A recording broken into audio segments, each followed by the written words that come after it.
I moved to the country. Oh, nice. Oh, you're the snowbird.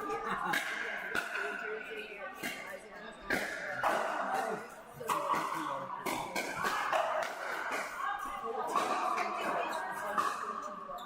22 crores. Level 2, open to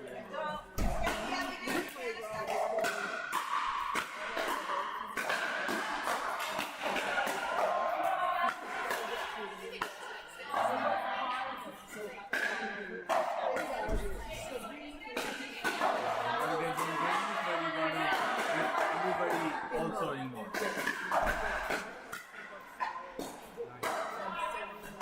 The outdoor?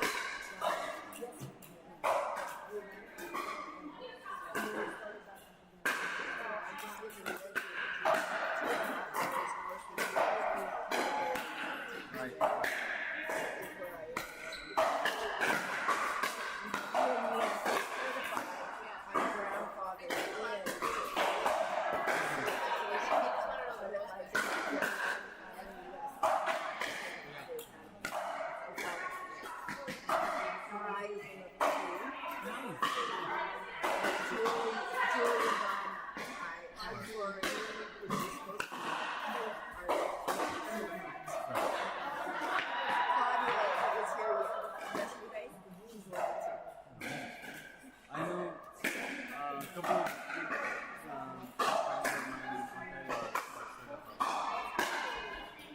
Christine Kelly. Christine, I think she's going through her level 2 now. Oh, okay. She wouldn't be certified then. Okay, She's then. through the certification process. Right. So she's level 1 and she did that. You have like a level 3 kind of takes you through level 2 and does assessment. So that's what she's doing.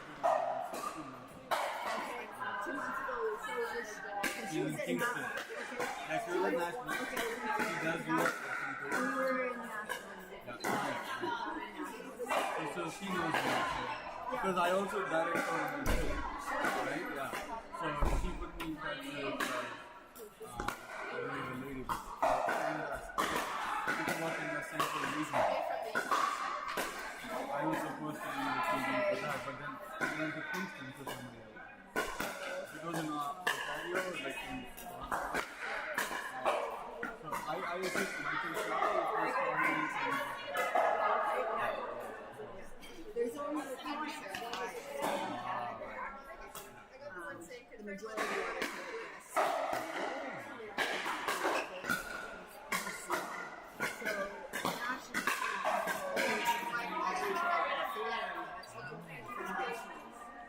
because they want to go to you. absolutely, yeah. All the way to Nova Scotia. Yeah. When it's out west, then it's easier for us to.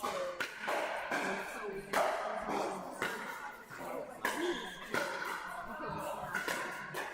players to be able to. Exactly. And you want to have the variety, you want to give reps over the country. Totally, yeah. In Canada, because in the US, there's so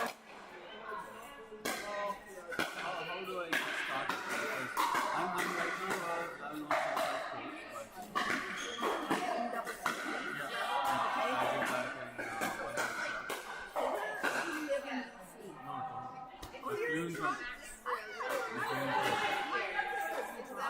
Nice.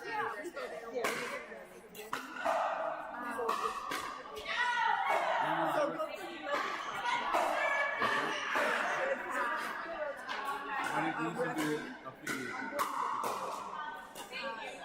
No, it does not, because you are a member of Pickleball, correct?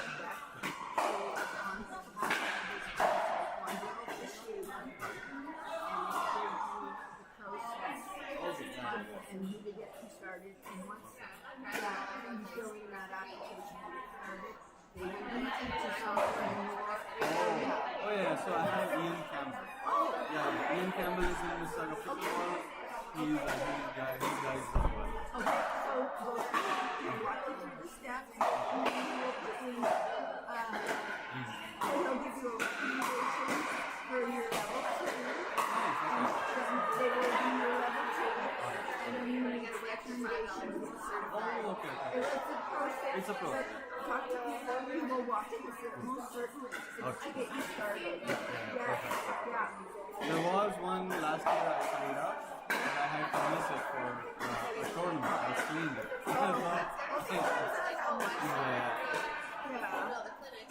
Hi. Morning. Nice to meet you. Hi. Hi.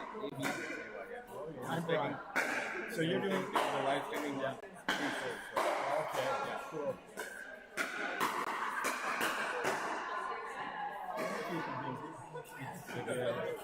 Well, something or the other will get stuck and so I have to keep it in. It's a good place for people to do it. Good space and just the internet is a little bit.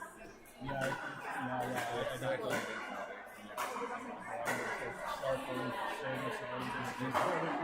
I guess you just get down in this valley and then you just make sure you get up on the hill and it's perfect. So I'm staying with host and their place is fine. It's fairly nearby. I flew in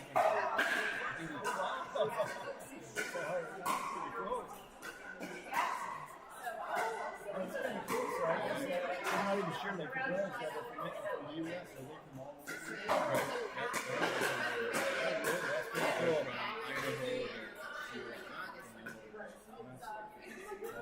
Well, there's definitely Western Canada we do a lot of tournaments and where there's not too many faces that I recognize. So obviously they're from all over.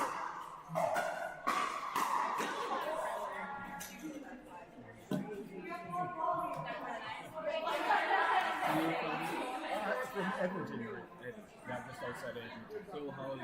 2 hours? Well, yeah, about a little more than 3 because we're just got to go to Calgary, so Calgary's about 3 hours from Edmonton.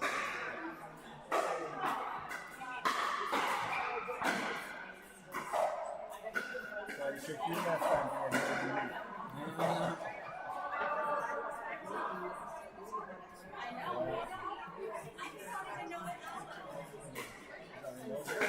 Can we do national anthem?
On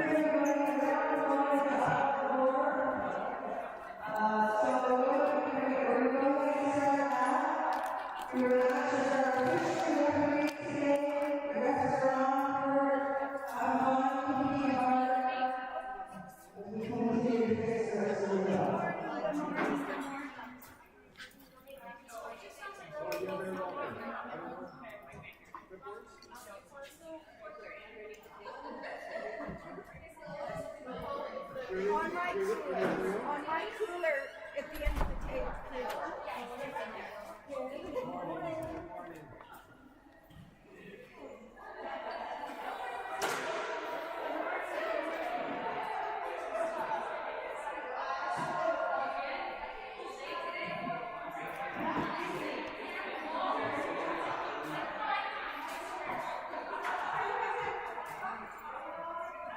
Grab my wife's phone. Yeah, once I can get it. Yeah.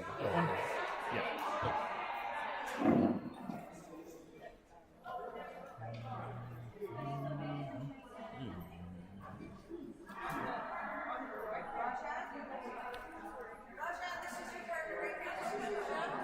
Playing dance, Michelle, and Lisa on court one right there. Black Swan.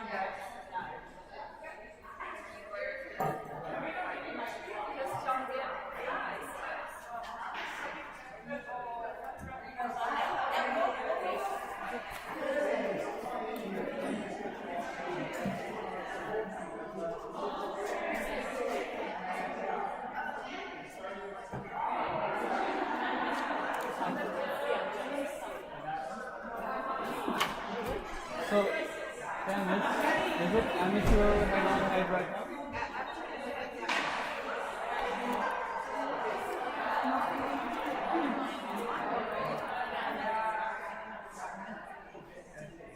Yes, at 18, right.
Okay?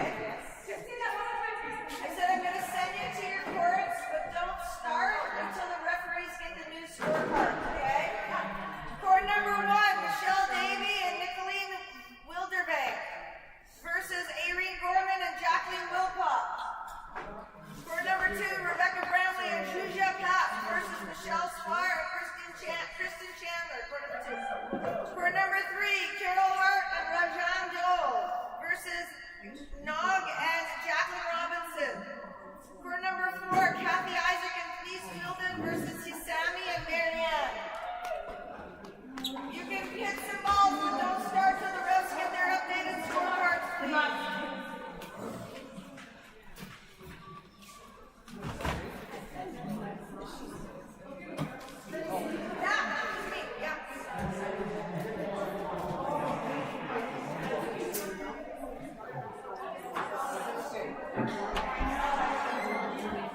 just make sure that nobody's home.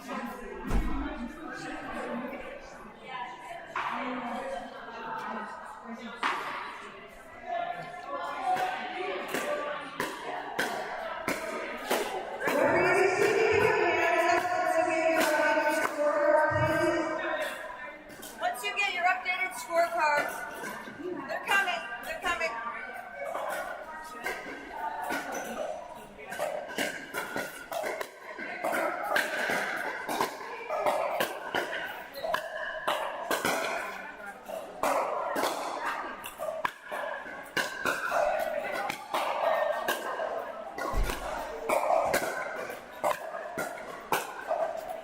You know you're coming to Greece with us today.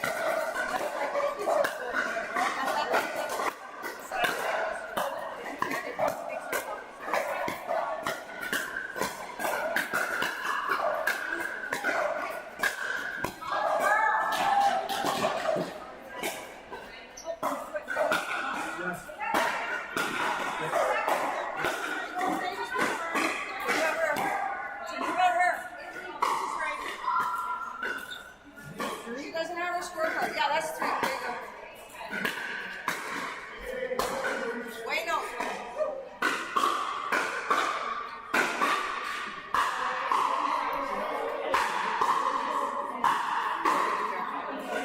Referee.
Thank you.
You want to make your big play, isn't it? Watching yesterday here too, it was like, whoa.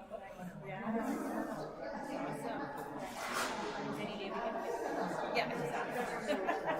Good luck. Continue on. See you. Oh, okay.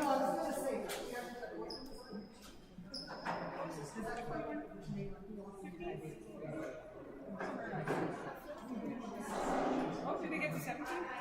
Yeah. So which team? Oh, who is the shoot? You know what? We took the sheets out. Oh, here, so nobody knows who's playing.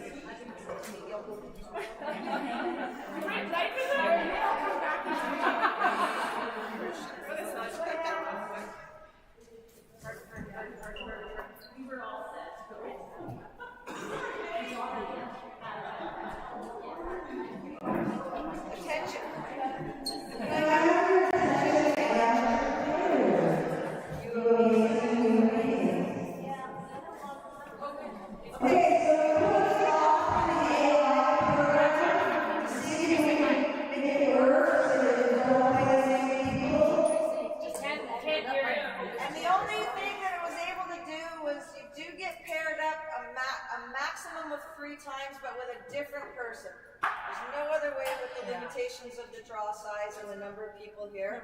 So, but you're not playing the same people again and again and again, and it's a randomization. So that's the way it is. We're playing with a different Every single time. from your team.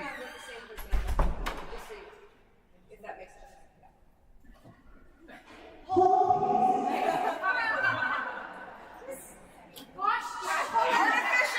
Artificial, not intelligence. Yeah. Imposter over there, hey? They're changing it. They might change. Ours probably won't change. Oh, but who needs to change? Right. So am I playing with Michelle or Susan? Rajan. I must be playing with Michelle or...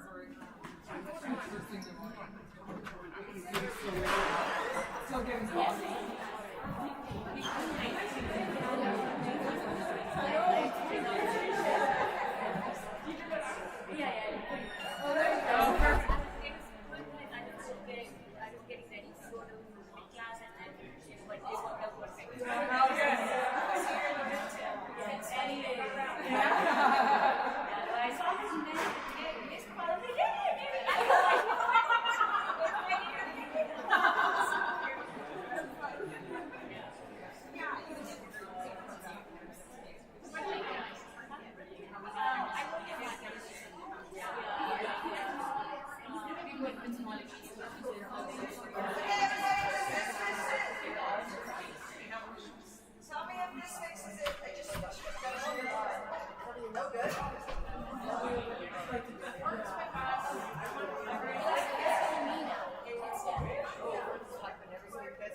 This is it. This is the round. All right, that's your courts. 1, 2, 3, 4. All right. Thank you. You don't have scorecard. Go to your courts and start playing, and then once the referees have the new scorecards, you can start.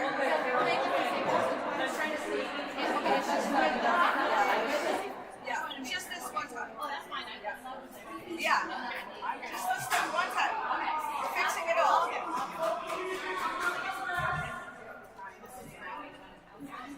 Okay, here. I'm gonna raise these.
waiting for those bats to pour. Everybody has them? Everybody has them? Yes. Everybody has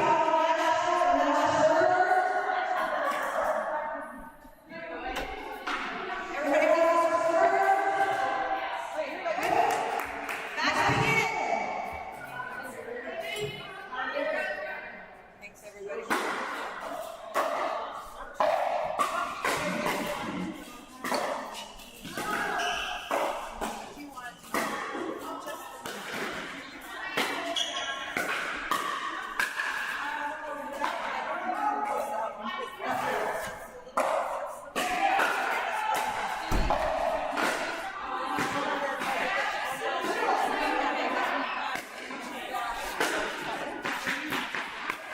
Seems like we might out of order, right?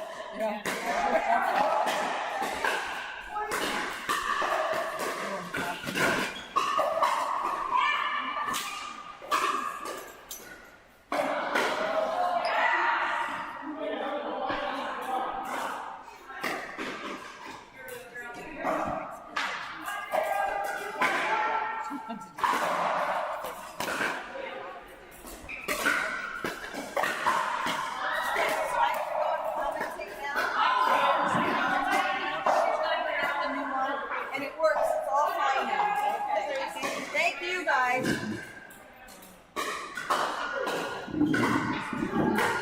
All right, get me on here quick. One sec. But I'm not here.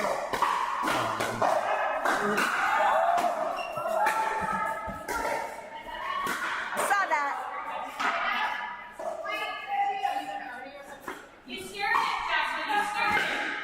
Oh, good morning, everybody. And welcome to day 2 of the Canada USA Women's Pro Pickleball Challenge. We're starting this morning with the head-to-head rounds. This is the preliminary round. This is where Canada is playing against the United States. On this court, court 1, in front of us right now, we have Jacqueline Wilcox on the left, and she is playing against, woo! Hi. Who is that? I think that is Nog. And then on the Canada side, we have on the right-hand side, just serving the ball, is Carol Hart against, and she's playing with her partner, Michelle Davey.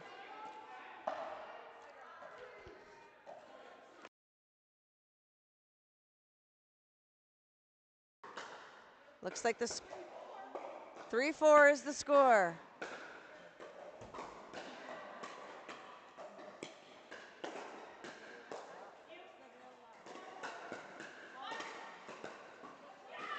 Oh, good try. So we've got Michelle Wilcox on the left right in front of me here. Michelle is actually a Canadian playing on the USA team. One of the things that happened as we were creating the event and changing the format around a little bit, realizing that we had too many players playing to accommodate the draws. But Team Canada had already filled up pretty significantly, so we just moved a couple of players over. Everybody's happy that it turned out that way. Everybody's getting some really great games. This is round robin format. They'll play 7 rounds, up to 21. Sometimes they're gonna play with the same people more than once, but it shouldn't happen often. It's a small draw. Oh, good effort. That's a great serve by Michelle Davey. We'd like to thank you all for joining us and tuning in today. We also like to thank our sponsors, Prominent Homes. We'd like to thank Engage Pickleball. We'd like to thank Lakota. We'd like to thank M30 Retail Services. We'd like to thank Sterling Homes, Sobeys, Okotoks, Tenfold, Pickleball Alberta, Skechers. We'd like to thank Skechers as well. We'd like to thank Save On Foods in Okotoks. We'd like to thank Big Cranium and all the Chi Reflexology. We'd like to thank CTM Sports and OS First. We'd like to thank everybody that contributed. Gamma Pickleball for supplying us with our official ball, the Chuck. Lakota Legendary Native American Formula. OS First. Thank you, guys. Save on Foods and Okotoks. Skechers Performance, providing our players with a chance to win some shoes. Thank you so much to our sponsors. We're back to the live feed.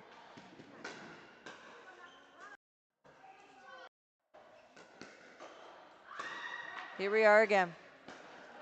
This is our amateur head-to-head preliminary round. So what's going to happen now is everybody will play with everybody.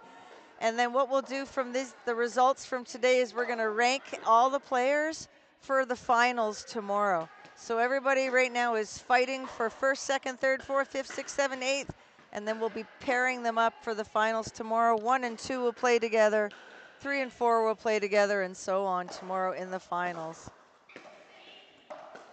All of our formats are round robin formats so that we can have a lot of play and everybody gets a lot of value for their participation in this event. Look at these rallies, look at these points.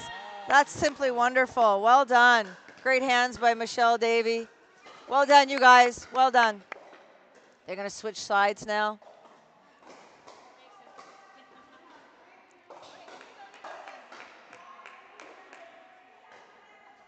Okay, so now we've got Michelle Davey on my left. We're going to have Carol Hart on my right. Michelle will be serving, which means the score is 11-something. And receiving on my right-hand side will be Jacqueline Wilcox for the USA team.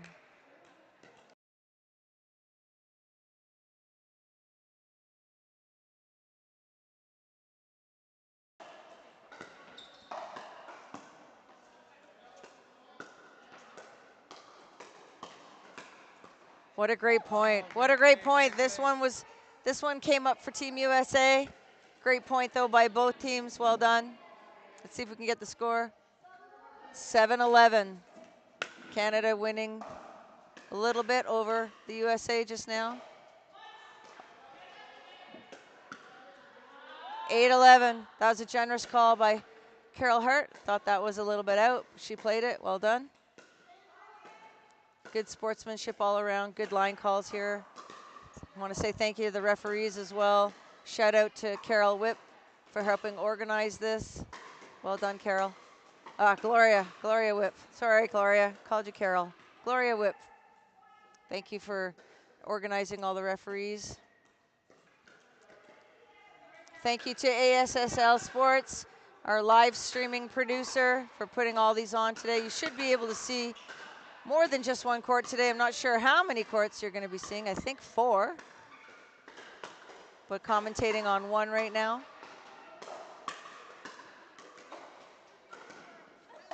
And that's out. Good hustle. Some great points here. Michelle shaking her head. It worked out, though, Michelle. It worked out.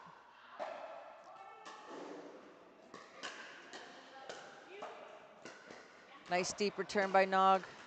Got them pinned. There goes Michelle, though. Michelle's up there, ready for some action. She missed it. It was long. Good try by Michelle, Jacqueline Wilcox from Team USA. 13-11 is the score. A good run from Team USA. All right. 12-13. Oh, sorry, 10-13. A little error by the referee in the first one. She said 11, but now it's actually 10-13 is the score. All right, here we go. All right, here we go. 14-10. 14-10.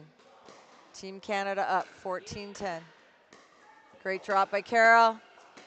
Oh, here we go. All players at the net now. Let's see who's going to win this battle. Team USA ends up with that point. Nicely done, 11-14. Lots of time to come back. We're playing to 21. No freeze.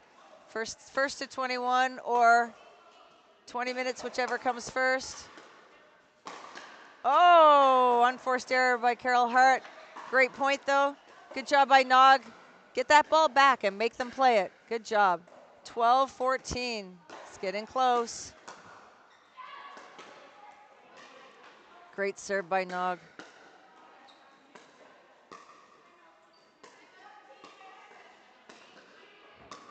I was talking with Jacqueline Wilcox a little bit. She said she's been preparing for this event for a while, doing some drill sessions. She's been loving the process of getting ready for an international event like this. The players are having a good time, and there's lots of great competition here. As you can see, these amateurs are very high level. This eligibility requirement for the amateurs was a rating of 4.25 or higher, verified on either Duper or Pickleball brackets. If it was Duper that we used, it had to have a minimum of 25 matches to be a legitimate and verified rating.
Oh man. We're back. What a great match. 17-17, a timeout was called. We're back in. What a comeback by Team USA. They were down. Now they're back 17-17. Good fight from all four players. Let's see, here we are in the last rounds, or the last points of this round. Let's see who's going to come out ahead. Oh, great overhead by Michelle, putting some pressure on Nog. Canada putting some pressure on the USA team, 18-17. We're playing to 21, first to 21 or time. Great drop by Carol.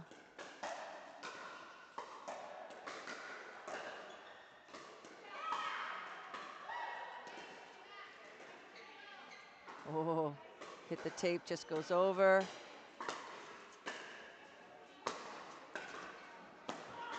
Wow, what a great point.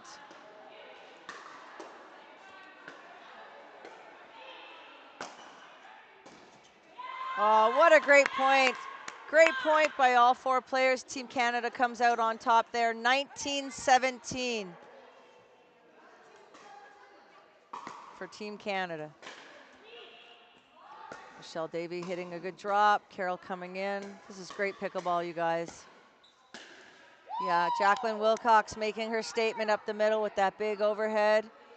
18-19.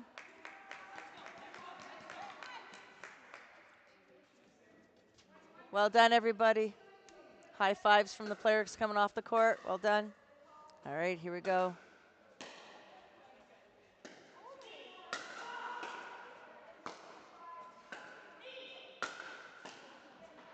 Wow, what a get by, no, she called, ooh, she did call it out. Yep, she did.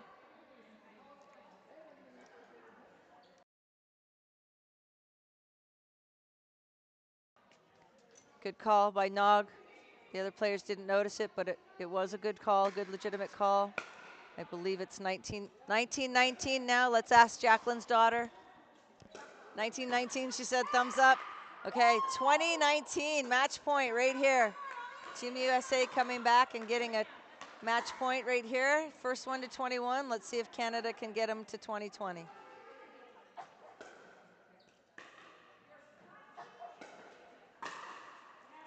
Oh, and they do. Carol gets it a great 2020. Next point wins. Very exciting here, guys.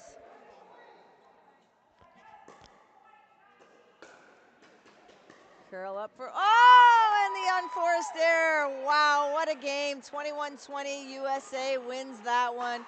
But what a great performance by all four. What a great performance by all four players. That was quite the battle. Well done. Hey, you can't win them all, but you can have fun. And look at Carol coming off the court with a big smile. Well done. Well done. Good job. Great fight, everybody.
I've just been given word that we are live streaming on 3 courts right now. You can go to Tracy Bennet Pickleball on Facebook for the links to the other courts other than this one.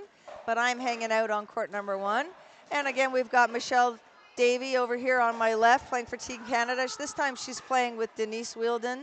And she's playing against a Nog again. And her partner who just served is Jacqueline Robinson. In the round robin format, sometimes people play with and against the same people more than once. That's the way it goes when there's only 8 teams and 7 rounds. I'd like to thank you guys for tuning in. Ooh, is it just out? Just out. Thanks guys for joining in. Thank you for being a part of the Canada USA Women's Pro Pickleball Challenge, our inaugural event. Got a little bit of hiccups, a few challenges, but it's always going to be that way on the first one. The important thing is that everybody gets to play a lot of pickleball and have a good time. What a get by Kristen Chandler on court 2. You can see that on the peripheral. She just had the ball hammered at her and she banged it back, but unfortunately it didn't go her way. All right, we are here. Oh, unfortunately Denise hits that return long. Nog hit a great serve. Well done, Nog, playing well. USA to serve. Looks like she said 3-3. Great drop by Nog. Oh, Jacqueline gets the high ball, but puts it into the net. It's all good.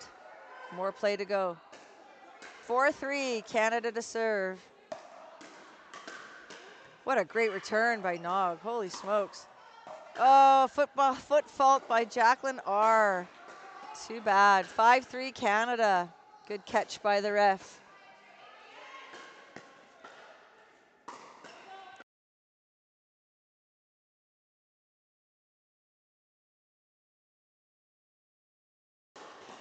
Just got an update that court 1 and 2 are live streaming, but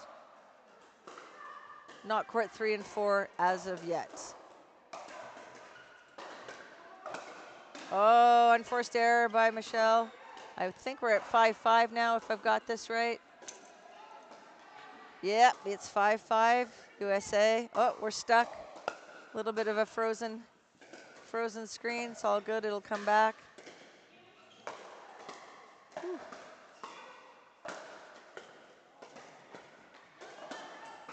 There we go, and we're back. Oh, that's a great point. Every point here has been a great point. Michelle's got some great intensity, some great passion. 6-6, I think she said. Oh, great drop by Denise. Coming in after it. Good hands, Denise. Well done. Oh, Nog goes down the line, backdoors Michelle Davey. What a great shot. Yep, and good sportsmanship by Michelle. Congratulating her for the great shot. 8-6 is the score apparently. Team USA serving ahead at 8-6. Big serve by Nog. Oh, out the back door. 7-8.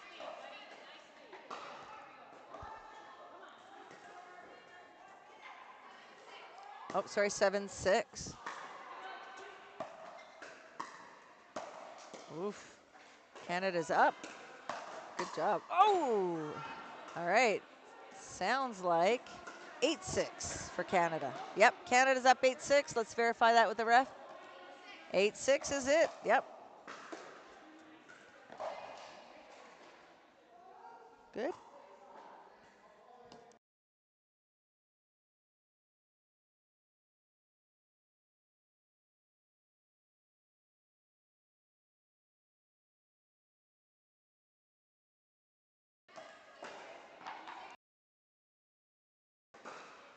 All right, timeout called.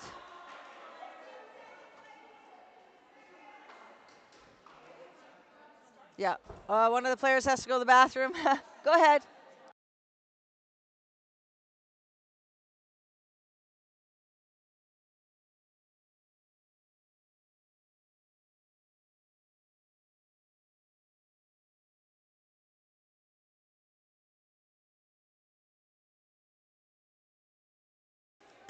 Timeout called. One of the players running to the bathroom. It happens. We'll be right back. Thank you so much for watching Canada USA Women's Pro Pickleball Challenge. Shout out to our sponsors, Prominent Homes, Engage Pickleball, Lakota, M30 Retail Services, Pickleball Alberta, Tenfold, Skechers, Gamma Pickleball, Sobeys Okotoks, Save on Foods Okotoks. Thank you everybody for being involved. Big Cranium, they did the t-shirts for us. Thank you so much for your contribution, everybody. We'll be right back.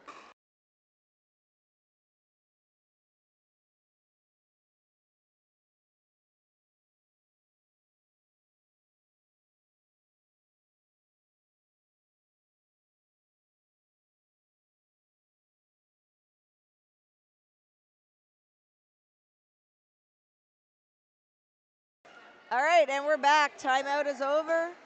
Teams are back in. Let's see if what the score is.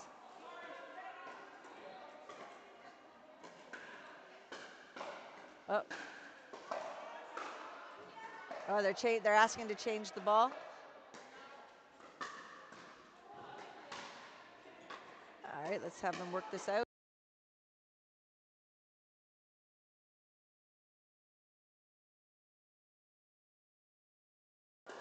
Referee has determined that the ball is fine, and play will begin. 10-6, I think, is the score she called out. Great drop by Denise. Guys are playing really great pickleball. Oh my goodness, just came over the net. Oh man, that was a great point. 7-10. Here we go. Might have been a good timeout called by USA for their bathroom break. Ball on the court. Right. Here we go.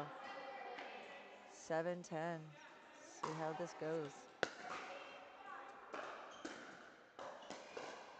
Oh, and a miss hit on her lob, sending that ball slightly long.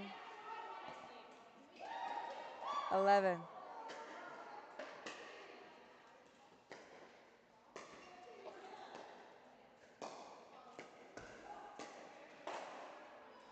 All right, referee asking if the referee saw the ball. She said yes, she saw it. It was out.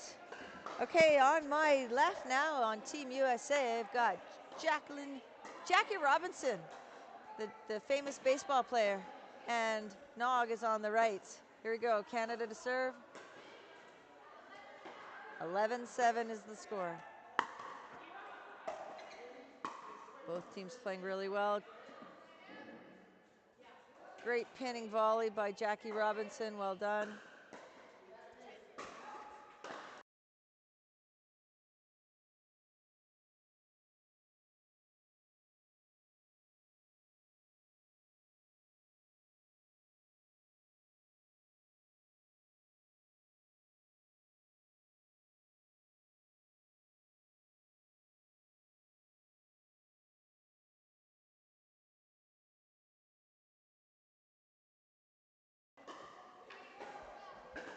All right, sorry I had to take a little 12-9 for Team Canada.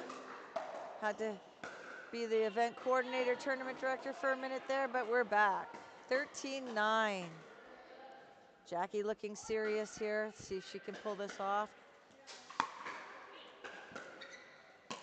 Oh, what a shot. She did. Great shot, Jackie Robinson. 10-13. Anything can happen in rally scoring, guys.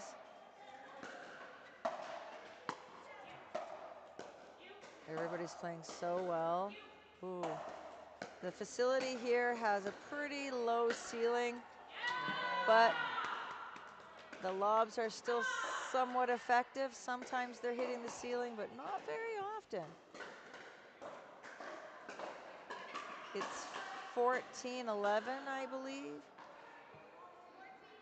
14-10. Here we go. Canada's up 14-10.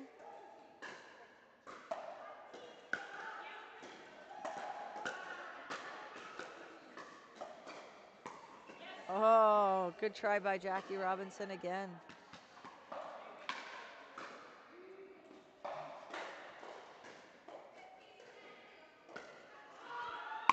16-10. As I was saying, anything can happen. Whoa, what a shot. Great get by Michelle, putting the ball back in play and getting them back reset into the point, and it worked out really well. 16-10. Canada in the lead right now.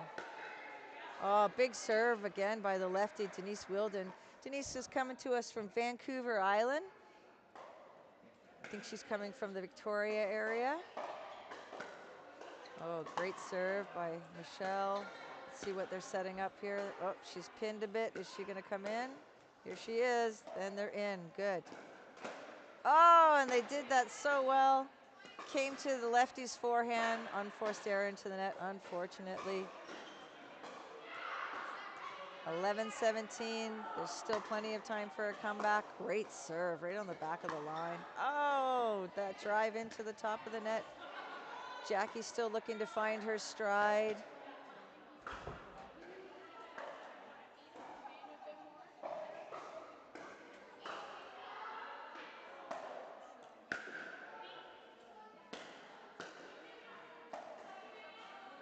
Oh, a good pin by Nog. All right, 12-18, I believe. Still lots of time. 1 point at a time can really make this up.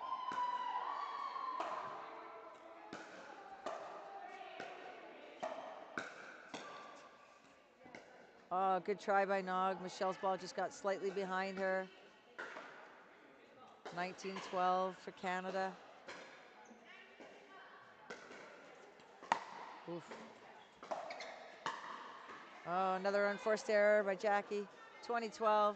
Let's see if they can hold them off at 20. It's match point for Team Canada.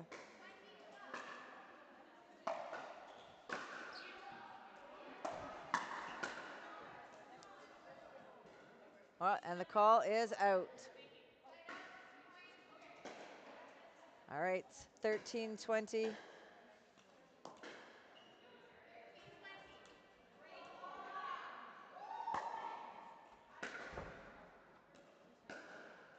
See what happens here. When there's no freeze, it's the next point that wins. And there it is. Canada wins 21-12. Well done. Thanks for watching. Canada-USA Women's Pro Pickleball Challenge. This is the amateur head-to-head preliminary rounds. Senior Pro is next. Pro is after that. Thank you to our sponsors, OS First, CTM Sports. Thank you for the socks in our swag bag. To OS First. Thank you for Prominent Homes, Lakota, Pickleball Alberta, Engage Pickleball, Lakota, Golden Set Pickleball. Thanks so much. Thanks M30 Retail Services. Thanks so much. Thanks for watching, everybody.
right, we're going into round 6, everybody. Round 6.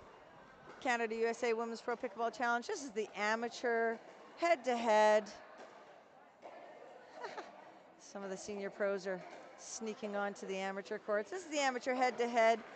What happens now is all the amateurs are going to play a round robin, and then we're going to seed them and rank them, and their results will find their partners for the next round. And tomorrow when we play the finals, they'll be partnered with a permanent partner based on their results from today.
Okay, here we are with the action here in the amateur division of our head-to-head preliminary rounds.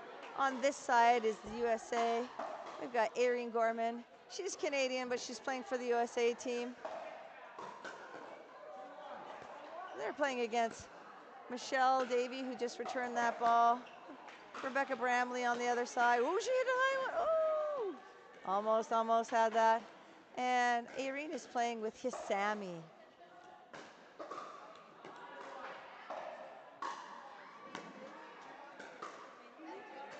See if I can catch the score for everybody.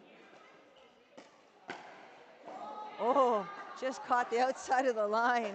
Wow, great shot by Team USA. Let's see if we can catch the score here. 4-1 is the score for Team USA, 4-1. All right, 2-4. That's a really deep return by Michelle Davey. Thanks so much for watching, guys. Thanks for tuning in to the Canada-USA Women's Pro Pickleball Challenge. It's our inaugural event. We're putting out some fires. We've got a few challenges, but you know that's expected in the first of anything. The next one's going to be amazing, and every day that we go is going to get better and better, less and less problems. Great job by Team USA to make Team Canada hit one more ball. Great job. 5-2. Big serve again great leave by Rebecca. Good serve by Hisami. Irene just overhitting that just a little bit. It's 3-5, I believe is the score. Yep, 3-5.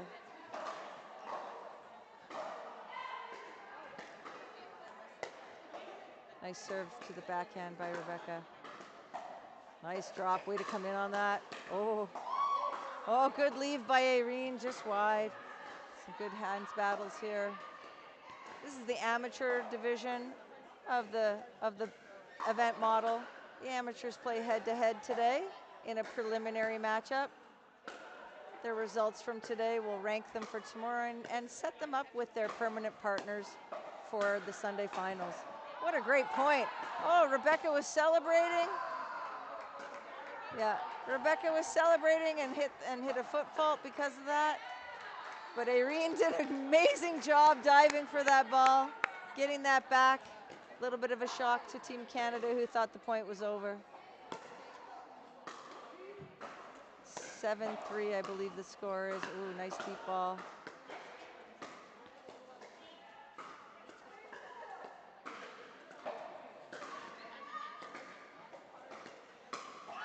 Oh, good effort. Just a bit too much swing in Rebecca's backhand drive there, causing her to not be able to control that ball a little bit. Hitting it a little bit out.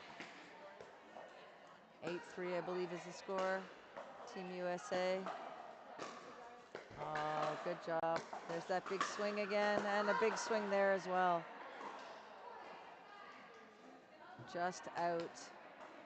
So I believe it's now 9-3 for Team USA. Just a bit too much swing in Rebecca's drive volleys. What a serve. Sammy hits that right on the inside of the line. Oh, great return. Great serve, great return. A little bit of a unforced error on that third. 4-9 is the score. See if Team Canada can go 1 point at a time and make this up. Oh, good drop by Rebecca. It was coming in fast and dropping hard. And Michelle just got out of the way. 5-9.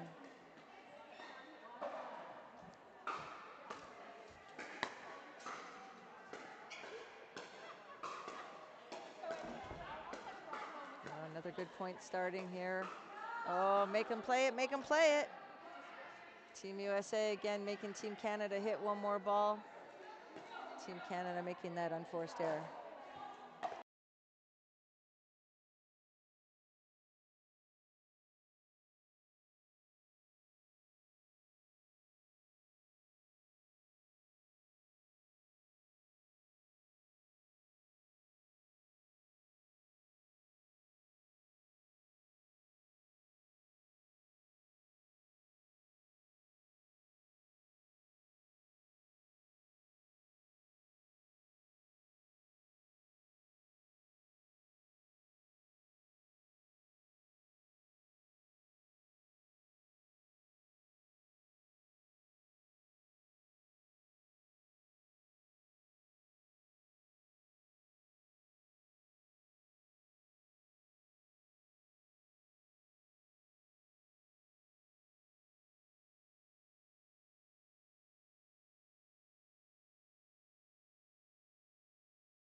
Sorry about that, guys.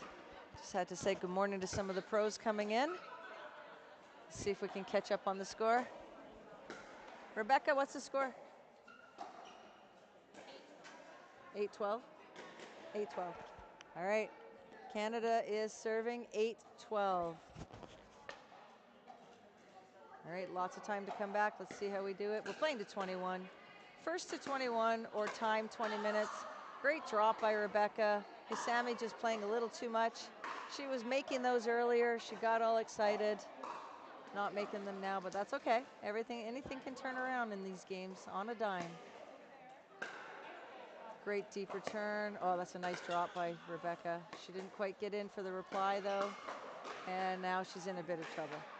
If she had gotten in after that great third, she would have been able to take that fifth out of the air and put a little bit more pressure on Team USA. But she stayed back, gave them a bit of time, and they capitalized on it. Oh, but there's a good example. There's Sammy going after the fifth. She hit an unforced error, but that's exactly what you want to do. You want to get your butt into the net, get into that kitchen line, take some time away and put some pressure on the opponents by hitting it out of the air. And there's some pressure right there by Rebecca, taking the first strike out of the air and paid off. Good job. Well done. Some people in the crowd. It's starting to come around. We got some people in the crowd. There, we're just starting out early morning. People in the crowd. Good morning to everybody, and back to play. All right. Let's see how we do here. 14-11 for Team USA. Lots of time, lots of opportunity to come back and play 1 point at a time. Oh, good effort. Again, the thing that's been working the best for Team USA is just that simple tactic of make them play one more ball.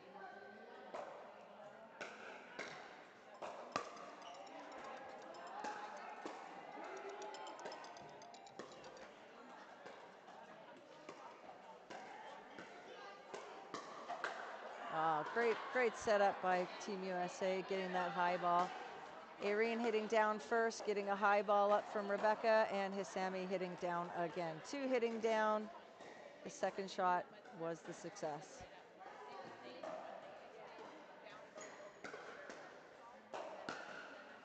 Great deep return. Yeah, got them pinned. Yep, they're coming in. Oh, good job, good effort.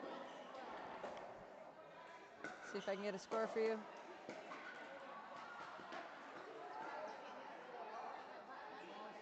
(12-16). Canada's got some making up to do here. 12-16. 17-12. Okay, there's still lots of time. Let's see what Team Canada can do here. All these people are playing very good pickleball. It's a great level of amateur pickleball, and Rebecca hits it just a little bit long. 18-12. Still lots of time to play 1 point at a time. See if you can catch up with the time allowed.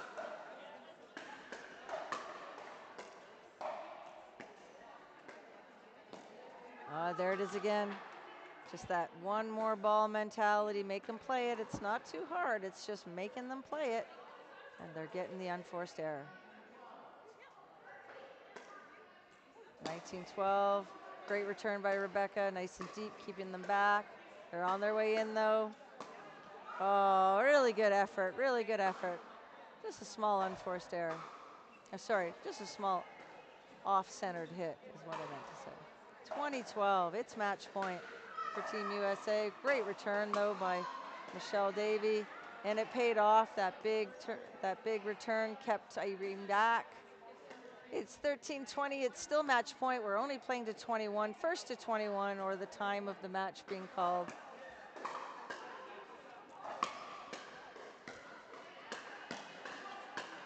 And there it is. Team USA wins 21-13. Great match. What a great hustle by everybody. Well done. Thanks for watching, everybody. And thanks to our sponsors, OS First, CTM Sports, Pickleball Alberta. We're here at Lynnwood Ranch in Okotoks, Alberta. Thanks to Engage Pickleball. Thanks to Gamma Pickleball. Thank you to Prominent Homes and Sterling Homes. Thank you to M30 Retail Services. Thank you, Lakota. Thank you, Sobeys, Okotoks. Thank you to Save On, Okotoks. Thank you guys so much. Keep tuning in, guys. There's more to come.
Okay, we're back on for the final round of the amateur head-to-head preliminary rounds on this court. We've got Team USA in the forecourt closest to us.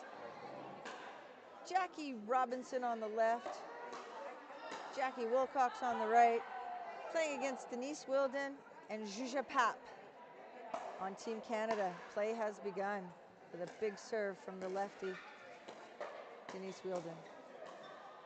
Nice reset by, whoa, what a great shot, right through the 5-hole on Jackie W.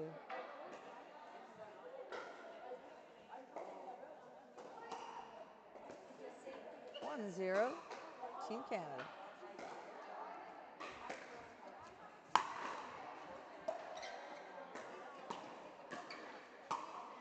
And a great setup by Jackie Robinson. She made that happen. 1-1.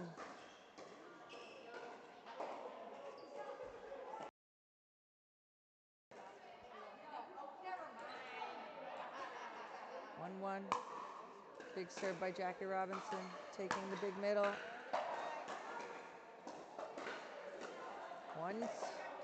2-1 for Team Canada.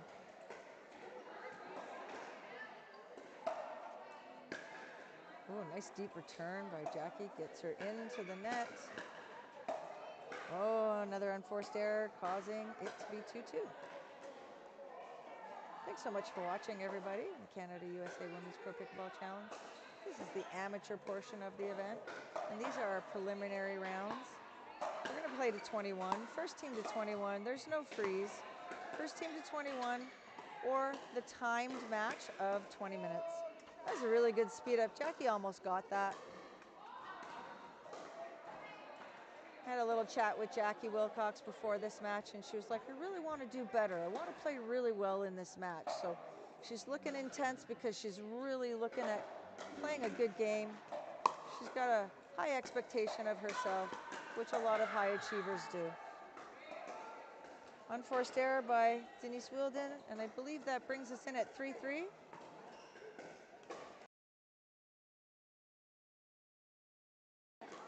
All right, we are 3-3 here on court number 1 in the final round. Oh, what a drop by Jackie Wilcox. Holy smokes. Playing like fire. 4-3 for Team USA. Nice deep return by the lefty. Oh, another amazing third shot by Jackie Wilcox. I told you I had a chat with her before this match. She said she wants to bring it. She said to me, I have to play better, and look at what she's coming up with. Nice return. Let's see if she gets another great drop. Here we go. Let's see if we get back in. Oh, wow. Oh, what a point. Finished off by Team Canada, but still such a great point. Great hustle.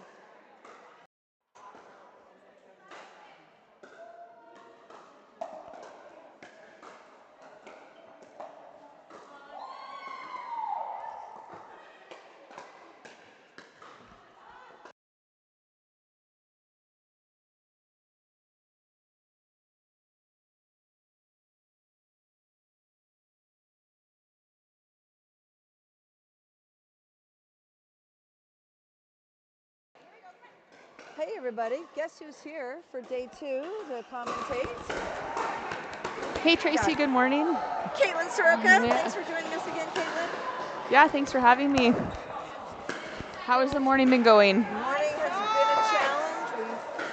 We just talked about this a little bit. We noticed a little error. Okay. In other words, that's code for a gigantic error in the bracket.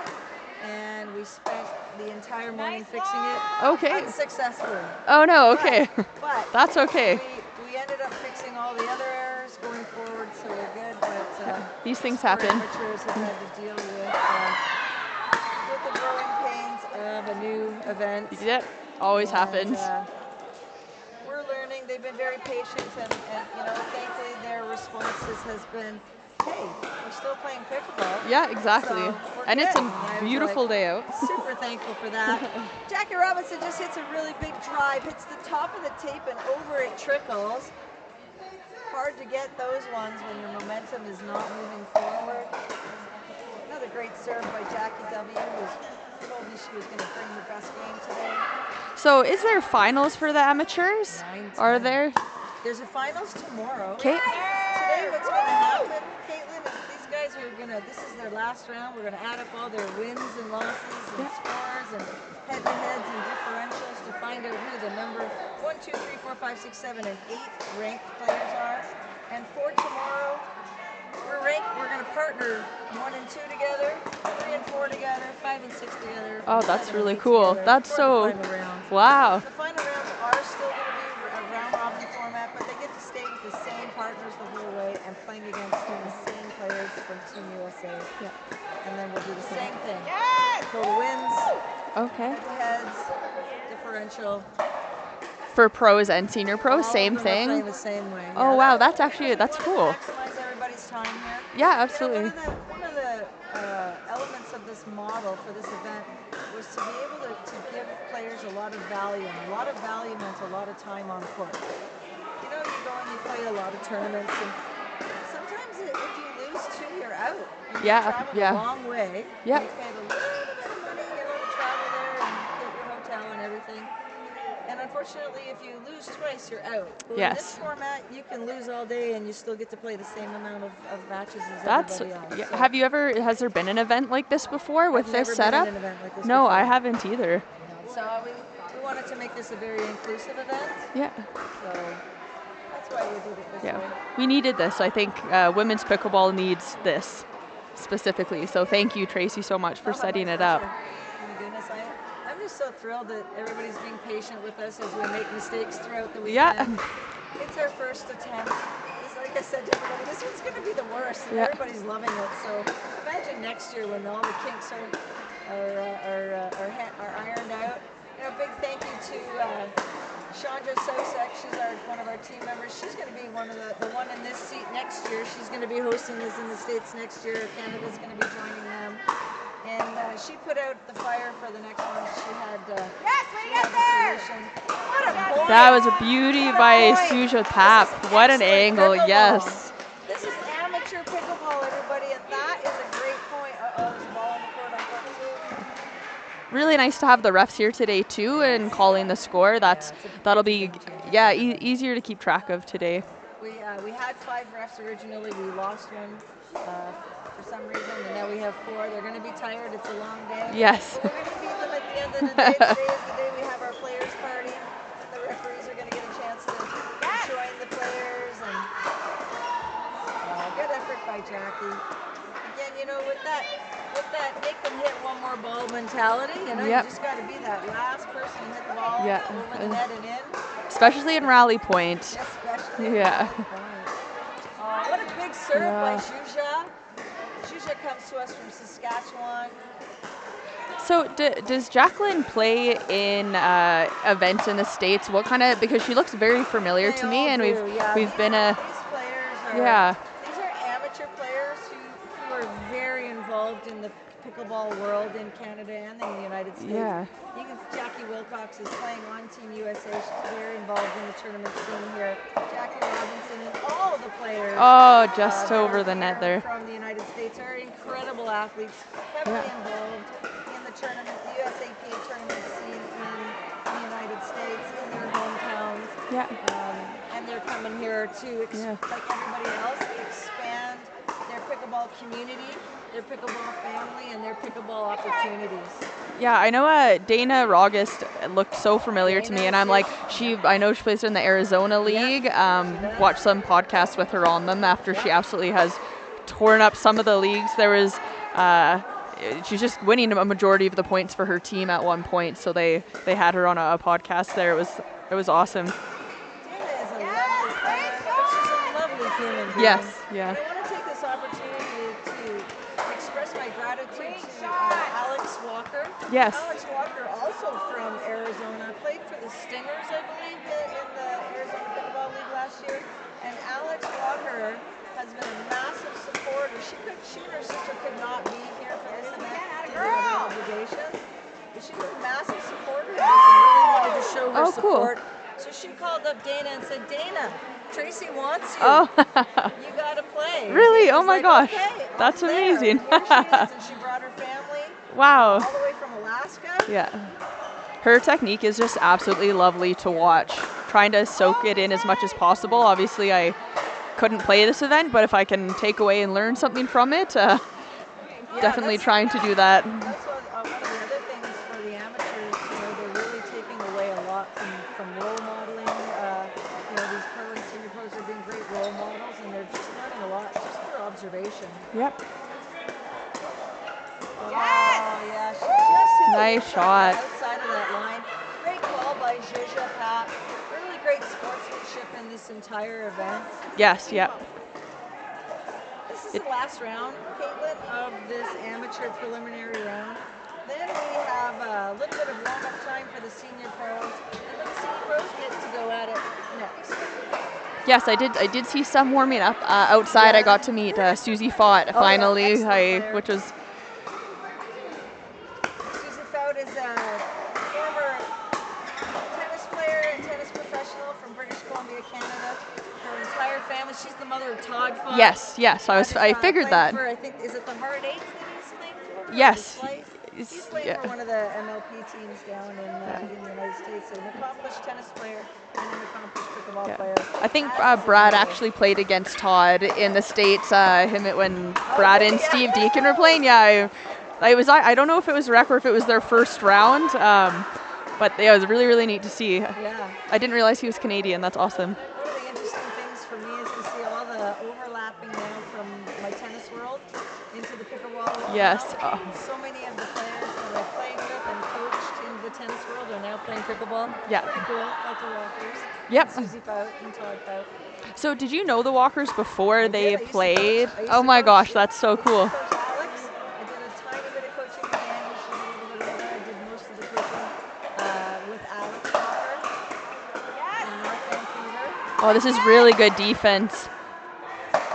Oh, big put away there. Family is a tennis family, now a pickleball family. Yeah. Their mom, Amy Walker, is also playing senior Really? pro. Oh, that's amazing. Senior pro level pickleball and pro level pickleball. When we get together, it's from pretty high level pickleball. This place is now jam-packed with people. Let's see if we can just scan over to the crowd a little bit. Lots of people here watching. On this side, this is the north side. It's like super packed. All the bleachers are full. The spectators are starting to show up. Not just the players, but the spectators are here too. I am now going to turn this over to Caitlin Soroka, and I'm going to get ready to help the senior pros get ready. Awesome. Thanks, so much for Tracy. being here, and we're going to see if we can get some sponsorship notes in. Yes, Thanks so absolutely. much.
All right, so for everyone watching, we're just waiting for the Senior Pro head-to-head event to start. They're just getting in some good warm-up here at Lynnwood Ranch. Thank you so much for hosting us here at Lynnwood Ranch. I haven't seen Gus today. He's the owner here of the ranch, a lovely man, always so accommodating to pickleball players and provided us with these absolutely lovely courts. And as we can look around and see all of the ranch kind of decorations and just a really good spot to be in today.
Hello and welcome back to the Canada vs. US Women's Pro Pickleball Challenge here at Lynnwood Ranch today. So we're just about to start the Senior Pro head-to-head event. We'll get that changed on the screen there. We'll have to wait till he comes back. So I'm joined here very happily by Casey Rogers. She's going to help do some commentary for this event until she has to get ready to go to what time is the pro event? That's not till 3 o'clock this afternoon, so. Just kidding. She's going to be here with me for a little while. So on court 1 here, we have for Canada, Margit and Maggie. Versus B. Kilgore and Carrie Baca, I think is her last name, but we're going to stick with first names today. So we do have refs today, so it's going to be a lot easier for players to keep track of that rally point scoring and get a second pair of eyes on the lines. So tell us how your day went yesterday, Casey. My day went really good yesterday. It was really fun. Lots of high-level pickleball. It was a very long day, but it was definitely it was exciting. There was really fun pickleball to be played. There was lots of pickleball to be watched, and then more pickleball, and and then a long rest and relax, and then we're back here again this morning. But nice. That's what we're here for, so I'm excited for it. And your secret recipe for your very nutritional post-tournament day meal. Tell us, you told me that. What was that, Casey? It was a piece of ice-cold pizza. One piece. Awesome. Yep. It was 9 o'clock at night, and I was just ready for bed. So that was it. That's fair. That is fair, yeah. We're taking after Gabe Tardio, so Casey is going to have the day of her life in pickleball today. I hope so. Fueled by pizza. Yes. So just for the format, still games to 21, no freeze. Yeah, same thing. Yeah. I think this is going to be an exciting match for sure. Yes. I think it's going to be very fiery. Yes, this I've talked to some players.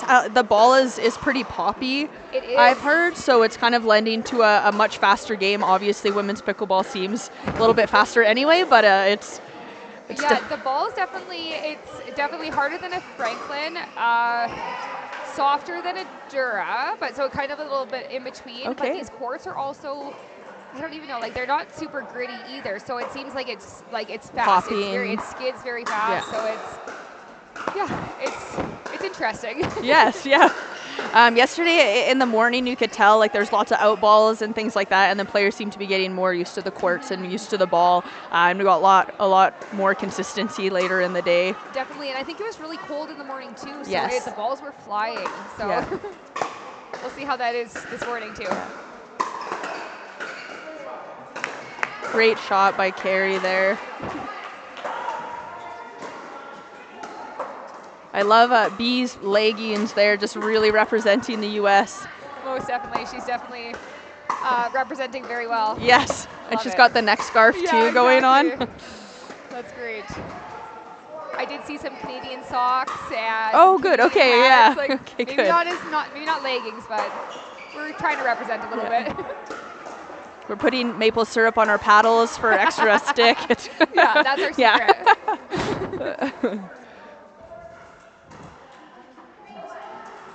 So score is 3-1, Margit to serve there.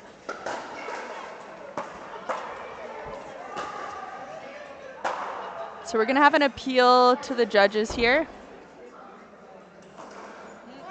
She didn't see, so.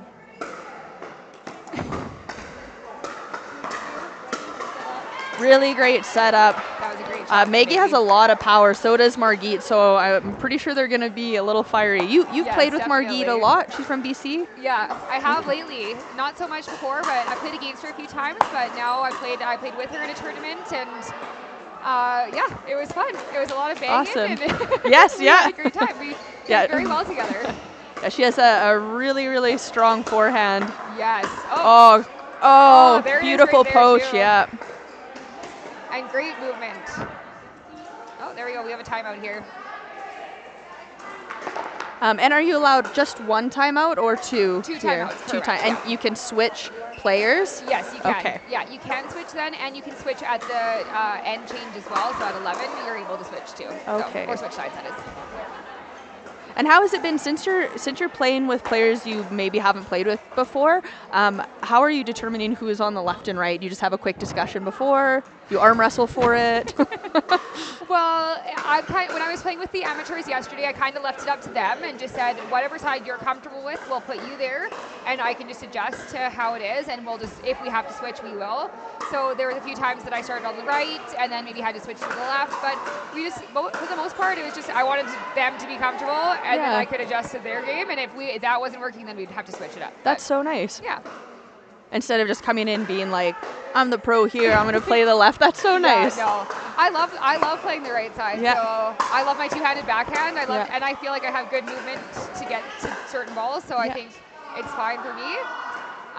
But yeah, it's good. And of course, like it's different when there's a lefty or something like that. Yes. And that's their side. But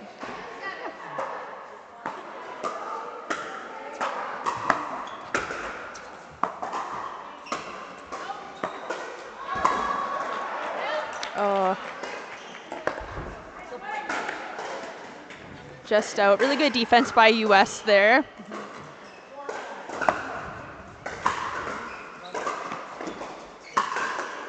ooh, I think that might have been going.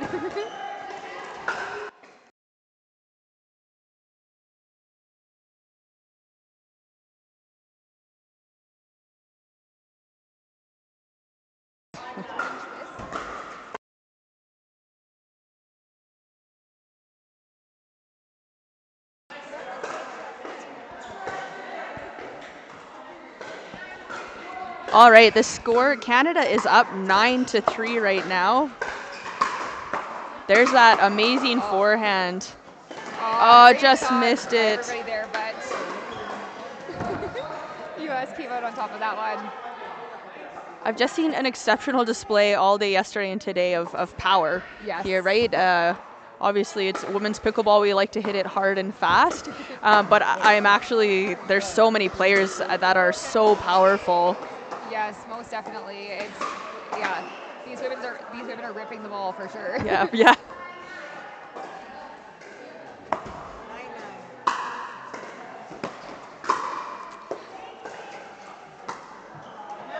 Just out.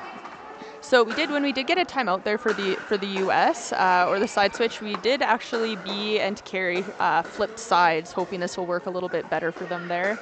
It does seem like they are making a little bit of a comeback here, so it seems to be working. Just so nice. What a drive right down the middle. Very good rip there down the middle.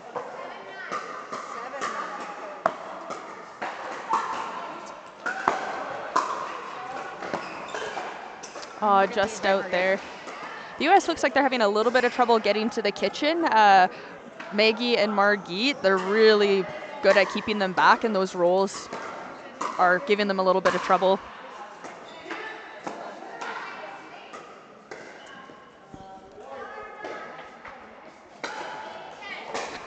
All right, 8-10 here. So the US is creeping back up in this game.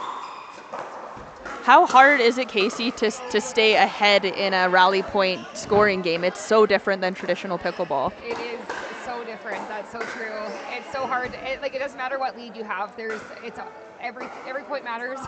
Once you miss 1 point, it can be just a ripple effect of just a few more here and there. So definitely got to keep that lead and just try to keep a couple points ahead and just really settle in.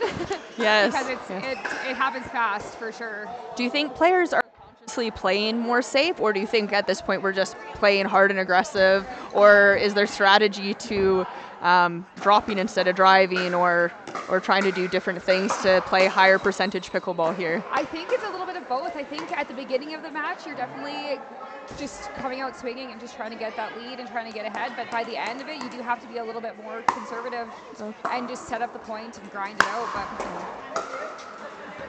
might have been going out, but it works. Yeah.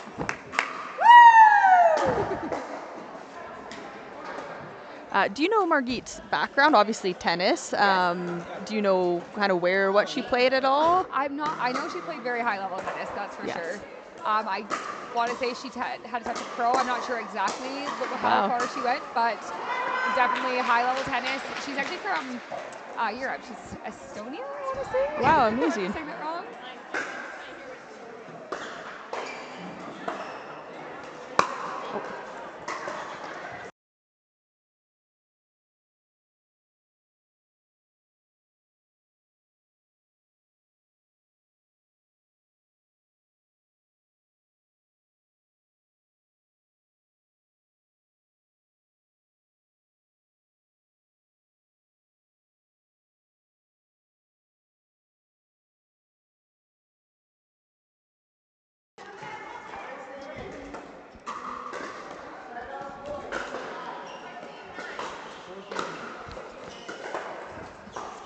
All right, the score is 14-9 for the Canadians here. Another good rip by Margit there. Yeah, they seem to have all the momentum in this game. Yeah. 15-9 here, so oh, Canada.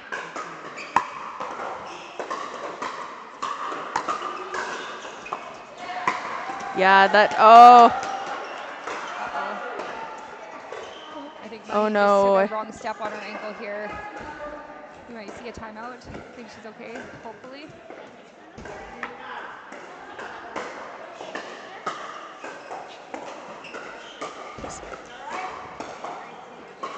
All right, looks like she's good to go. Yeah, she's going to fight through that. Hopefully she's okay.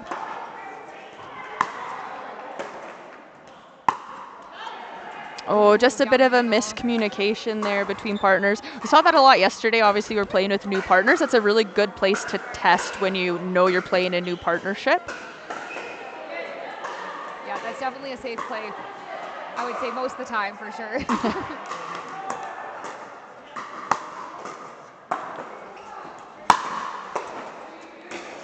Oh, it's sewed in. What a rip. Oh, Great just play couldn't by get, them. yeah. Recovery, you guys. Their power is they're just overpowering them at this point here. Most definitely.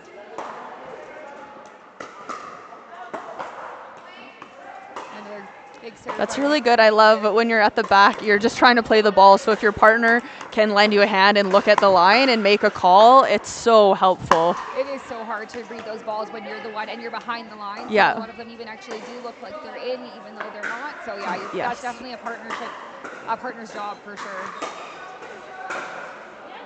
Whether or not you want to be the one calling those, it's always Yes, yeah. but you have to. Honestly, when I play with Brad, I swear he's blind because he's the most generous line caller. The ball will look like it's a foot out and he's like, oh no, it's pretty in. I'm like, okay, fine, I guess. Yeah, It hit the back wall, but okay, cool, it was in, Brad. Count it, yeah. Yeah. Oh, that's just such a nice drive. Yeah. Oh, I'm going to have to hit her up for some driving lessons. I know, right?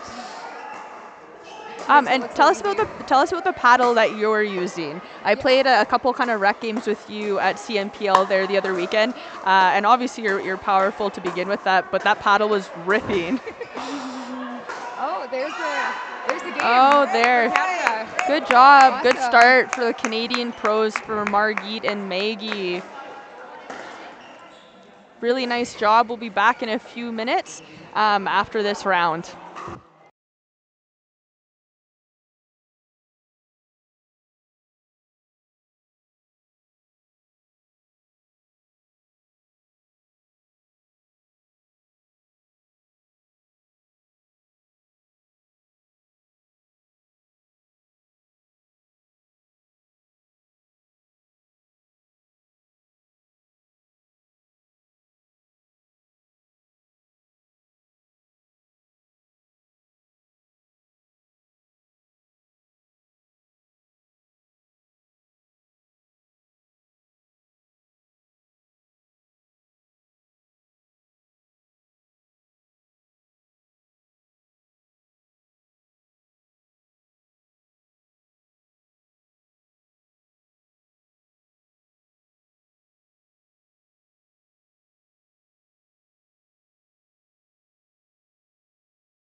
I'll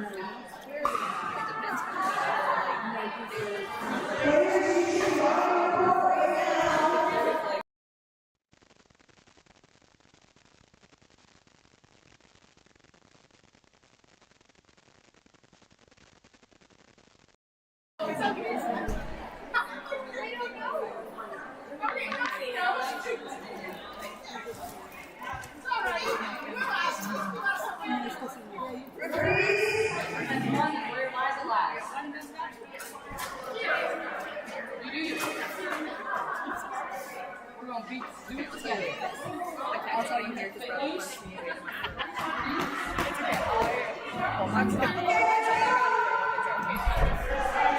All right, I am back here, Caitlin Soroka with Casey Rogers.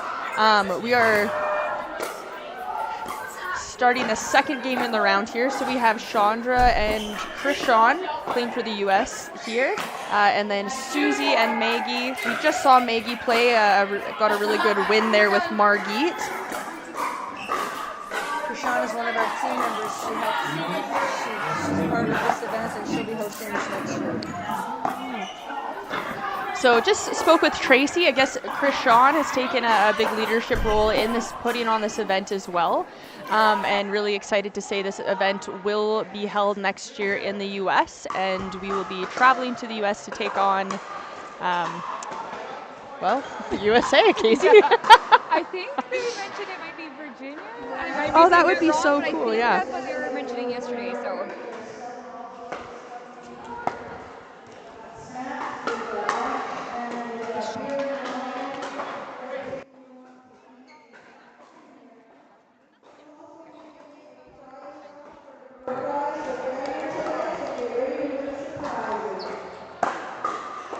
So how it works is they'll play a bunch of games today. They'll be switching up partners, and then all of the points and differentials, wins, losses will be calculated, and the top 8 players will be playing in the finals tomorrow in a round robin situation. So 1 paired with 2, 3, 4, etc. That's a really cool format. I've never heard of it before. It is awesome to be able to get to play with and against a whole bunch of different players. So definitely. Oh, very rare dinking rally we saw there. Yeah, just missed that ATP. It sounds like we're 5-1 right now for the USA team. 5-2 or 2-5. Hopefully Canada can make a little bit of a comeback here. All the way back into this.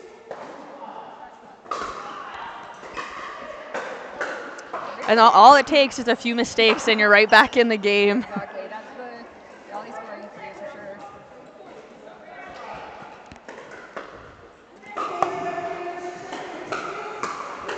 So Susie Faut is playing on the left side for Canada there. So she was going to be my senior pro partner this weekend, but she's a high-level tennis player and also the mother of Todd Faut or Faut. Do we know the Faut? Yeah, she's a very lovely lady too. She's Yes. awesome. She's so fun to partner with, and she's so feisty, so powerful. Yeah. She's playing with that owl paddle, which is also, it's very interesting. It's hard Yes. to get a read off of it. So it's such a quiet paddle. So sometimes it's really hard to tell if they're hitting it really hard or really lightly. But Yes. she plays very well with it. So. The first time I played against Sabrina Lamb in the CMPL, I was like, what is happening? Why is something is off? And I don't think we realize how much we use that sound to determine how fast the ball is coming at us. Exactly. It's just another sense that we use when we are reacting to the ball. So it's definitely something that's different. And you even notice here, I think, Krishan? Yes. He was playing with the gearbox. Yes. So there is a few gearbox around here today. We just saw 2 of them for the USA team as well. And it's hard to hear those ones too. Yep.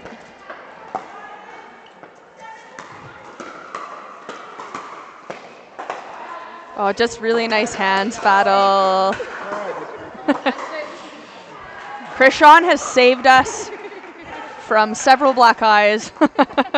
Who knows where that ball would have gone. Yeah, we've been right towards us, that's for sure. Speaking of eyes, it's really nice to see some players wearing safety glasses. I was talking about yours yesterday. I think you take the lenses I do. out of them. I have tried a few different pairs, and I just can't seem to get them to not fog up, or I feel like I'm kind of like in a bubble, and I feel like my timing is just a little bit off when I am wearing ones that do have the lenses. So I've just tried something different by taking them out, but I just want the eye protection. So Yeah, that's my big absolutely. thing. So I don't care, maybe I look silly, but at least I love seeing that more and more people are wearing it with the way the game's going. Yeah. I think it's necessary. Do you know what would look more silly if you didn't have an eye or you were wearing an eye patch? You're a very pretty girl, but I don't know. I think I can pull off the eye Yes, patch. yeah. Funny story, I have had to wear an eye patch before. Wow. And why is that? Or do I want to know? Pirate play. Stupidity. Yeah, okay. That's fair. We'll leave it at that. Yeah, it didn't look good. Yeah. I think the Americans are at 9-5 right here. Oh, there's a ball coming in though. Hopefully there's confidence here.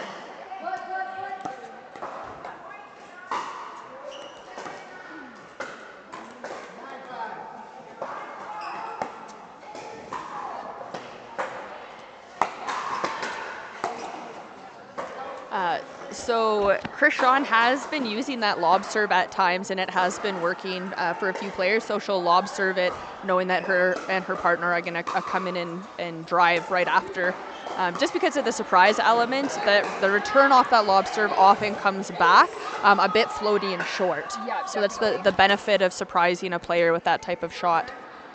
Definitely. I know that's one thing that I've noticed here. There's been a lot of mix-up with the serve. There's lots of different spin serves, lots of different, there's another out ball, but there it is again. Like Paula is sometimes just a really powerful one. There's sometimes that people are just throwing it out the side because there's not a whole lot of room on the side. So, Yes, yeah. people are definitely using their serves to their advantage this weekend. So. I think that's definitely an underrated shot. It definitely sets up your point sets up the rest of the point. Oh, yeah, absolutely. You get a 3-point or you get a short return that you can come in and attack on. So definitely more and more people are utilizing it. You can see it this weekend.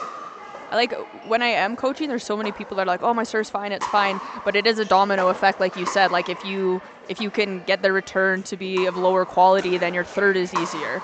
So you need that serve. If you float the serve, they're going to be able to hit a really high quality return. And now for your third shot, it's just going to be that much more difficult. Exactly, especially when you're playing against these ladies who have played high level tennis and they can just tee up on that ball. Yeah, exactly. And you're pushed back. It's way easier to set it up.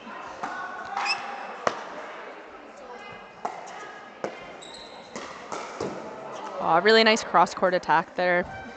Definitely. These ladies are not shy. Yep. You never know. Yeah. No, they're ripping it, so it's hard to react to those. Yeah, hard to get out of the way.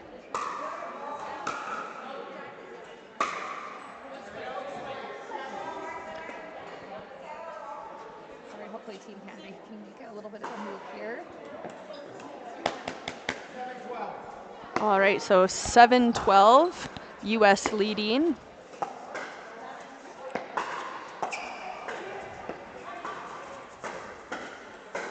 Really nice angle shot there. Yeah, these ladies are on point.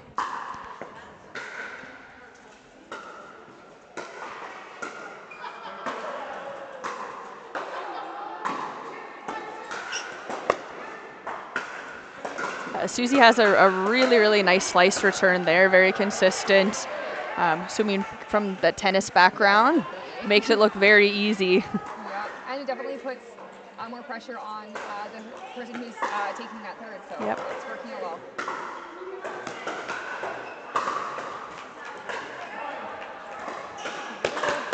Getting a little bit of a comeback here.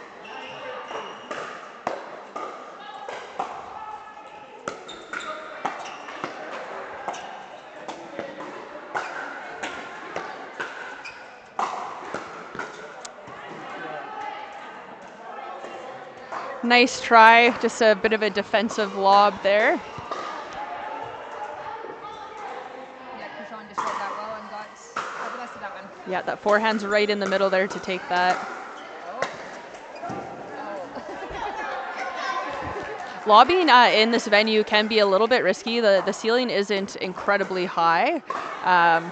but it allows for kind of those push lobs where they're kind of quick over your head, and if you don't get them, They're getting crushed. yes. For sure. It's definitely a little bit, even the ceiling isn't that low, but I think it definitely has the illusion. Yes, It's hard yeah. to really get your eyes adjusted to it. Yeah. Really understand how high it actually is. So. Oh, big swing there. I believe.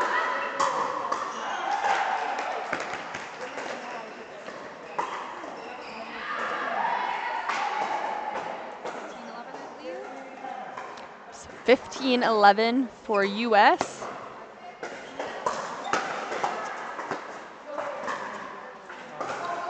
So the thing is with that slice return, it's really good. But as I was saying yesterday, so many of these tennis players have such a good forehand topspin drive. So sometimes that slice return can add to their spin, and their drives end up being really shaped really well and have a lot more rotations on the ball.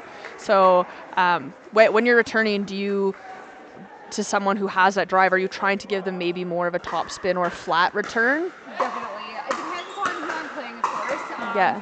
And where I'm taking the ball and everything.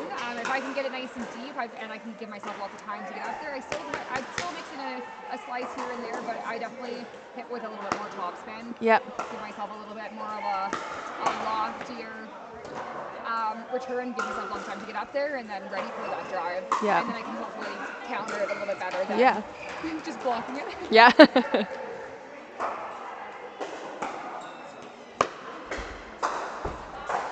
There you go. Nice That deep was beautiful. return. Yeah, so Very, good. and she by was there Susie for the next Fout. shot already. So Yep.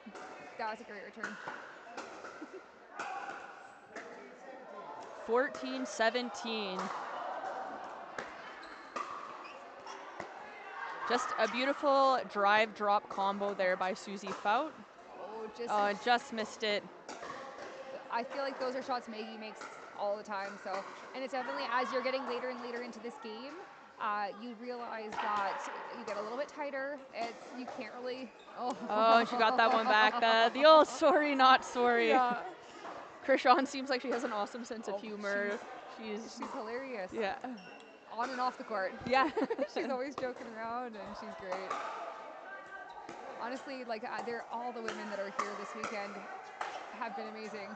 So yeah, everyone's been super welcoming. Everybody's super competitive still, but they're all having fun. They're all here for the same thing. Yeah. And you kind of have to when you're switching partners. You can't you can't be a bad partner. You have to roll with it and let it go. And exactly.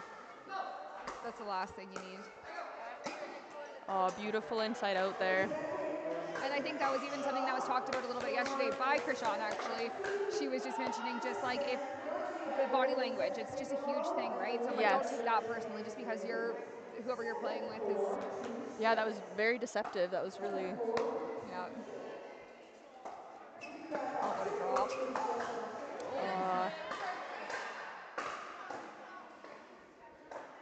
I feel like because the ball has been so poppy, it's probably easy for players to be afraid of overhitting it too. So she just didn't swing through on that one, just didn't finish her shot. A little bit tight, maybe not wanting to overhit this ball. Oh, good leave. Oh. I was like, I don't think it could have hit her. Yeah. I think it was pretty wide, but maybe that's just my angle.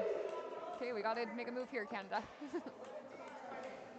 17-20 here. So with no freeze, this could be match point, and it is.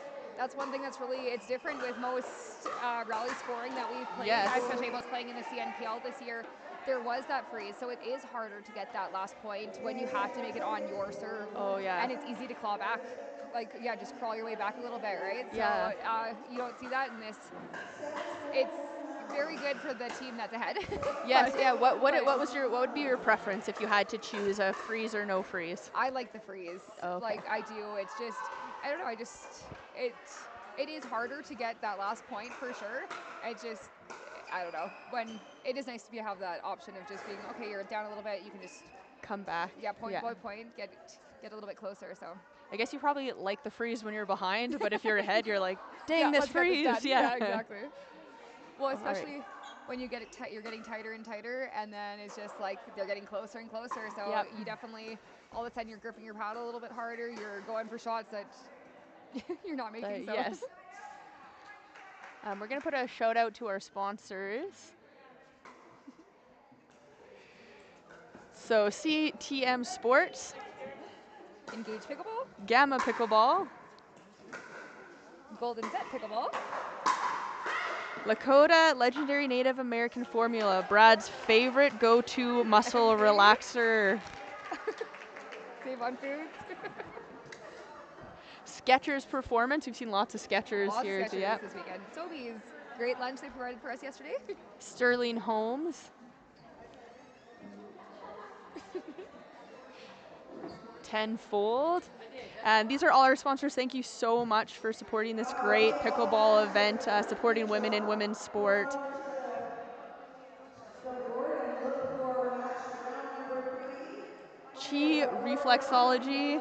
I got some treatment with her yesterday, so that was great. Oh, she I was needed here. it. Yes, she's Oh, here. that's awesome. Oh, you should go see her today. I should go see her. She's great. Can she grow new ACLs? Oh. I'll go get the names.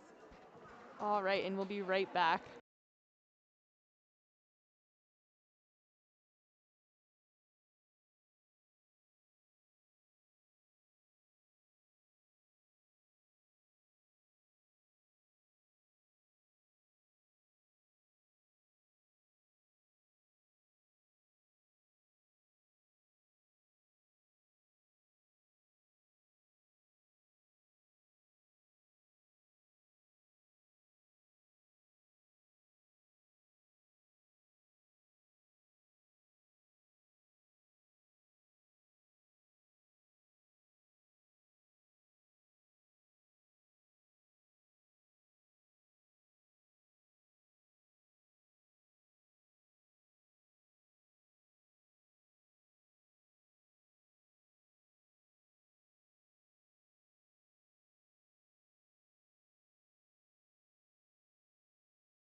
All right, we have Vicky Foster and Wendy Sofiak for Canada here versus Chandra and Carrie. We've seen them on this court a couple games before, but not together. So Carrie is playing left side for US and Chandra's on the right.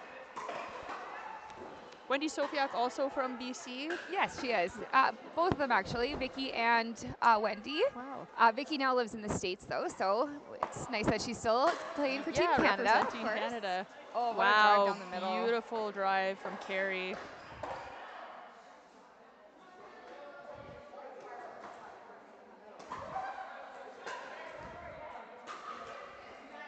I love watching these pros play because it just gives me hope in whatever 20 plus years from now, like maybe I'm still going to be playing at a high level of pickleball. It doesn't just go away. These females are amazing. They are, and it just shows the longevity of the sport. Like we can, like yeah, like I know there's players I've seen playing to their 80s, so hopefully they're still. Yes.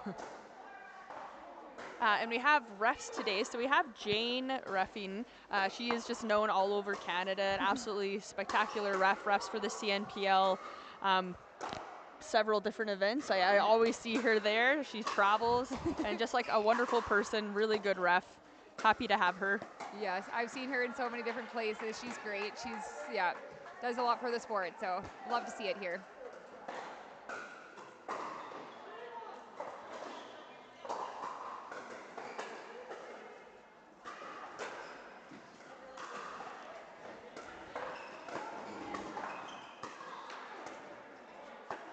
Wow. Great angle put away there by Carrie. Again, we see that deceptive inside out shot from the left-hand side. Just out.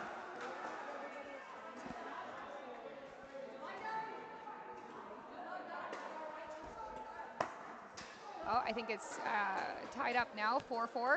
Vicky serving here. All right.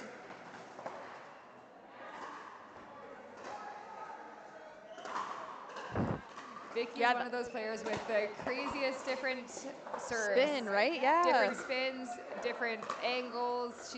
Her serve is such a weapon. A weapon, a huge weapon. It's great. And they got the point off that one, so.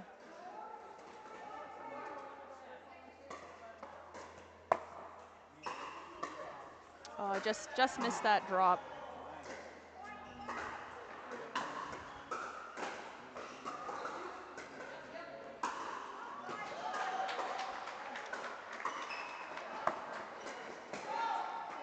Just out there. Unfortunately, that's also a risk that you take when you are going for bigger serves. Yes, and it actually matters a lot more when you're doing that in.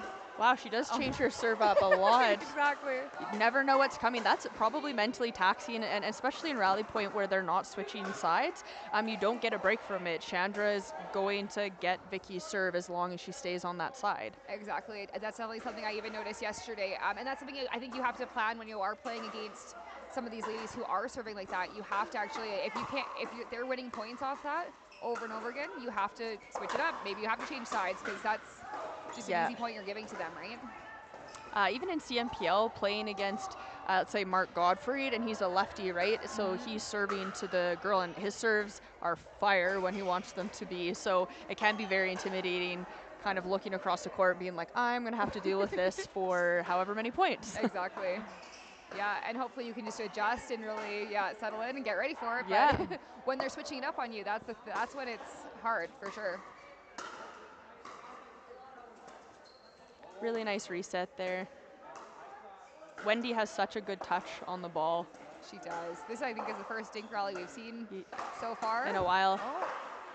Oh. Great play by the U.S. team there.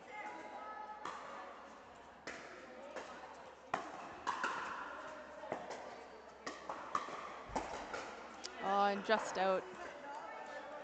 It'll be interesting to see tomorrow. There'll be more of the same partnership playing throughout the whole day, so they'll get to figure each other out a little bit more, and we'll probably see less errors in the middle.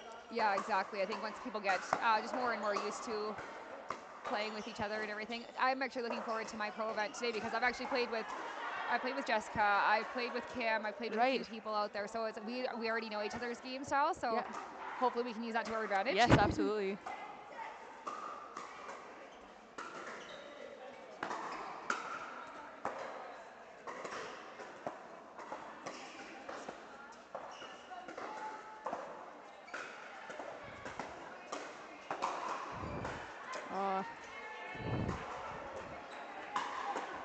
And that's 11 here, so we're going to make a side change. The Team US is up 11-6.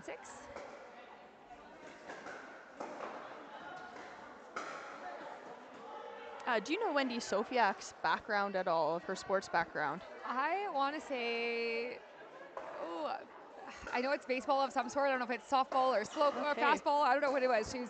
I know it's something like that, but she was very high level too. She has played for, she played for a long time. I wanna And she's say a she played- teacher, right? Yeah. Yeah. Yep. She is, yeah. Miss Sofiak. Yes. She would be an awesome teacher. I know, bet, right? yeah. I agree. Like my teacher plays professional pickleball. Exactly, yeah.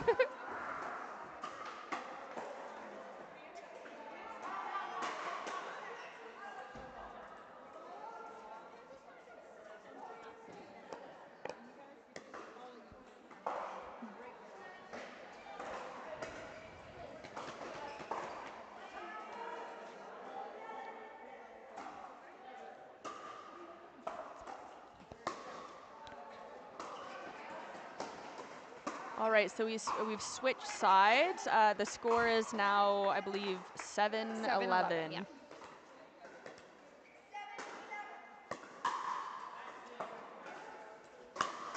Oh, Yeah, there's nice a slice try. return there. So Wendy just needs to get under that a little bit more, and that'll be going over.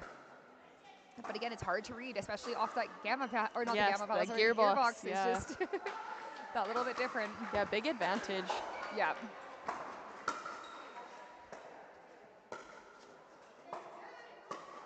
Oh, nice just a shot by beautiful Wendy. spot. Wendy loves her backhand. Yes, so and the placement of it, exactly. you never know where she's going with it. Yeah, and her hands, she has wicked hands. Yeah. Hand speed.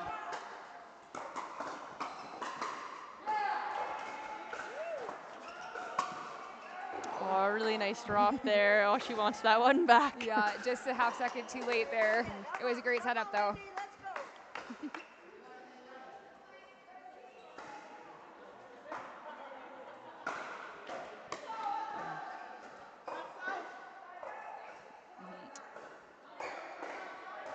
So just a bit of a discrepancy with the Serbian line call. The ball did, to me, It did look out to me, out. but Yeah. It's hard to, not our call, of course. Yeah, not our but- call.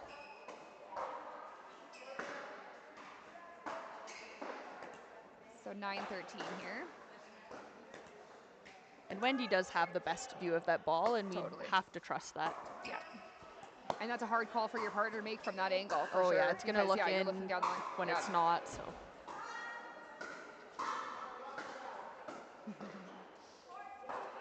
Of course, you hate to miss the next shot when you when you make that call. Yes. I know, even when I make a call and I know exactly what I saw, if the team is a little bit disgruntled by it, I feel so bad. And I'm like, I Exactly. swear to God, I would not call it. Exactly. Like, Yeah. but then it does mess you up. Exactly. It's hard to keep focus for the next point, for sure. Yeah. Not let that get to your head. Nobody use that against me. Just every call I make, they're like, nah. No, it's not. I'm going to start doing that, Yeah, actually. okay, good. When So we play perfect, each other. Hits the back fence. Are you sure? Are you sure? Yeah, are you sure? Ref, did you see that? Nope. I was watching the line, actually. Yes, yeah. Oh, that actually looked very, good to very me, but- close. Wonder if we'll see an appeal to the ref? Nope, she's just gonna. The ball was That in. one was overturned. Yeah.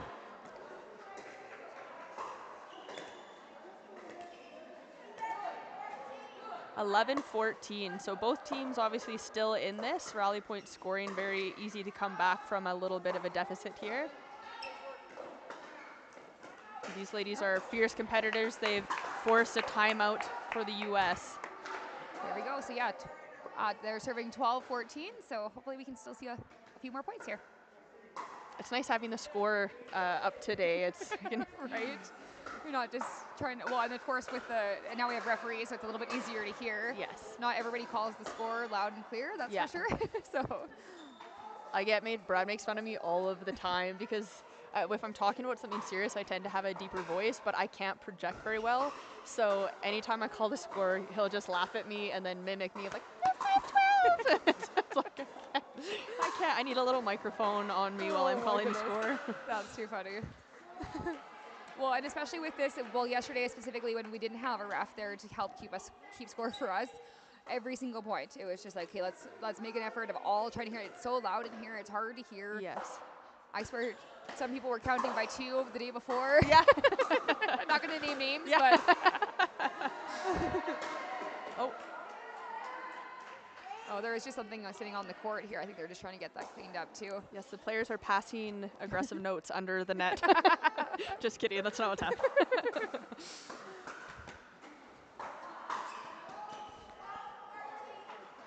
12-14, big lob serve. And the lob return. I honestly think that's the best defense against a lob serve, right? I agree. Just give yourself that much more time. And yeah, absolutely. You're up there. It's harder. It's harder to make a good third shot off of a lob. It's just a different thing you don't see very often. So. Well, instead of just worrying And then about you're the stuck depth back. of the ball, yeah, your brain's calculating height and depth. And I feel like when I do lob serve, I don't expect them to lob it back. So when they do, I'm like, dang it, that didn't work how I wanted it. Yeah. Okay.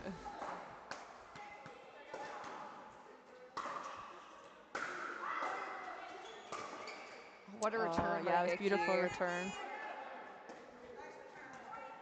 The spin that she can generate, it's crazy.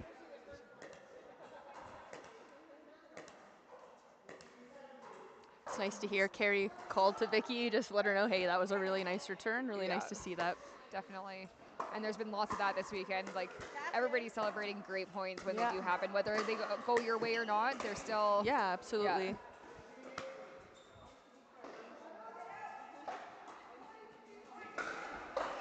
Some of the rallies we've seen this weekend with the senior pros, with the amateurs, like, there's been amazing pickleball to be seen. So it's awesome. It's great to see.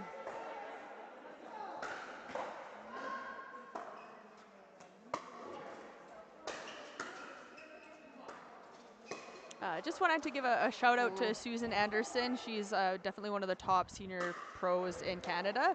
Absolutely amazing. So she couldn't be here this weekend, but wanted to, and she would have done amazing in this event. Definitely. It's funny because I see her all in so many different BC tournaments, and she's a great player. It's actually crazy. Yeah. She actually just beat me and Matt the other day, her and Jordan Renwick. So wow, yeah. Not over that loss yet, but she played amazing. So I can't say anything. It's like a really great block there by Vicky. What a setup by Chandra there, and great finish too. So yeah, Chandra's a very smart, calm player. She's don't see a lot of so calm. Her demeanor is crazy. Yeah. She's just like, she just is so chill. Makes it look so easy. Yep. Yeah. I played a rec game with her on Thursday, and she, like, just so calm, so like composed but all her the time. shots are just like, she has great shots too. Just she can drive, she can drop, she can do crazy angles. So she's definitely a very, very solid player. Excited to see what where she wants to take it for next year. Yeah. I definitely hope this can be an ongoing thing going forward. It's such a cool experience to see this many women together. It never happens. Yes. Like, I know, same thing in Calgary that I have in Kamloops. Like, I'm fortunate I get to play with the guys all the time. They let me play with them, but it's not the same as being on the court with 4 women. No, it's not, honestly. Yeah, it's not even close. Like, you think it'd be beneficial, and like it is to a point. To a point. But when I go play women's, which rarely ever happens to get 4 high-level women together here, it's just a different game. Like, they're attacking from random spots. Like, the patterns are different. Exactly. There's a lot of cross-court attacks in mixed, right? Where we usually don't see a lot of cross-court attacks to the guy, at least. Yeah. So you just really have to be more on your toes and ready for anything. Exactly. And like, it's a beautiful everything little comes lob. Back. Wow. Chandra with a beautiful match point lob right over Wendy Sofiak's backhand. Yeah, unreal match. Good job, ladies. Yeah, we had some great points there. All right, thanks again, and we will be back in a few minutes with our next game.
So we have a new match starting here. The Americans here are Krishan and Carrie. Carrie is playing the left side, Krishan playing the right side. They're playing the Canadians, who we have Susie on the left side and Roneath on the right side.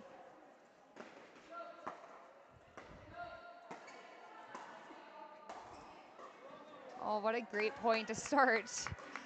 The Americans come out on top of that one.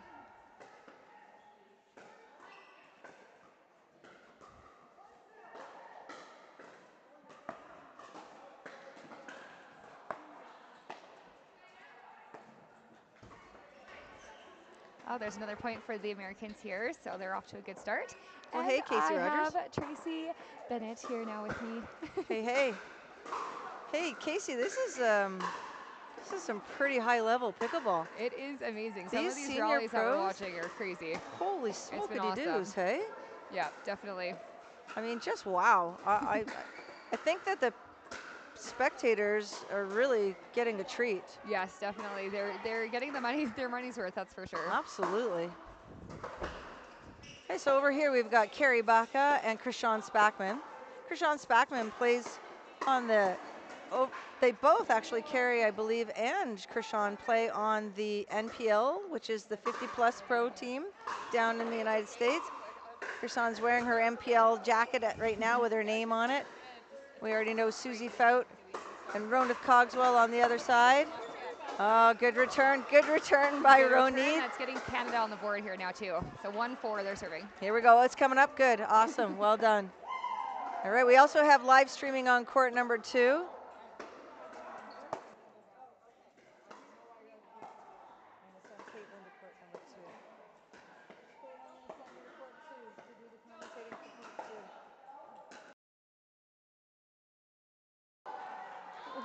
What a shot by Roneath. Wow, that was beautiful.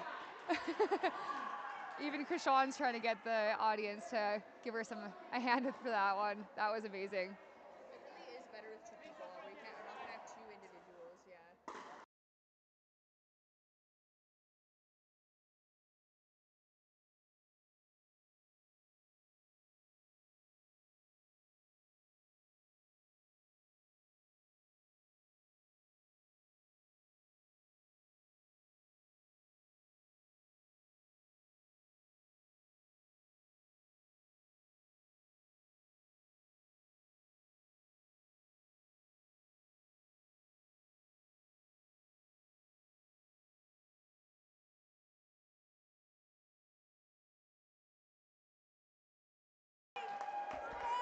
Great shot by Susie there to finish that point.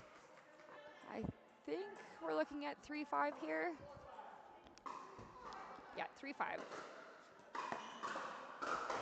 All right, Caitlin Soroka jumping back on with you guys. And there's a net cord winner. Definitely not sorry about that one. Looks like they're taking a timeout here, the American team here. So I think memes of pickleball has scarred me because every time I see a net cord, I just see Colin Johns like down on his knees, like, "Why God, why?" So I always get a little, cursing the net. Yeah. Oh my goodness. Yeah. I feel it's funny because if you ask any of the guys that I play with in Kamloops, it's a Casey curse. It is, the net hates me. It doesn't matter who I'm playing with, who I'm playing against. There is net rollovers like no other. So many times. And, or net cord body bang. Like, how does a net cord hit me in the face and then hit me in the chest and then hit me like What are you doing to these poor nets? Exactly. I think we're just seeing Krishan taking a little bit of a moment here. I think she might have moved a little bit wrong way when that net cord came over. And we're just seeing them stretch out a little bit here. So hopefully everybody's okay. There has been a lot of pickleball this weekend already, and there's still a lot more to go. So everybody's trying to just keep their bodies a go here. And we are seeing a side change actually as well. So we're seeing Carrie go to the right side and Krishan's going to be on the left here. There are 2 gearbox paddles here on this side for the U.S. Yeah, they're a very, very poppy paddle. Yep. Hard to get a read on for sure. I don't see as many at all in Canada. Like I've seen a couple here and there, but obviously a big, more so in the States. Oh. Oh, unfortunate miss there. But good Almost for a Canada. kitchen fault it looked like from Yeah. here. Yeah.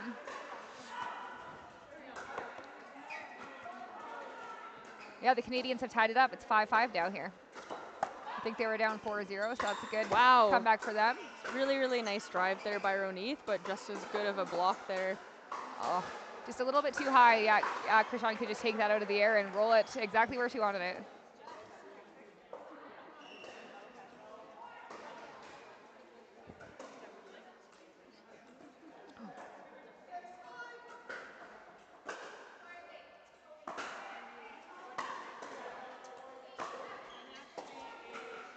Beautiful drop by Carrie. Nice serve to her serve pushed Ronith back so she couldn't get up to the kitchen, followed by that drop. Exactly, yeah. Really nice.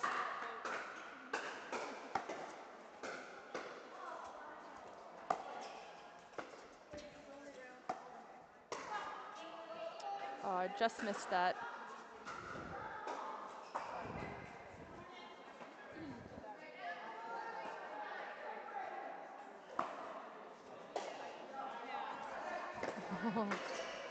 Oh, great finish there by Susie. Oh, you see both these ladies laughing here. That was, yeah, that happens. I think it might have been a little bit of a miss hit on the return, but it worked out okay for the Canadian team. Sometimes those short returns can cause problems too. Exactly. Great pickup by Rowe there. Oh.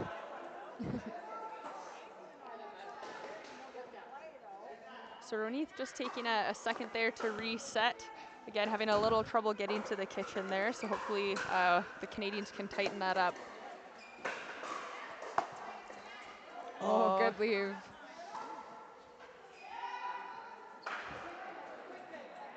Good spot. So Ronith was creeping a little bit into the middle there.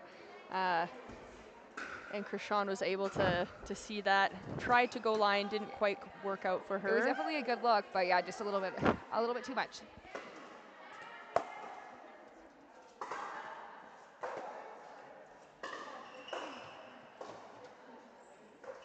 Good serve by Susie there to get that return out. See. Ooh.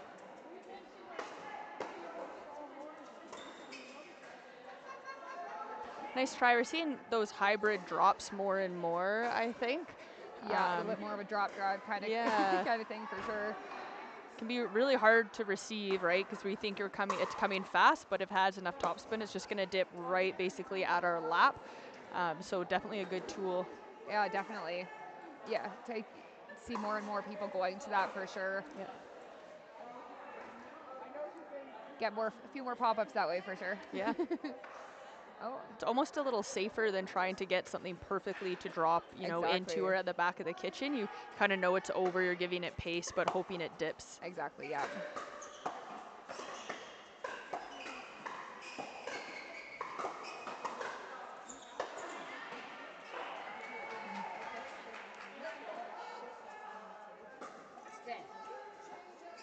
Oh, and Krishan has definitely been a force since they switched sides on that left-hand side. Yeah. We were laughing yesterday. She was in her sweats all day, and like she can't, I guess, be playing that hard if she's still in her sweats all the way through the day. But same thing today, maybe just trying to keep warm. Yeah, exactly. It is. It does cool off pretty fast when you're when you're in this facility. I'm like, maybe she's from Florida, maybe she's from California, somewhere that she's very used to the heat. So, which is totally fair if that's the case. Calgary is definitely not the warmest right now. No, I think it was 7 degrees. It's beautiful outside relative the sun to is shining yesterday, today, but which is still amazing, but a bit chilly outside. Yeah. I am a little scarred from coming to Alberta a few times in the summer and possibly having snow or yes, yeah, it could happen at any moment. Any moment. Exactly.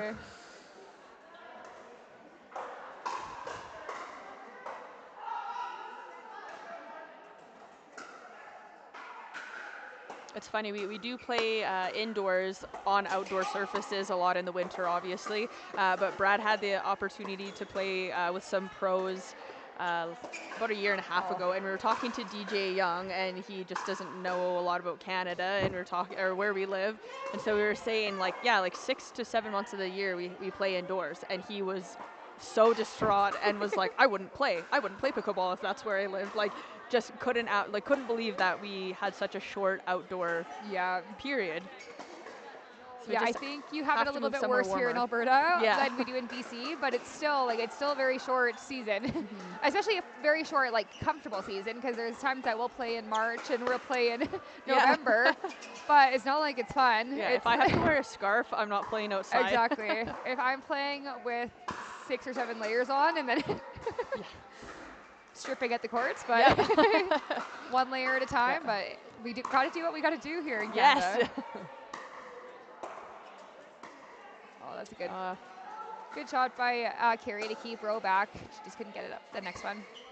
It does look like they're targeting Ronith a little bit with those, trying to get her to hit most of the thirds. Exactly, yeah, trying to keep her back. I think, Susie is having an easier time getting up to the kitchen when she's the one taking it, so I think that's just their strategy here. Really nice return there.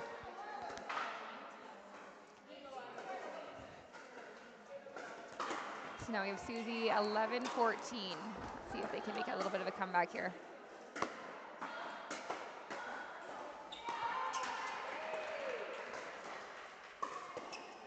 Oh, just ticked the net there. Yep.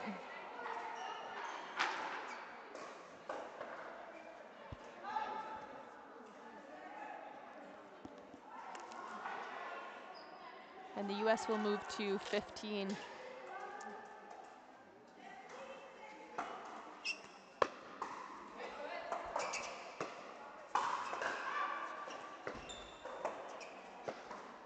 That's really nice patience. Carrie Baca getting to the net really slowly. Yeah, just working her way up. Yeah. One drop at a time, and then Krishan got to take that backhand just a little bit too high, right down the middle.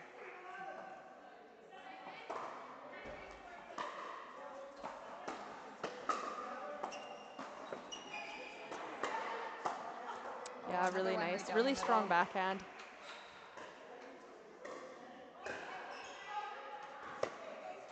Both the ladies on the other side of the net are significantly taller. Yes. They have that reach. They can just, take a little poke at it. Anything a little bit too high, they're going after it. Nobody's letting the ball bounce here. No, They don't have to.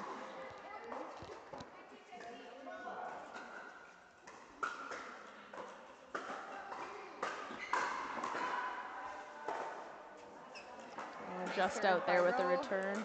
3 points, so 13-17.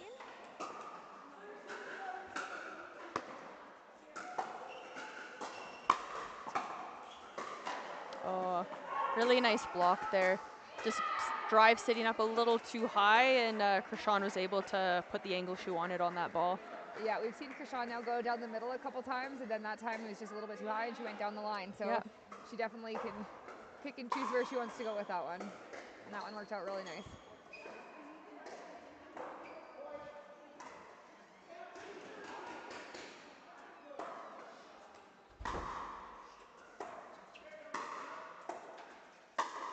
Oh, great overhead there by Rowe. Great angle. Looks like Ronith is stretching out. She might be in a little bit of pain there. I know she's wearing a knee brace. I don't know if she's injured, but she just looked like she was in pain there a little bit. Yeah, I know it's already been a lot of pickleball. It's only day 2, so I think we're all feeling it a little bit today, and hopefully everybody can keep going. It's still going to be a long weekend, so. I know my back from sitting here on this commentary chair. Oh man, it's rough. Definitely. Well, yesterday we played for our 4 hours in the morning playing the split age, and then I had a 4-hour break, and then I played another 4 hours after that. So getting my body back into it after that 4-hour break was an adjustment itself. Could be game point here, 2014. Oh, there it is. Really good take out of the middle. Yeah, great US take by dominated that game. They played really well, really focused. Definitely. some great rallies, great points, but yeah, US just came out on top of that one. All right, we will take a short break and be back.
All right, we are back at the Canada versus US Women's Pro Pickleball Challenge.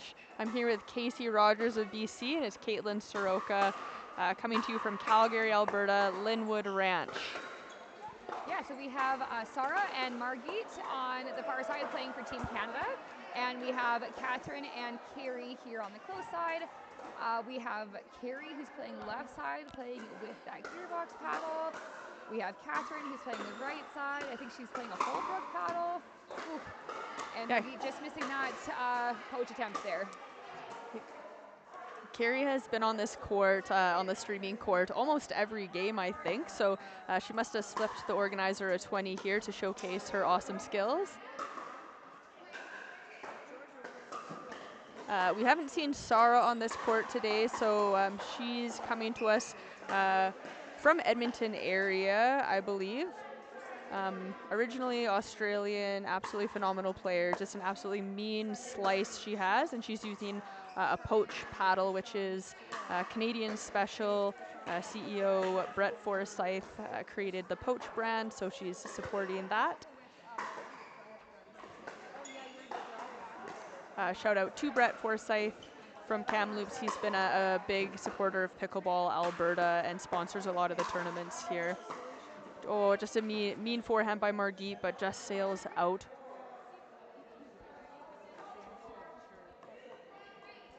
All right, the score is 3-3. Really nice drop.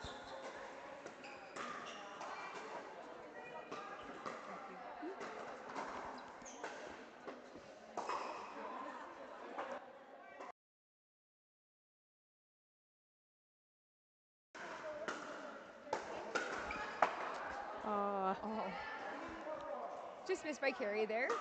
I think Team Canada is happy that she hit the net there. Yes. I think she was getting on top of that point. Yes, she was. Oh no, we have an injury on the far side. Far court. Oh, Krishan, she's standing up here.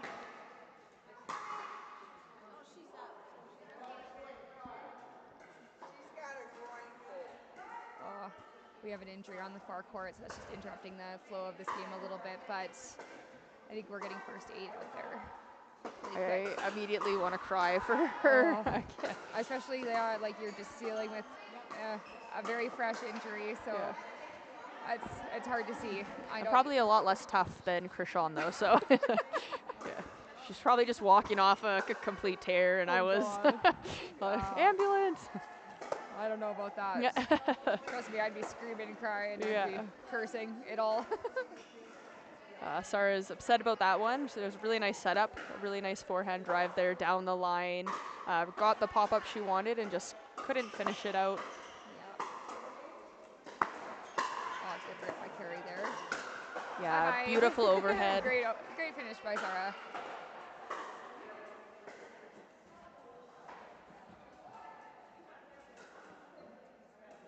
I love playing with Sarah. She's such a good partner. She is. Yeah. I played with her yesterday in the split age, and she was great to partner with. She's fun. Yeah. She's feisty. Very sure. feisty, yes.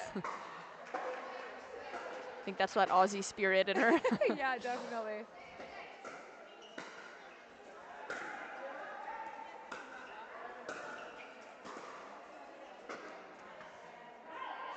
Catherine's been hitting some really, really nice drops. The fifth shot just isn't going over, so I'm sure we'll see an adjustment getting those a little bit higher. Yeah, definitely. The thirds have been great, but just the next one is just a little bit short into the net, so.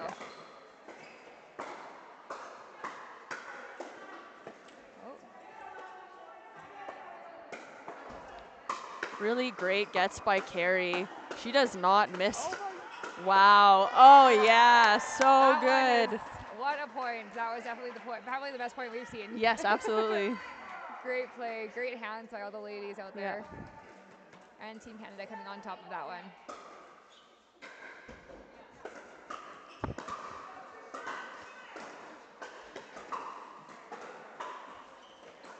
Wow, beauty angle. She definitely uses her slice very well. Yes. Forehand or backhand. She's, I think we'll just have just getting some ice for Krishan on the other side there.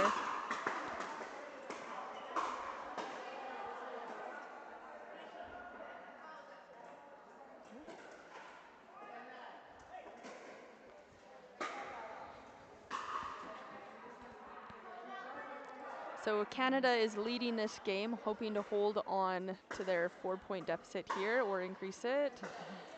A little bit of controversy here for the line call, but the ref agrees, so call stands, the ball was out, and we have Sara serving 10-6 here.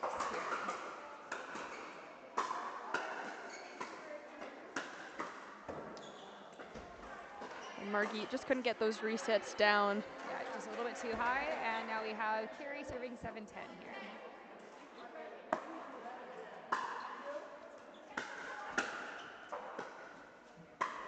Something that I love to see is all these ladies are so confident in their abilities and their game. And I think you definitely have to be in pickleball. As soon as you start second guessing yourself, you can get really tight and your game can go out the window pretty quickly. So something I've definitely seen from the pros and senior pros is just having such a big confidence in themselves. Definitely. And I think that's something that it's hard to do sometimes. You definitely don't have the confidence all the time, and sometimes it's better just, I find it's easier to play like you're playing a good player, and it's like I have to play to their ability. Like you have to play up to it. So I find that almost being a easier. little bit an easier thing. It's like I need to play for that, like, right? Yeah. So it's like sometimes you go out there and you play a game that you think you should win, and all of a sudden that's when you're playing your worst. When it's That's true. Yeah, it's hard to. It's a mind game for sure, in all aspects. This sport, but I think it's just however you can adapt to it. So. Yep. It's different. I come from basketball. I don't have any racket sport background. And people are like, well, you never got nervous in basketball. I was like, of course I was nervous, but after tip-off, you run a bunch of lengths at the court. If you shoot and you miss, you can get the rebound, or then you have to get back on defense. There's not these small mental breaks after every point where you can kind of beat up on yourself. Exactly, and that's the thing with this sport. Every single point is either an error or, like, sometimes it's a winner, but right, there's somebody who makes an error. Yeah. Every single time. Yeah. Whether that's you or it's the other team, hopefully you're just making one less error than they are. Yeah, and absolutely. that could be, when it comes down to this, is all it takes. So. Especially in rally points, yeah.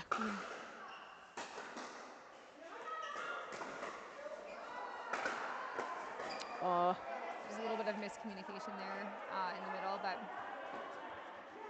Canada's still leading a little bit here. 7-12, I think. Oh,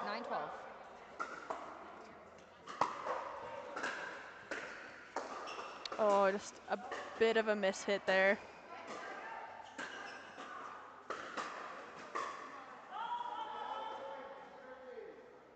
Those are tough sometimes when you don't expect the ball to be as high as it should be an easy put away, but it is actually tough. We don't, especially at this level, we don't get those high balls a lot. So when we do, it can actually take you a little bit to be like, whoa, and then you end up making an error on an easy ball. Exactly. Your timing's just that little bit off, and that's all it takes. We have a couple errors here from the Canadian team, so I think we're seeing a timeout here. Probably for the best, just try to get them off, the U.S. off this tear. And it's tie game now, 12-12, so. Were you able to talk to some of the U.S. pros yesterday about kind of, are they from all over the U.S. or do you know where some of them are? They're definitely, there's people from all over the place. I know there's a couple that are from like the Oregon area, there's California. I think I heard, I know there's Virginia, there's Las Vegas. So wow. It's kind of all over the states. And cool. I know we have like all over Canada too. We have like Jess and Carolina who are both from Toronto area. So it's definitely east to west on both countries. So it's cool to see. Yeah. Really cool. We're playing pickleball in here, but there's literally a ranch and horses just outside. So just a unique venue here. Definitely. I tried to make friends with one of the horses yesterday, and he ran away from me. So I'll try again today. Yeah, you gotta give it a go.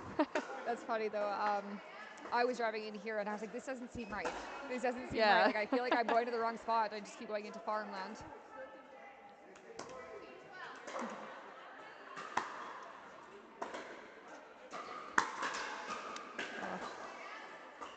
Yeah, I think they're ready just been a little confusion on who was going to take that ball, so decision a little bit too late, and then an error there. So Margit's forehand drive is so good, and she can really rip that ball. I don't know if I've ever seen her hit a forehand draw. Does she hit? Does. Yeah, she she does. does. Have one, Okay. but she does. Just or plays it's to her more of that, strengths. Hybrid. The hybrid drop, Gotcha. yeah, drop drive kind of thing. So.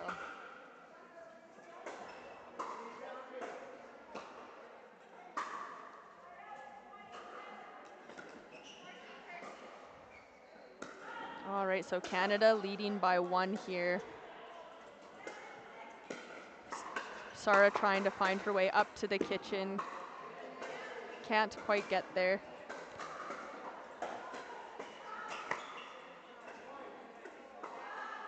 The first drop was good. The second one was just a little bit too high, and then Margit's out of position for that one. So unfortunate, but that's okay. Hopefully they can keep those balls a little bit lower through the transition zone. Oh yeah, There you Margit go. comes in there with an absolutely spicy Yeah, forehand. she loves that forehand, so what a rip.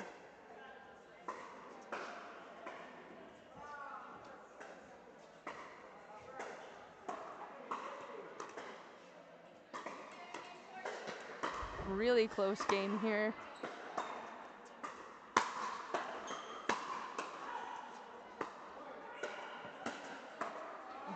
Oh, just a bit of a miss hit but for Carrie there. Yeah, hard to say if that one was going to stay in or not, but I think she just thought it was going out and then decided last minute maybe it wasn't. So one of those, timing just a little bit off.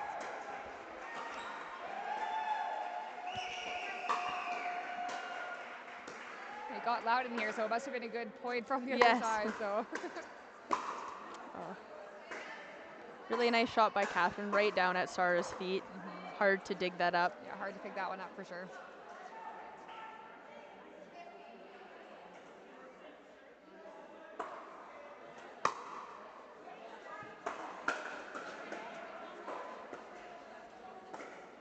I find Carrie is very, very patient getting to the kitchen. She doesn't move forward super fast, but all of her shots have such nice touch and feel on them. She's able just to sort of creep up there, so calm and composed. Definitely. I think she does a great job of that. It doesn't matter if it takes her 5 shots to get up there, she's going to get up there every single time. Yeah. And I think that's what Team Canada might need to keep it on Catherine a little bit for through the transition if they can, just because she makes a great third shot, but she doesn't make this necessarily her 5th or next shots, right? Absolutely. So, whereas Carrie is making every single one of those. Just so nice. And that's the thing, we in pickleball we just have so much more time than we think. Yes. Oh wow. What defense. Sarah and Margit getting worked up here, hopefully transitioning some of that energy into their game. Definitely.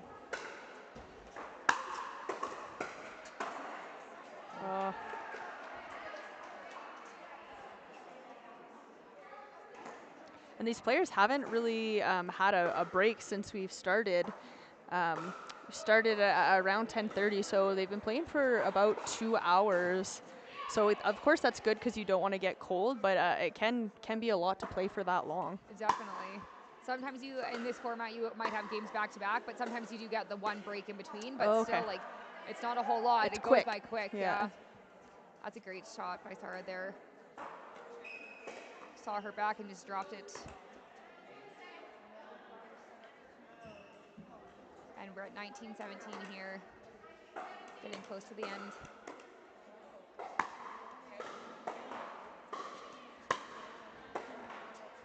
There's that hybrid shot you were talking about, which is really, really smart. Margit's off balance off the court, so trying to rip a normal drive from there is going to put her and her partner in a really bad position. So that hybrid allowed her a little bit more time to get up. Definitely. Oh, that's just great angles from Sarah. What a play. Really good construction there. So she's pulling Carrie out wide, attacking, then through the middle, just really using her angles.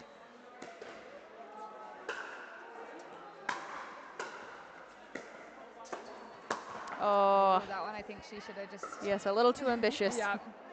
And Sarah was back, so she could have taken that one. Set it up one more. but it's still all Still they need game is point. one. Yeah. Yeah.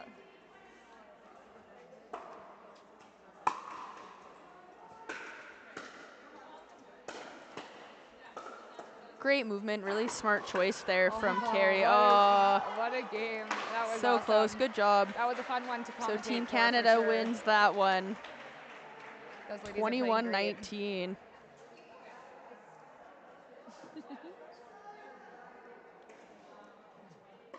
All right, just going to take a short break here.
All right, we are back at the Women's Pro Challenge Canada versus US. We're about probably over halfway the senior pro division, or maybe a little more. We have a big countdown here. All right, so we have Rose Sawatsky and Sarah McNeil playing against 2 US players. So we have Yasna on the right. We will refer to her as Yaz. And thank you so much. And we have Krishan playing here And on the left Krishan side. is playing left. The Americans are the first on the board here, 1-0. So Krishan is actually dealing with a little bit of a groin pull that was hindering her in the other game. They did a little bit of a medical timeout, so hopefully it doesn't bother her in this game. Just a beautiful cut shot there. Yeah, what a great Sneaky little play. Yep. That was awesome. And Rose, if anybody, I think she's going to be the one who can get back there and get back up. Yes. She's so fast, she's so feisty, so I love watching her play. Oh, down the middle. So I work in healthcare, and I see a lot of older patients, and there's such a difference. You can have a 65 to 75-year-old come in and maybe they can't walk, where they're kind of slowing down, and then you have people like this playing pickleball, from 50 on, that are still super athletic, super mobile, healthy. I think it's just a good role models, and good to see for younger people. You don't have to slow down. We don't have to give up the things that we love because we're aging, if we take care of ourselves, of course. Yeah, exactly. And that's the thing is, I think I couldn't agree more. I think one of the worst things you can do, whether you're an athlete or if you're or not, is just stop moving. Yeah. Like once you stop, that it's harder to start again. It's harder to you're more prone to injuries. So of course, if you have an injury, that's different. But I think that's a big thing, is just keeping your body moving, keeping your body and your mind active. Yeah. That's going to keep you younger for longer. Yeah. And that's a good rip from Rose down the middle. So Canada, I think it's now tied up 3-3.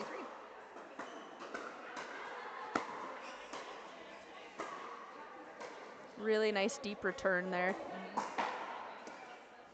Especially if Krishan does have a little bit of a groin pull there, she's going to want to get those returns maybe with a little bit of height, as deep as she possibly can, to give herself more time. Yeah, giving herself lots of time to get up there.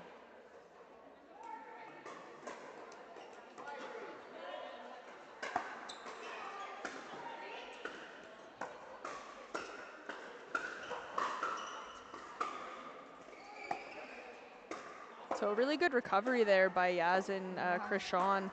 Right back in the point here and won it. That's just such good defense. Great defense straight to offense. They really executed that point well. Unfortunately, that one ball was just a little bit too high, and then that's it.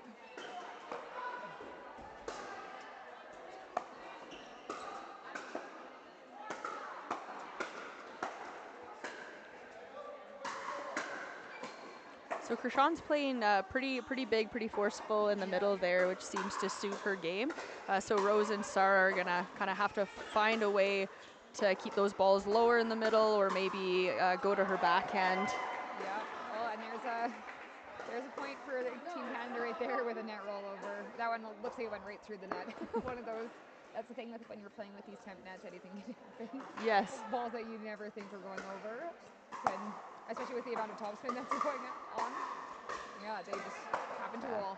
Wow. That's a good speed up again for Rose. Yeah, a little risky. She was back off the line, speed up cross court, but just kept it low, and it paid off. It's worked a couple times, but I think she's gonna catch up to those, and she's gonna get the better of those if they keep going there. Yeah.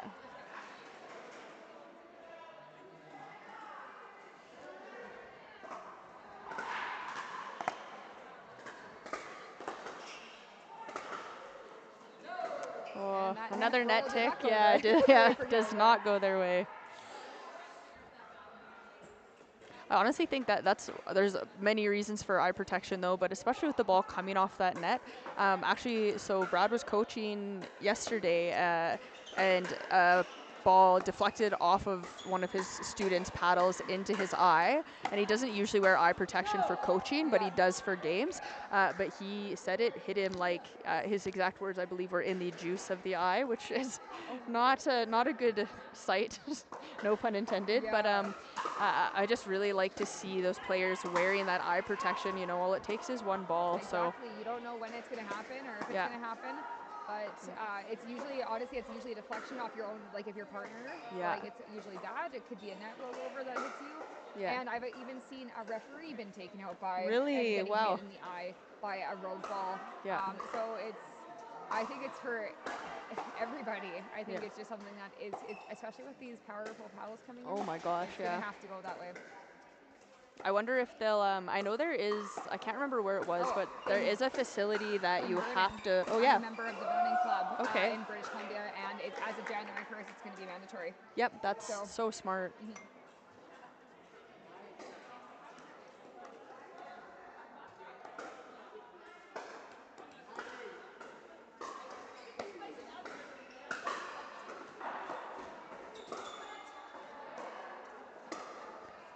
So to deal with Krishan's big presence in the middle, it looks like they're going to try to target the right-hand side a little bit more.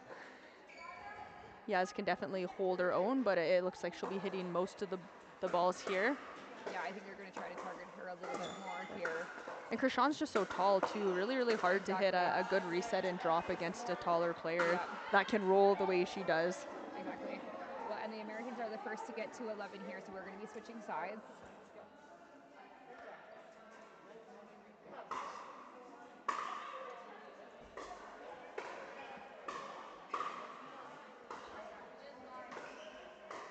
There's been some really great points, so hopefully just Team Canada can get a few more on the board here.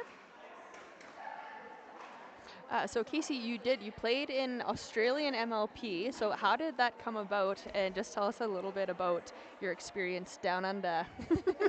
So I had to. I'm so sorry. It was kind of just a very, like, it was right after the CNPL ended last year. They had made a post that they were going to be doing that, and they were opening it up to international players. So last year they had it so for basically just for Australians. And then now they opened it up to international, so there was basically like anybody from Asia, Australia, New Zealand could be on a team, and then you're allowed one international other than that. Wow. So I just decided to put my name in and see, and I luckily got drafted. My experience was actually amazing. It looked like so a lot great. of fun, yeah. Yes, I was there for 3.5 months. Wow. And I got to play some of the best pickleball ever. Yeah. The people were great, so it was definitely an experience of a lifetime. Yeah, I lived in Newcastle, Australia for a few years and was absolutely obsessed. So when you were down there, I was like, maybe I'll just show up and come visit her. Yeah. Oh, you should have. I would have loved that. It's just such a nice place. Exactly. Like, it just, everything about it was beautiful. What a good drop by Rose there to get up. Yeah. Just dipped enough that Gaz was reaching in on it, so.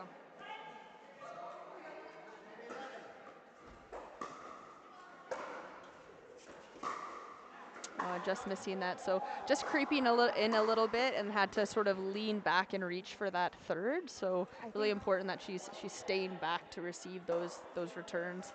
I definitely think that has a bit of a displayability with this court as well. I said it's a little bit faster than we're expecting. So sometimes you think the ball is coming a little bit, and then all of a sudden it hits the court and it's getting inside on. Right. It's jamming you up.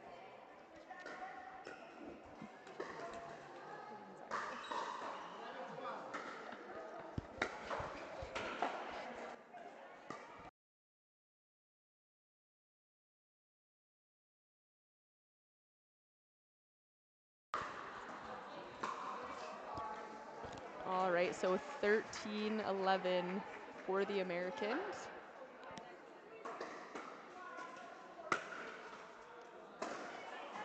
Yep, just that slice can be a little bit hard to handle.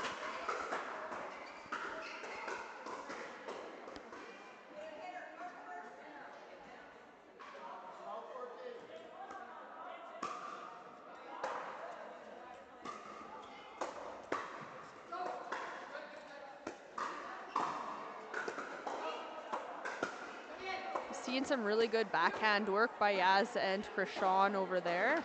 Definitely, both of them are favoring their backhands a little bit, but they're both playing exceptionally well. Yeah. And these girls, I love to see that even though that third was just a little bit too high, in this rally scoring specifically, yes, they didn't come out on top of that one, but they, like, even if it's too high, your defense and you just get up there. Yeah, exactly.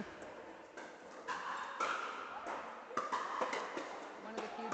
Oh, Jesus. Really great attack there by Rose right down the middle. Great point by Yes. everybody on the court there.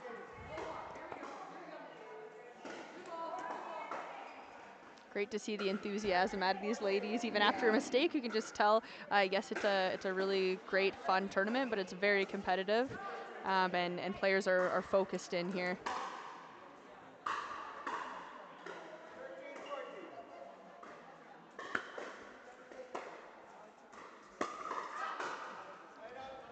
I would have liked to see Rose drop that ball. I think they were able to kind of. Short, so some people think that's a good time to do it, but it's hard to keep that ball in when you're still taking a full swing from there. Yeah.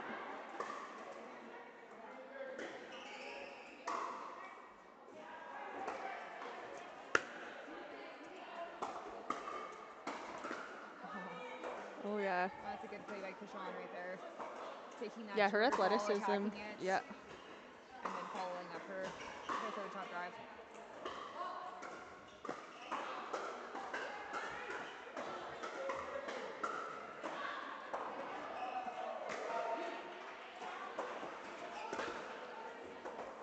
Oh yeah, it's just some beautiful resets by Yaz there, but can't quite get up to the kitchen. It's the worst. You hit 3 or 4 just absolutely perfect resets, and if we don't follow it up after, we can get ourselves in big trouble on the next one. Definitely. Great play by the Canadians there.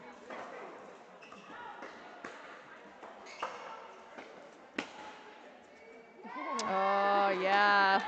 That's a great shot by Sarah. Honestly, I thought it might have been a good leave. Yes. But she cut that ball in. It was perfect. I still think it was a good leave. I know, Yeah, right? just percentage-wise.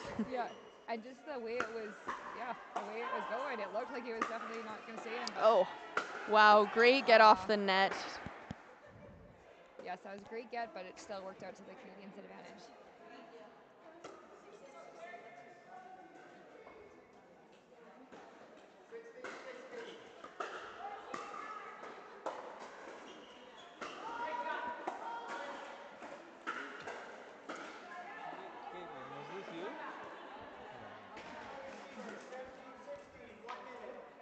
Oh, and we have a timeout here after that missed return by the Americans. So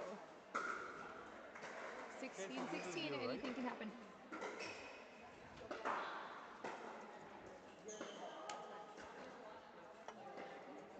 All right, so just a quick timeout here.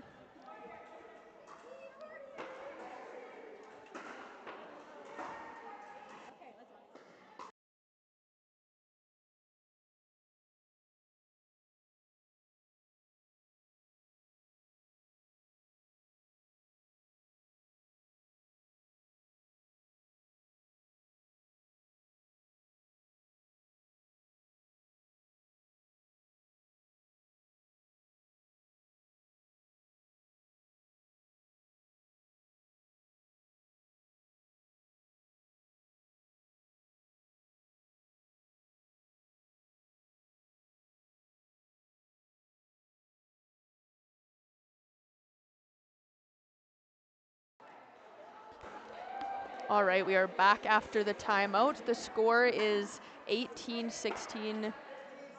Canadians hoping to close this game out here. This would be a big win for them. I think yes. These ladies are very strong, so hopefully. Yeah. I still think that's the right decision there, just trying to work your way back up and get reset and started at the kitchen.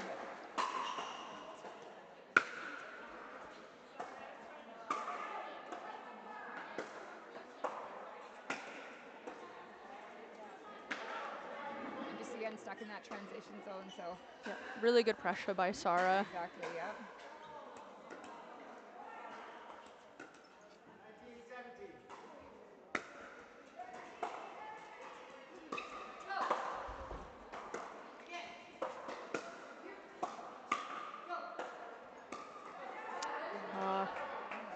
The Canadians just couldn't quite make it up to the kitchen there.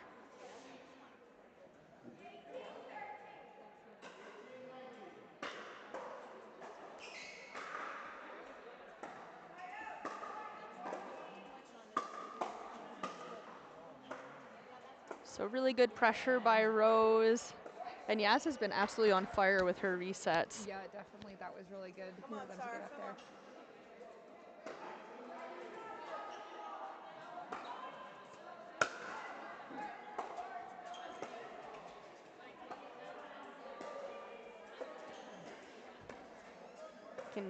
The stakes are high here with making a mistake, so players are being a little bit more patient, not willing to attack those lower balls right now because of the score. Yeah, and that was just a great dig shot by Yaz just to move Rose a little bit, make her uncomfortable there.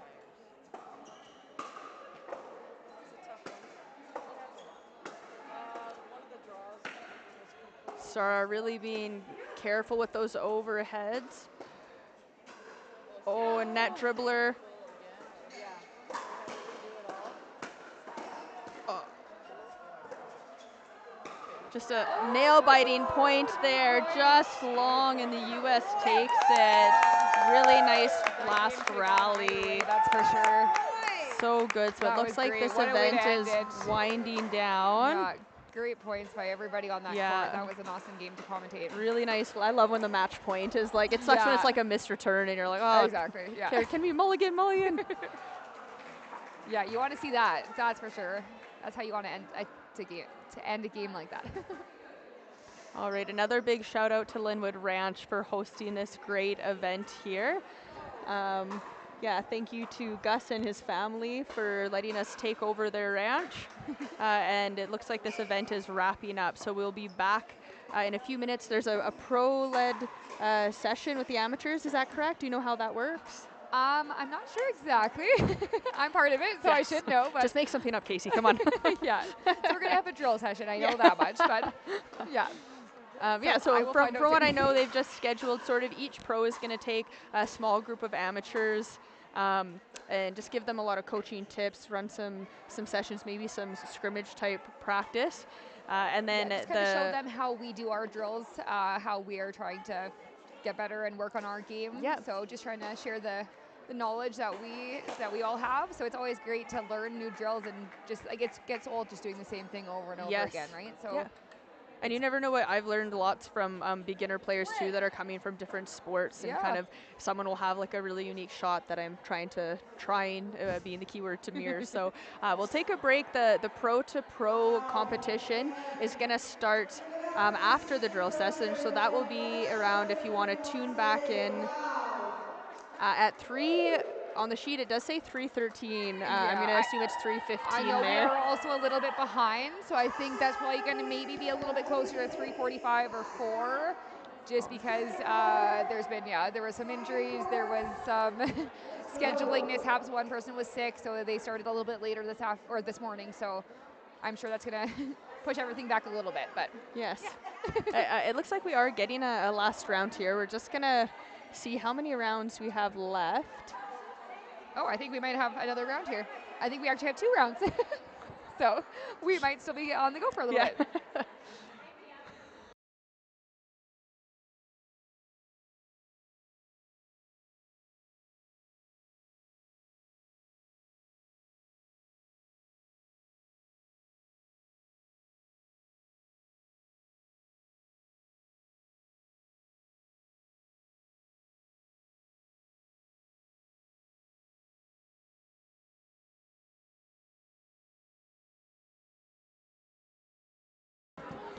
All right, so big shout out to our sponsors here coming on the screen. It takes a lot of people to get an event like this together, even with Tracy Bennet helping helping us out here. She's done so much and takes on so much by herself, but thankfully has had the support of all these lovely sponsors. We have lots of volunteers here today and a great audience, lots of spectators and in support of women's pickleball. So hopefully the young ones coming up will see this and want to play in this event one day. So So this, I'm being told, is the last round of the senior pro head-to-head. Again, the top 8 players will be matched for the finals tomorrow. And then after this, we will have the pro versus pro event, same format, rally point scoring. So for the Canadians here, Casey has come with snacks. I didn't know you were on. It's very tiring watching all these fine ladies play pickleball. So it looks like we have Sarah McNeil and Vicky Foster for the Canadians, and then B. Kilgore and Chandra for the Americans. So this will be our last round. And then the lovely Jane is going to be our ref. She's so good at being loud, but then she usually will lose her voice after a big event like this. So we appreciate her ability to be loud on court and get that score to all the players so we know when we can serve, but she definitely pays for it later.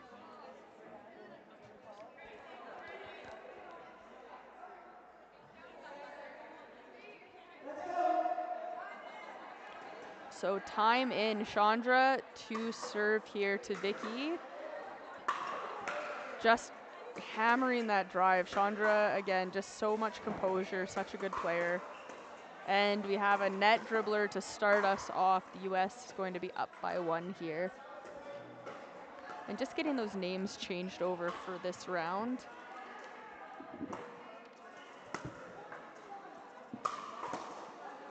That's the second time Chandra just absolutely rips that ball in the middle, testing out this partnership, seeing if they can figure out who's going to take that middle.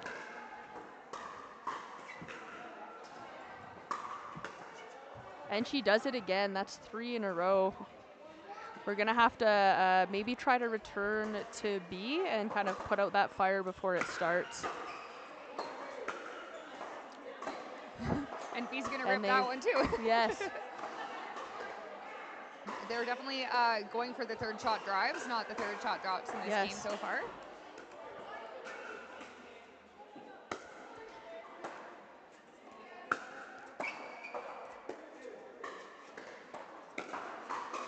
I mean, in rally point, that might be a good strategy. Well, what a grab there from Sarah. Oh my goodness, this is great. Yeah, really good gets. They just need to make their way up to that line there. Oh, and they're just not able to. Yeah. So I think they had a few balls. They could have moved up and just taken a little bit of that time and space away. They had lots of good resets there. It just didn't work. Didn't work out in their favor. Resets. I thought they were gonna get up to the kitchen line and have a different. But the Americans are playing great here. Here we go.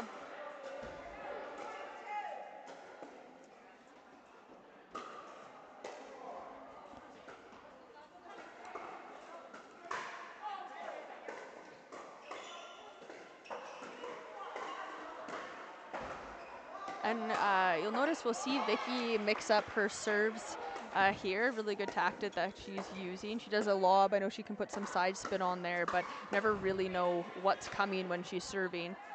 Yeah, she is definitely one of the pros that definitely changes her serve. She's always keeping the whoever's receiving the return guessing. You never know what she's gonna do, and it's working. It works really good actually.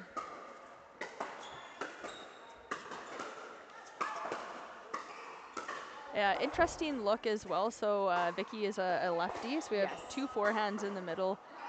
So definitely the drives middle are going to be good to test out Sarah and Vicky until they figure out which forehand is going to take those balls. Exactly, yeah, definitely. And it has worked so far, so. Wow, really nice get by B there off the net. And she finishes it out.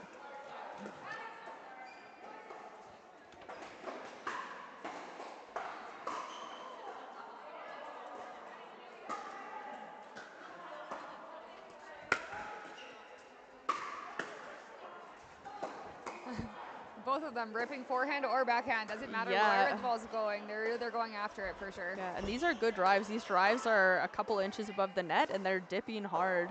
Yeah, definitely. I think both Sarah and Vicky definitely need to get their returns a little bit deeper, give themselves a little bit more time to get up there because these ladies are just teeing off on them right now.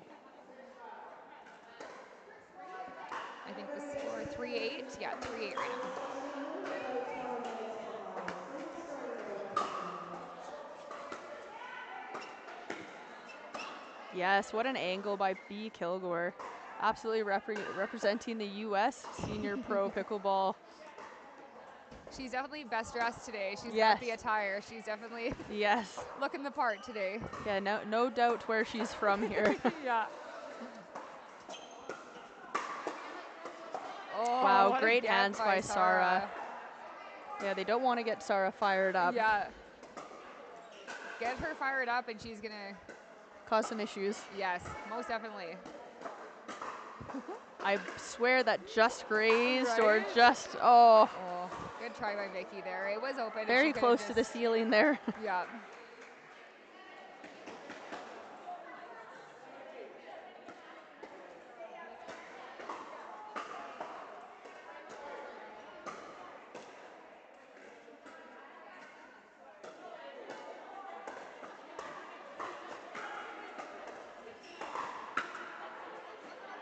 On that block, just a little too much angle.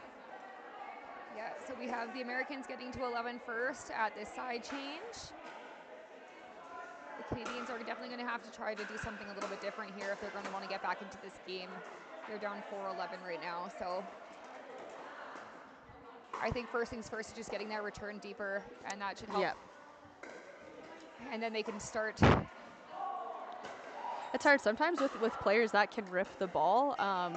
Probably not a popular opinion, but if they can get their blocks in the kitchen and try to make them run up, they could start making some mistakes or make them dink instead. Exactly. These girls want to rip the ball. Yeah. If you invite them up to the kitchen and force them into the dinking battle, Yeah. that's what's not comfortable for them. Yeah. That's what's comfortable for these ladies. So they can't just keep feeding into their game. They need to actually get back into their game and how they want it. Yeah. So.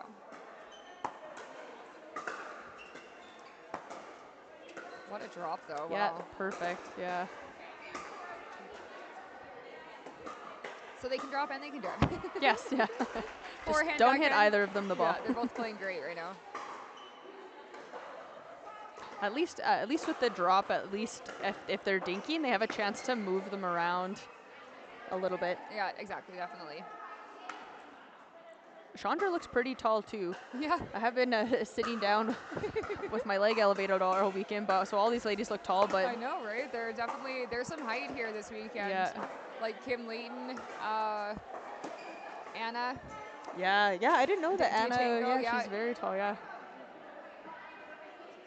She uses Anna in singles is absolutely amazing. The first time I saw her play, I was like, how do you hit a passing shot? She can reach and get absolutely everything. Exactly. Like so hard to pass. Yeah, the length.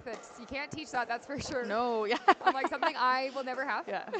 If we stretch hard enough, Being Casey, we 5'2" on a good day.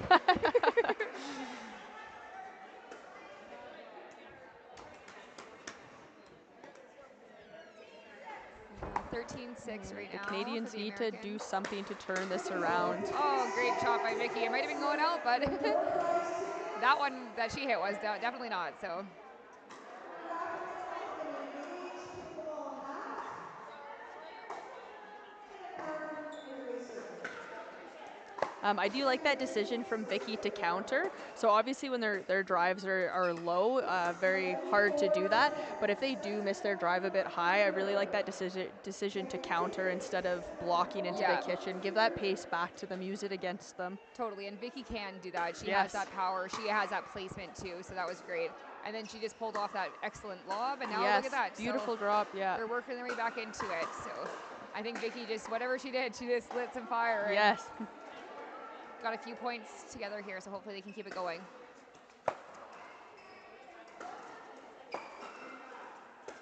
Really nice decision there to reset. Oh.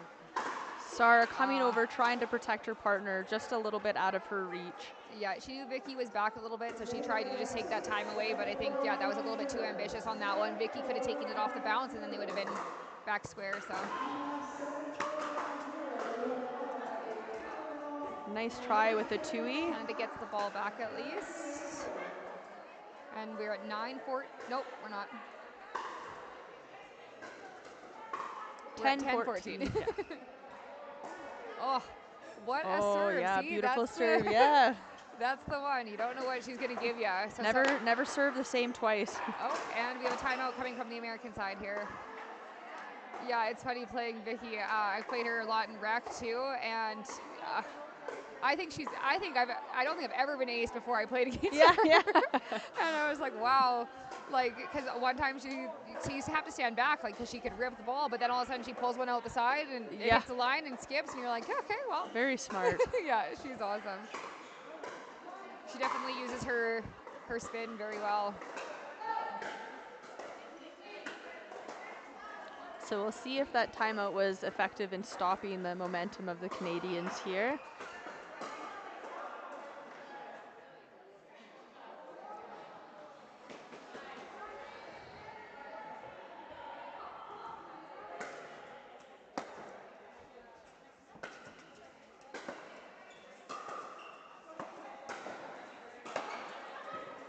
Good get on the first one by Vicky, but she just couldn't get that second one. Yeah, B did a really good job of not only attacking, but pulling Vicky out wide and making her reach and then being there for that second ball. Really nice combo. Definitely. Nice. Good job by Sarah to keep them back, and yeah, B just couldn't get that one more over. I haven't played. I know there's like a PPA video game, a pickleball video game now, which is hilarious. But I wonder if they have, like, you know how those old fighter games you would press like square, triangle, this, and you'd be able to do a combo. I wonder if they can do them with pickleball where you're. I haven't played it either, Yeah. but that would be interesting for sure. Yeah.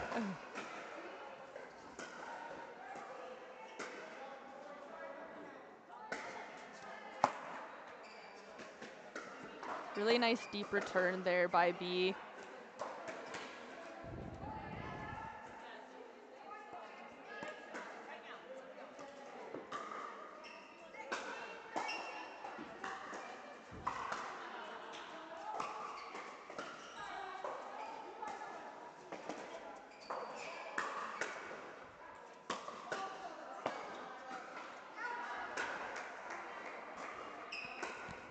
Yeah, these women are not afraid. A one reset there, and then it was attacking all the way up to the kitchen. Yeah. Definitely. And that was a well left ball by Vicky, so Yeah. the ref agrees that was out.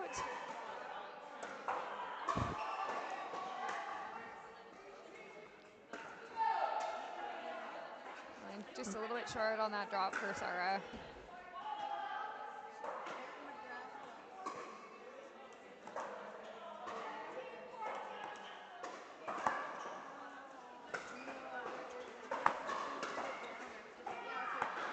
That's just such a nice two-hand backhand drive by B. Definitely.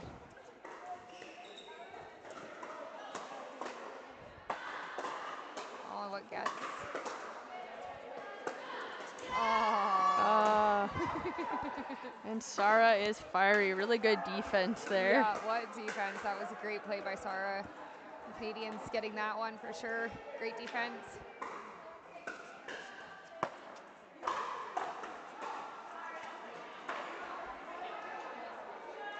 Again, just some confusion in the middle who's going to take that third shot when there's both the forehands. Yeah, it's really hard you have to work that make out early in rally point. early, yeah.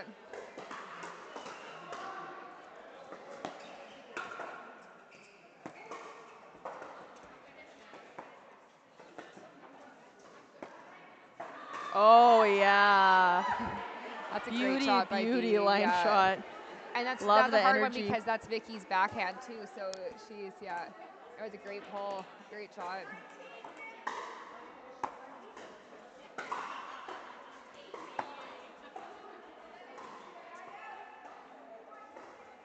All right, another chance for Canada to get a few points here.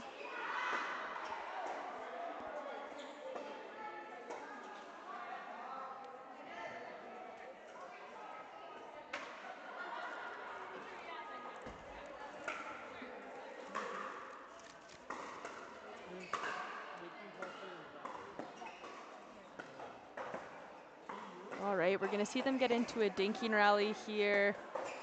Oh, never mind.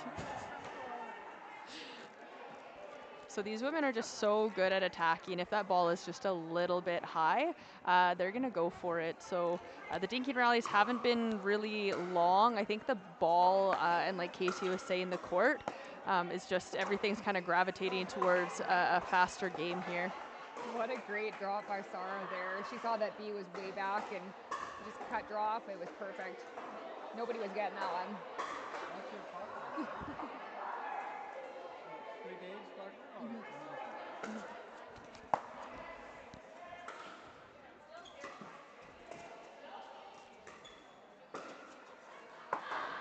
All right, wow. Yeah. Killer overhead. What a great get by B. That was a good lob, but she was just couldn't get it above her. So the Americans take that one 21-17. And I think that was actually the last round. All right. We got that one right. We're this not time. sure, but we think. All right, thanks for listening. We are here, Caitlin Soroka and Casey Rogers, at the Canada vs. US Women's Pro Pickleball Challenge. It's a mouthful. It is a mouthful. All right, and we will be back.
Hello and welcome back to the Canada versus US Women's Pro Challenge here. So it looks like a very intense game to start here on court 1.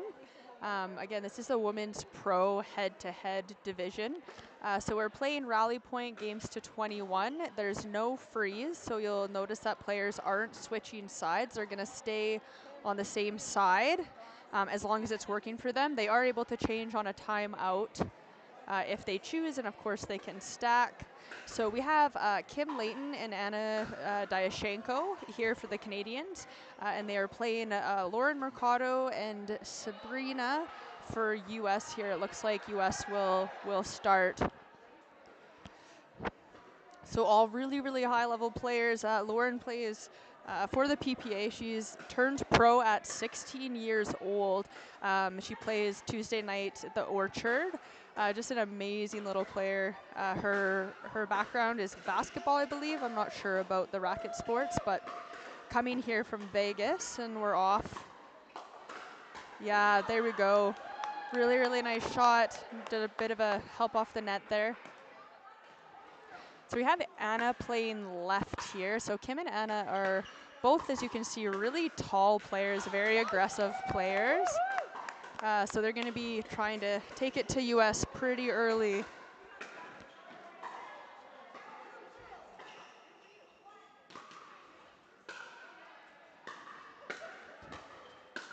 Oh, yeah. So got away with a little bit of a high one there, but players just settling in rally point.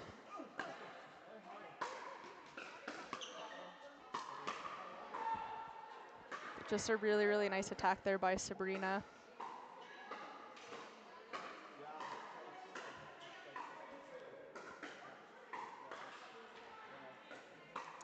Sabrina and Lauren have actually played together in a few tournaments. I know I played them in a PPA about a year and a half ago now, so they do have some experience playing together.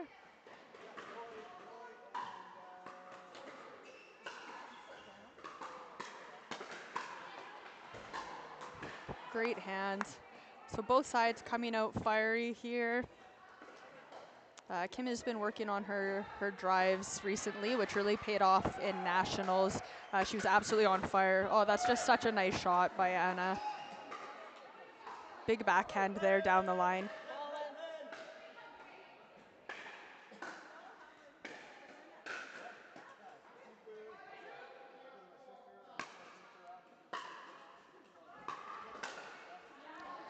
So the drive sitting up just a little bit high there. That's going to get punished every time by Lauren. Her hands are very fast and she has lots of power. We haven't seen very many drops to start here. Serve just flying long.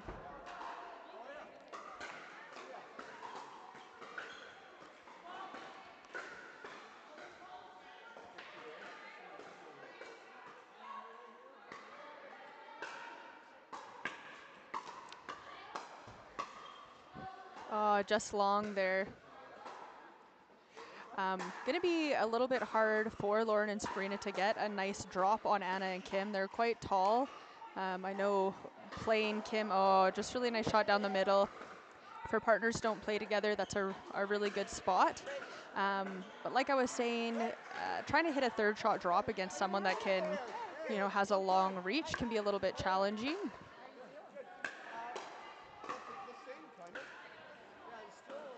So I think Kim just needs to start that ready position a little bit higher there. So she's swinging a little bit from her hip up. So I'd like to see her, especially on a ball that's that high, come a little bit over it.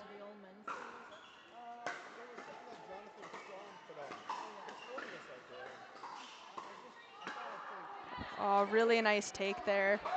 Such a presence. Anna's backhand has come so far. Very, very aggressive with one or two hands. So it's going to be 8-5 for Canada. So you see Anna using that hybrid drop there just into a really good spot, right into Sabrina's backhand. So it's coming with a lot of pace and it's dipping quite aggressively. So very hard to hit a good fourth shot off that drop. That serve was just out. We got this, yeah. And is that Cam playing over there? Again, yeah, a couple of the serves this weekend have been flying a little bit long. Again, players not used to that gamma ball quite yet.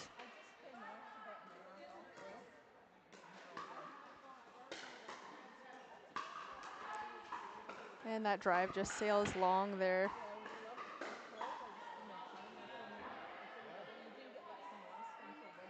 Oh, okay.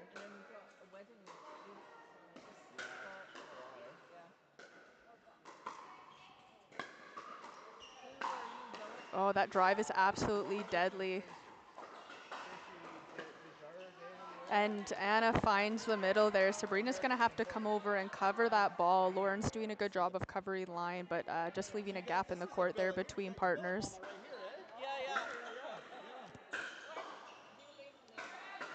Very close, yeah, like 13 minutes away, yeah. They're very happy. My two bullets are very happy.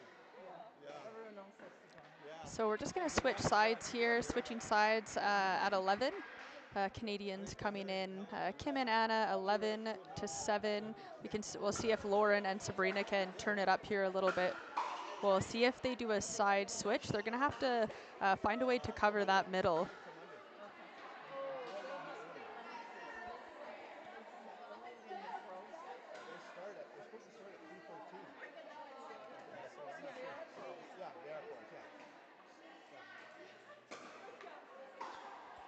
So 11-7 coming in for Canada.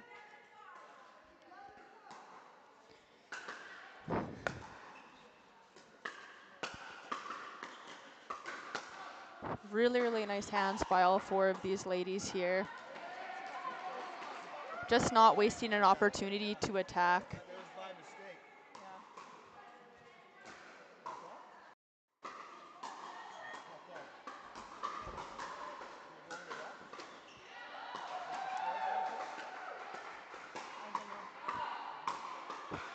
Such good action. Sabrina, that was absolutely, what a stunning point.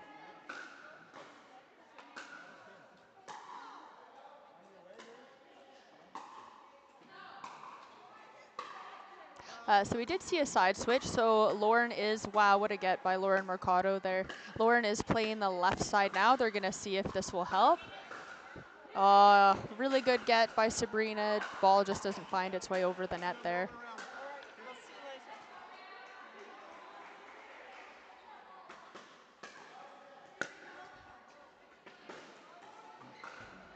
And Anna's just locked and loaded. She's been serving really heavy. That one just falls outside of the line. It's a hard balance, of course, in rally point. We want to go for the serve, obviously. But when we're going too much, maybe not worth it in rally point as much. When we hit those serves out, we're just giving up free points.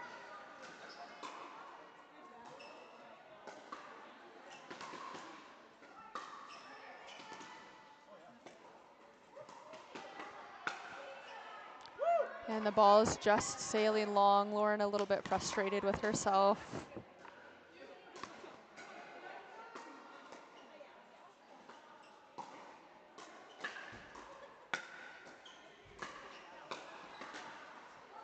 Had a couple net dribblers here in this game, and Anna throws up a really good lob right over the backhand.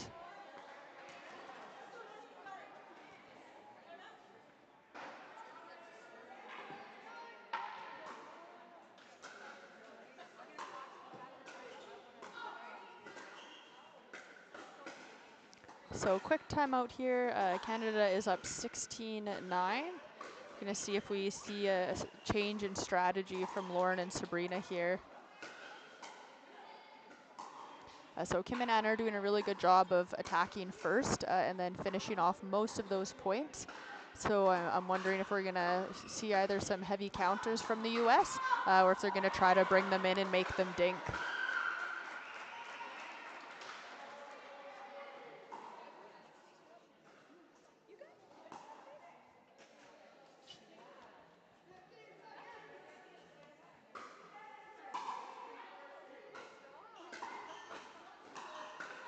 All right, we'll see if Lauren and Sabrina can collect themselves and try to string together a few points.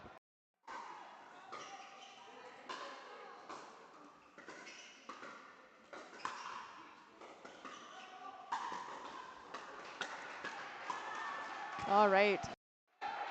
So just 1 point in after that time out, but every point in that rally, US did put to Kim Layton, so I'm wondering if that's going to be a little bit of a strategy switch there.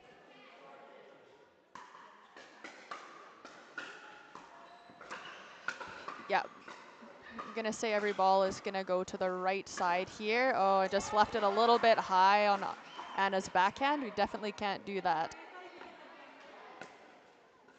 Both Anna and Kim playing absolutely fantastic pickleball.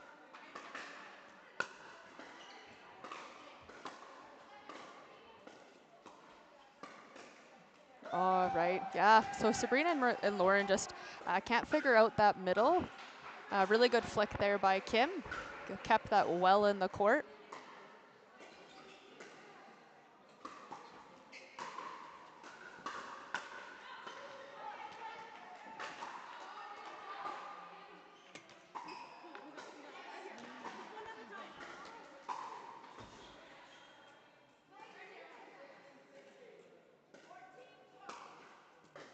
So 19-10, if the US is going to make a move, they're going to have to do it quickly, especially in this rally point. No free scoring.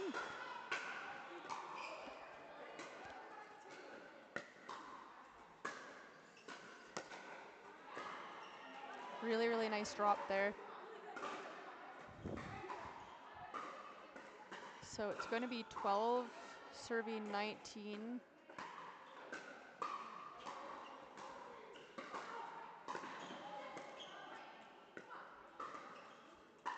Really smart angles there by Lauren. She's really taking her time a little bit more and finding those angles. That's just too good.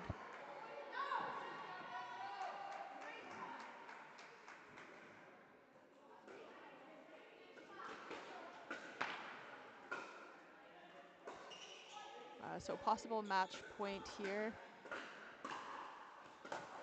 And missed her turn. It's always the way. Really, really, really great start by Canada. They've done a really awesome job. Anna and Kim usually have to play against each other, so great seeing those two ladies playing so strong together. And great job by Lauren and Sabrina for the US.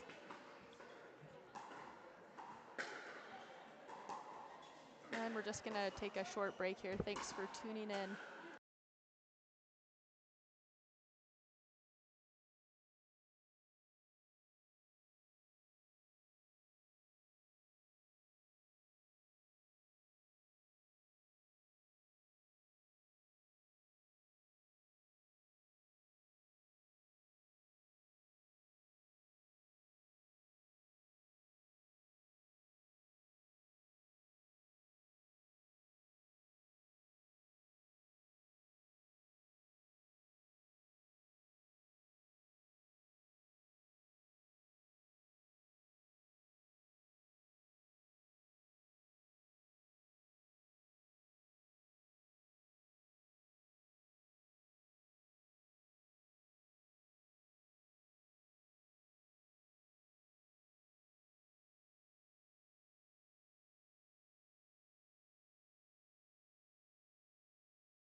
All right, welcome back to the U.S. vs. Canada Women's Pro Pickleball Challenge at Lynnwood Ranch, Calgary, Alberta.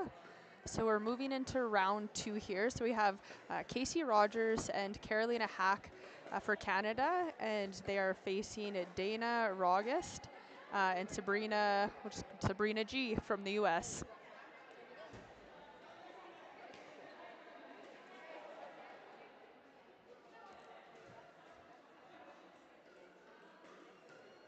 So we have Casey playing left, Carolina on the right. So Carolina is a left-handed player, deadly with both backhand and forehand, but when she's on the right side, that forehand hangs in the middle there. So will be interesting to see what they do with those two forehands in the middle. Dana Rogest, really lucky to have her here. She's quite a decorated pickleball player, just kind of breaking into the pro scene in the States, and plays for the Tempe Tornadoes in the Arizona Pickleball League.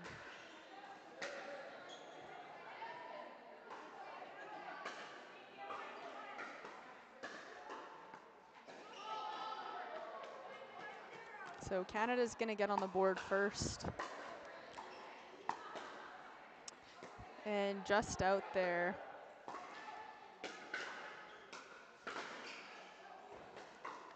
Casey jumped in to help do some commentating this morning, so it was a really, really fun morning. She knows lots of these players, and just always awesome spending time with her.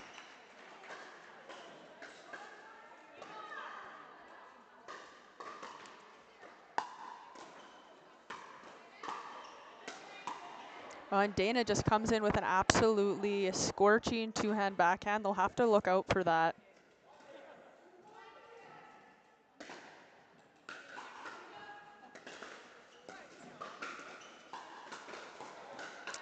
And just wide here.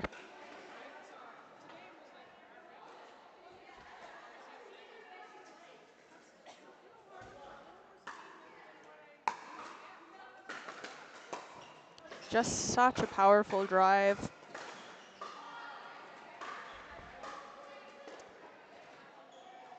So a few points in, so US is up 4-1, and we'll see how the Canadians respond, how they switch their strategy up against this team. Great 2E by Casey Rogers.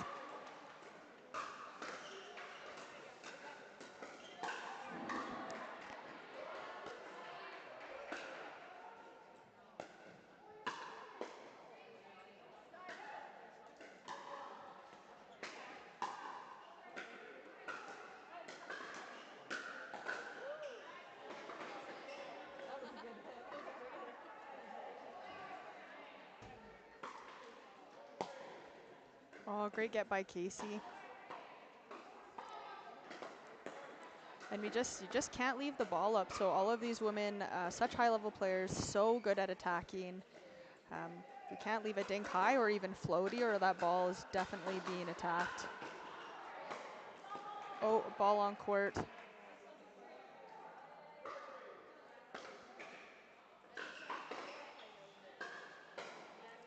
So both Casey and Carolina play in the Canadian National Pickleball League. Casey played for the Rollers this year, and Carolina for United.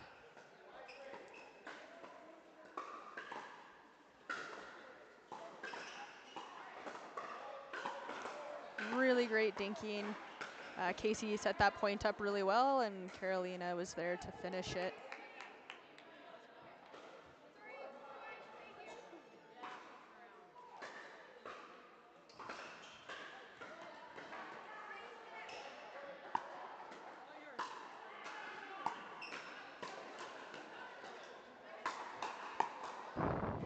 Sabrina has an absolute killer overhead, and so does Dana as well. So that ball just not retrievable by really good effort, defensive effort by Carolina and Casey.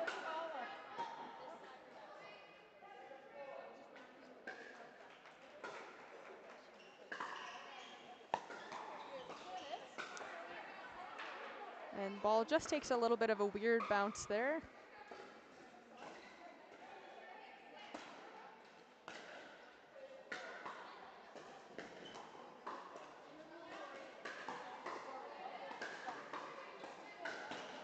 Oh, just an absolutely monster attack by Carolina. Carolina is so good at keeping that ball low with that pace, so you'll rarely see her hit a drive high.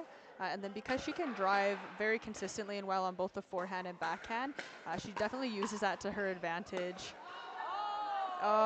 Great opportunity. The U.S. just coming up with some really good defense there and putting it behind Casey, but that was a really good poach.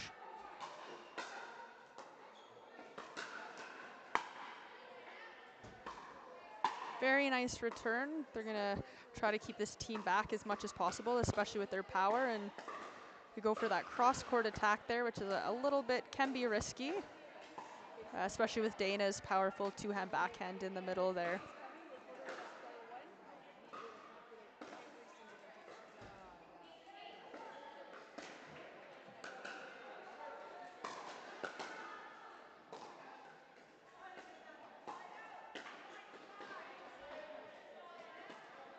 So Canada's going to try to string together a few points here. I believe we're serving 5-10.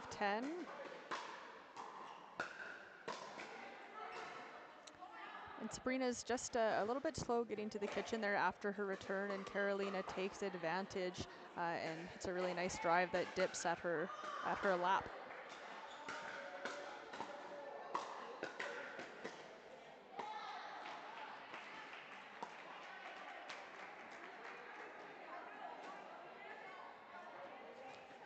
So we're gonna switch sides here. The U.S. leading 11-6.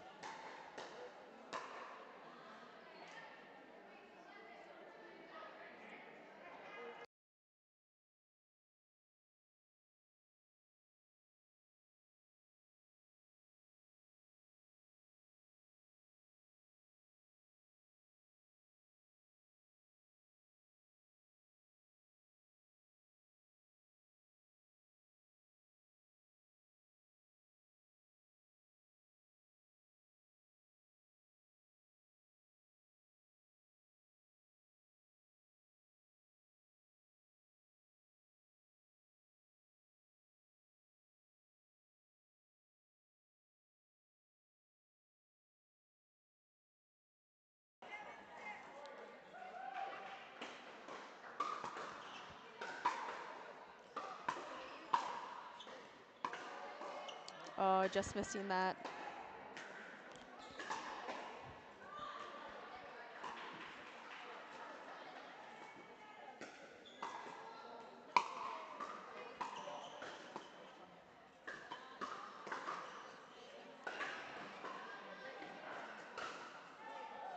So the U.S. A couple of unforced errors, and we're going to give Canada a chance to get back into this here.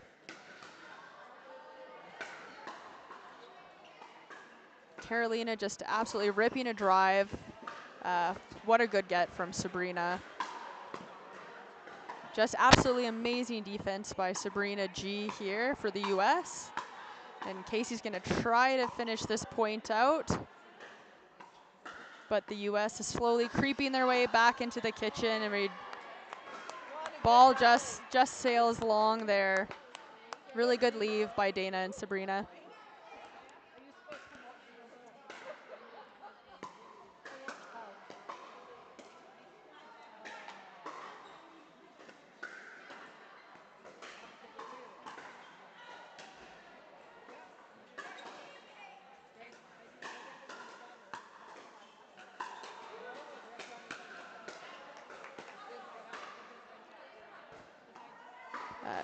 Carolina doing a really good job of blocking that really nice two-handed backhand by Dana Rogest.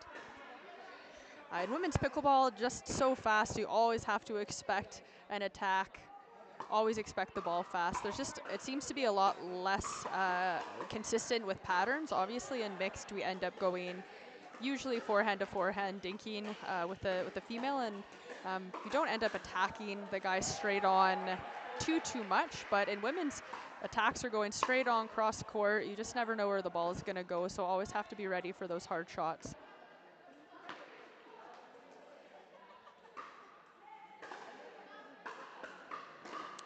Carolina Hack actually told me so. Beautiful, beautiful inside out overhead by Casey Rogers. We were just talking about that this morning. Just very deceptive. We just really, really important to hide your body language. Try to hide where you're putting the ball, or not be too obvious with it. It just makes the opponents be late to the ball by just a second, and that can change their defense big time. That can change if they get to the ball or if they know if they're hitting forehand or backhand. So really good job by Casey there, switching it up. But yeah, Carolina Hack, she's actually torn both ACLs, one when she was 14 and one 3 years ago. So she is back on court, absolutely lighting it up. So a bit of an inspiration to anybody out there dealing with injuries.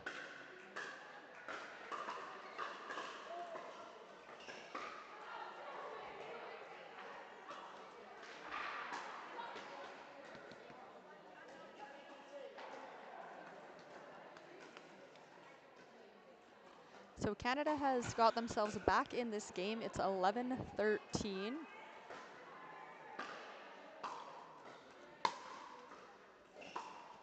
Really nice drop there by Casey. Getting into the kitchen. Oh. Just left the ball up a little high there. Sabrina was able to tack down through the middle.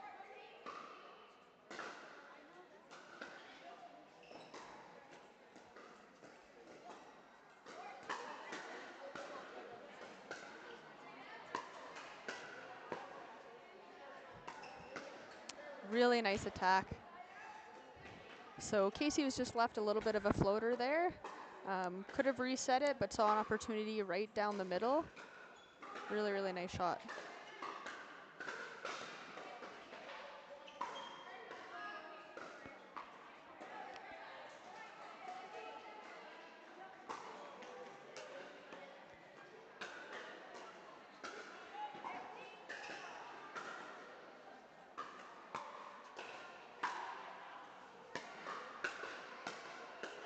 And Carolina steps in there to use that lefty forehand down the middle.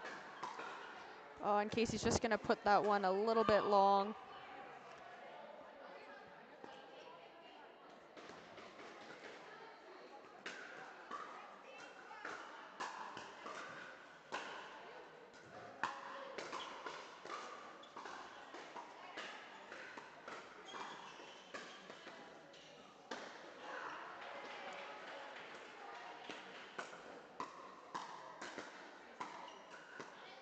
Oh, really nice dinking rally and great recovery by the Canadians. So they got on the back foot a little bit, but were able to hit some resets, make the other team hit one more, and were able to come out with that point.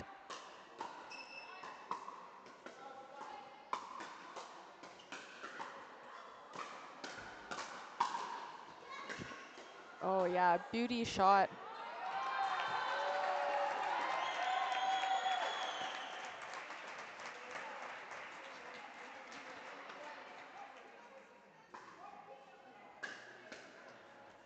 So 14-17 here. Just such a good, if that ball is going high to Dana's backhand, very likely that the point is over, especially with the angles. The spacing in this venue is decent, but a little bit close to the other court, so using that angle to take some space away from our opponent.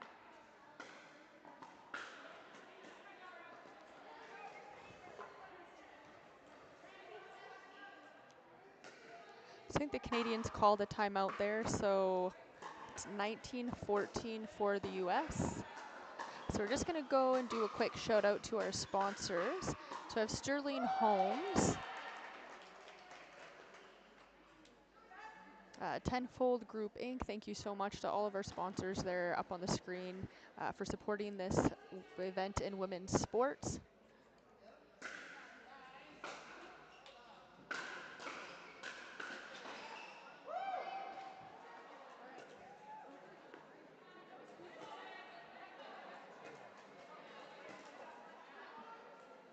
All right, and we are back. So Dana is so it's 18-14 for the US.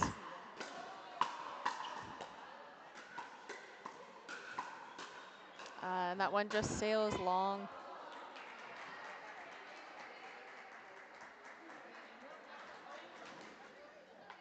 So Canada now has to be really, really careful and try to minimize those unforced errors. They can't let the US get any more. There is no freeze.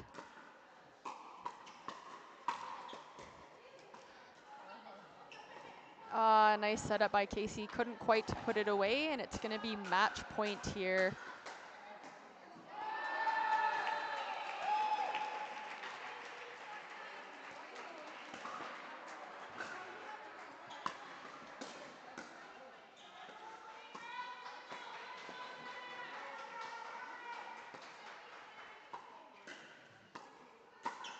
Such a good attack, very good. So Casey's doing a really good job of pulling Sabrina out wide, and Sabrina doesn't come back. She's just a tendency when you're reaching to pop the next one up. So Casey's doing a really good job at moving Sabrina out wide and getting that pop up there.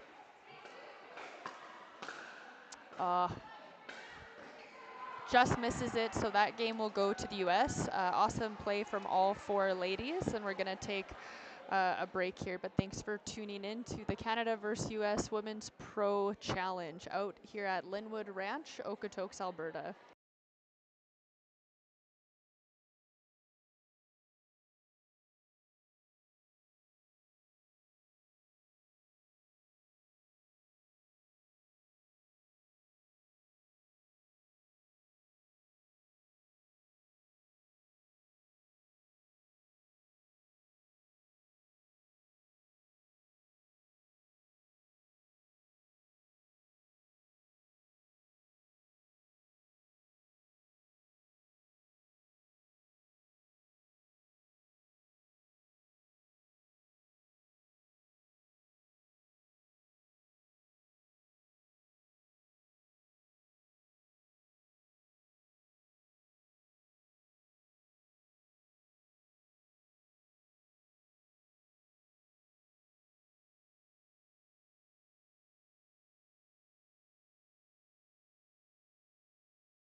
All right, so third round, we have Lauren Mercado and Andrea for the US facing Casey Rogers and Tracy Bennet.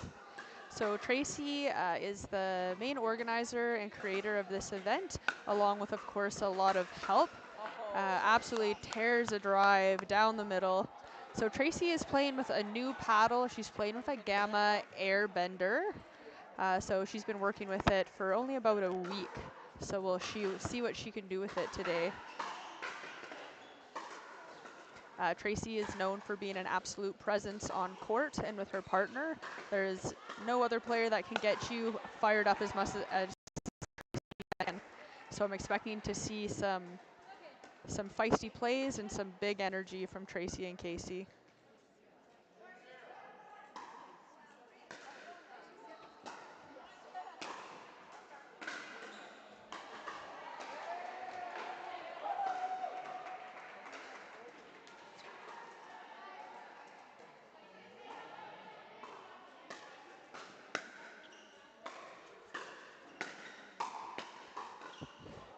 And the attempt at the shake and bake there. So just goes to show you that ball looked definitely out from here, but Tracy and Casey both obviously agreeing that it was well in. So just a little lesson about pickleball angles there for you.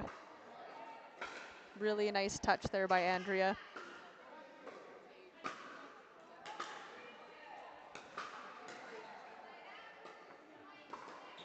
And we have Lauren Mercado playing for the U.S. on the right. And the U.S. will try to stop this momentum right off the bat, calling a timeout.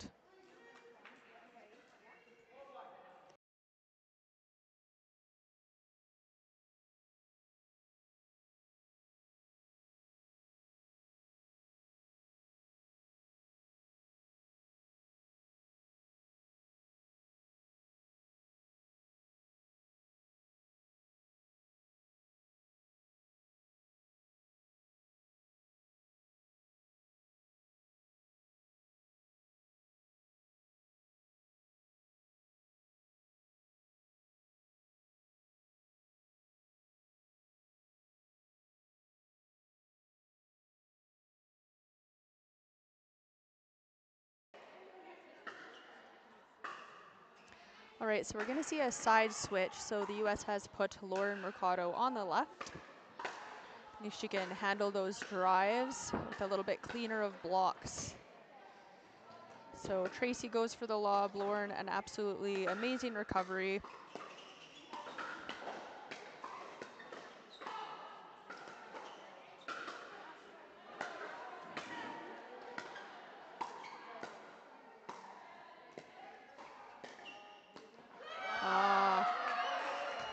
And the first victory roar of many that we will hear from Tracy Bennet. Really nice point by all four ladies.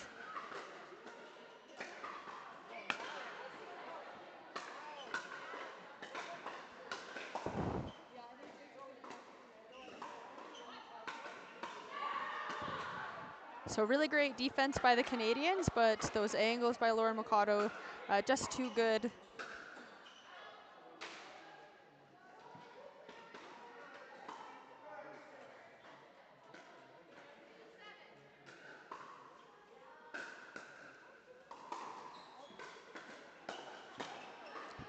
Nice drive to a really good spot right high on Tracy's backhand there, and she puts it into the net.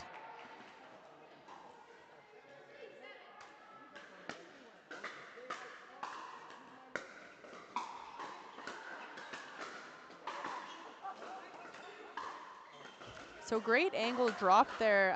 Lauren is absolutely phenomenal at using her angles to split her opponents apart. She sets up her opponent, or her partner, sorry, for a nice put away there. Oh.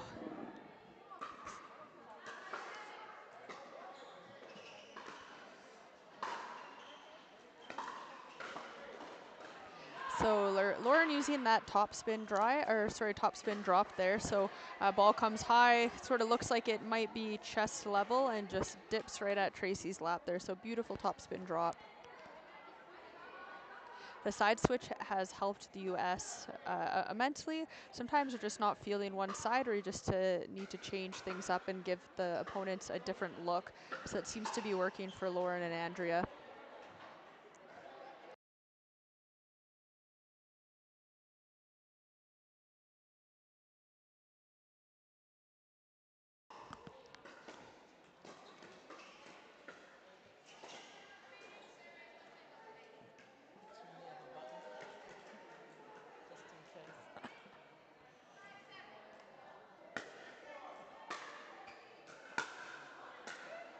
And Lauren just coming up a little bit short on that drive.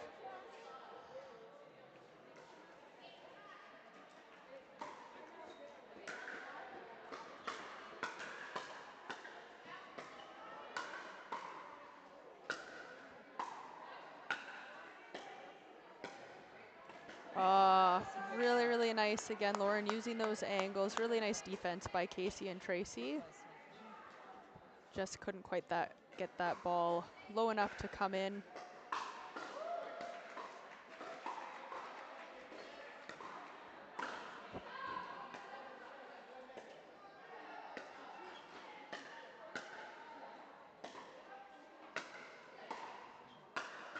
Oh yeah, you can just see that point construction happening so naturally for Lauren. Such a good player, someone to learn a lot from just watching her game.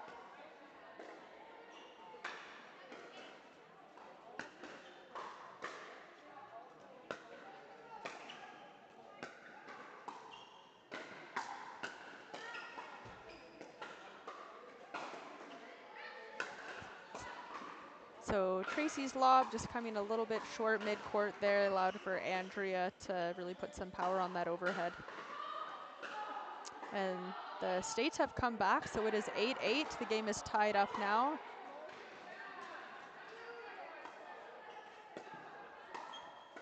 Really some really great playmaking decisions by Casey Rogers there.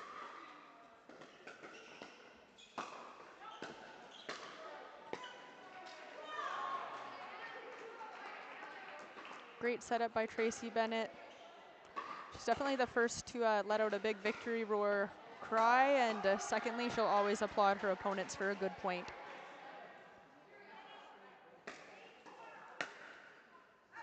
Oh, and that one's just gonna sail wide there.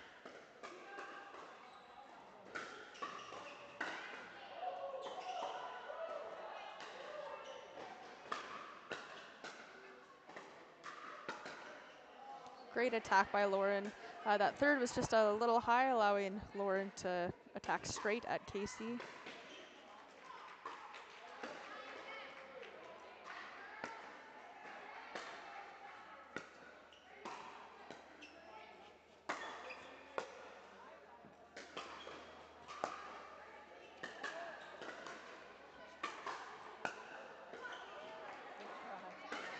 Great shots, great offense by the Canadians.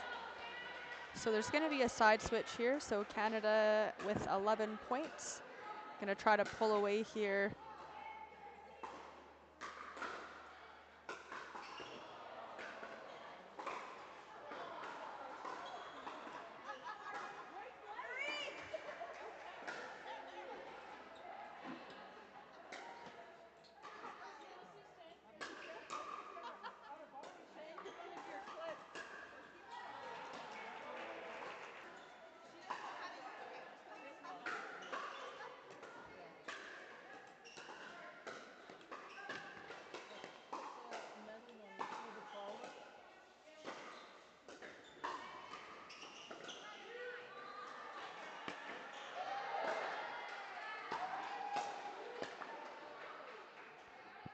Great attack by Lauren.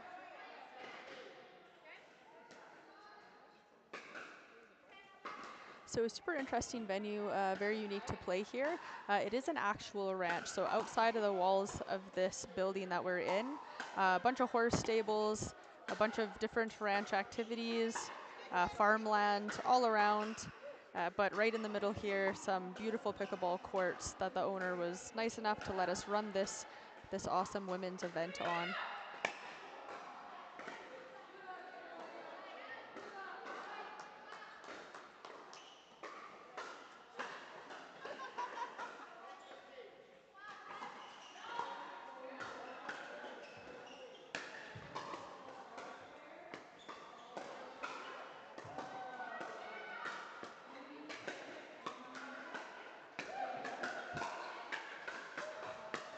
So Tracy with some really nice shots, trying to. Both teams doing an absolutely amazing job, playing really, really great pickleball here.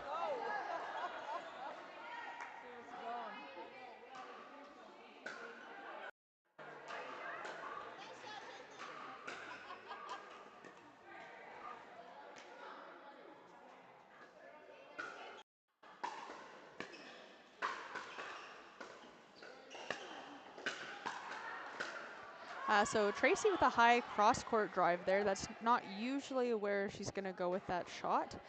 Just leaving it up a little bit too high and allowing Lauren to attack down the line. Tracy has an absolutely unreal forehand drive. Usually should go middle. I'm wondering if maybe there was a little bit of a decision change on whether to drop or drive in that moment.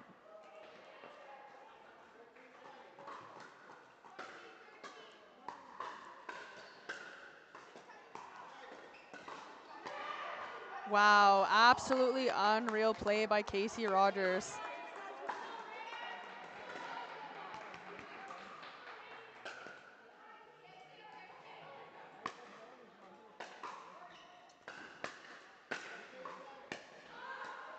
And I believe that'll be out, that lob.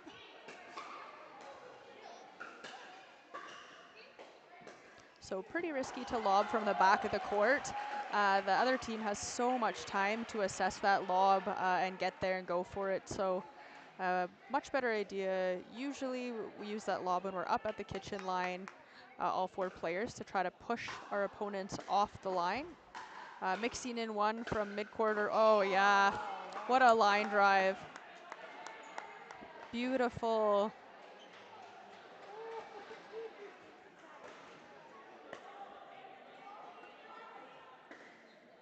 Definitely going on the highlight reel, that shot.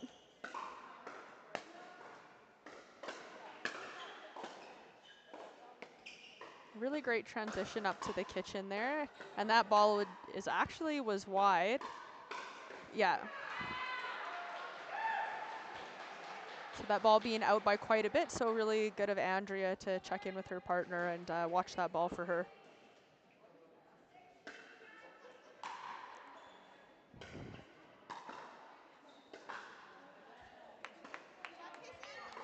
So I think that ties it up here, so 16-16.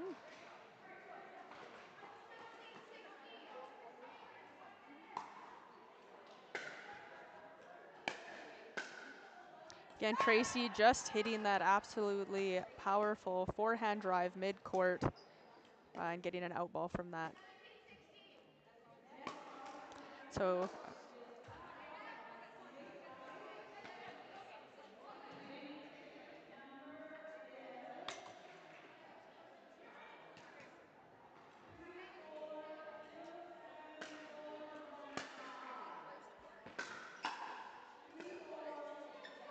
oh, and really high ball there, but just couldn't figure out who's taking that ball in the middle there.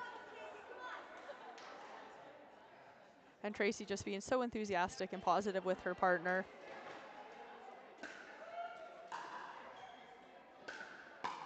What a drive, and that's just a beautiful, beautiful poach. Lauren Mercado coming to us from Vegas.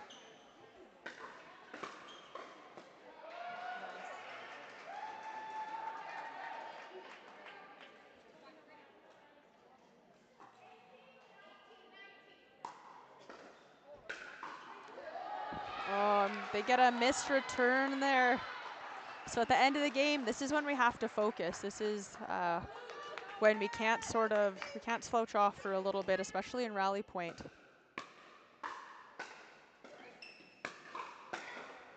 Oh, really nice drive. Casey tries with a poach and it goes into the net. Yeah, I think she said fudge. I'm pretty sure she said fudge.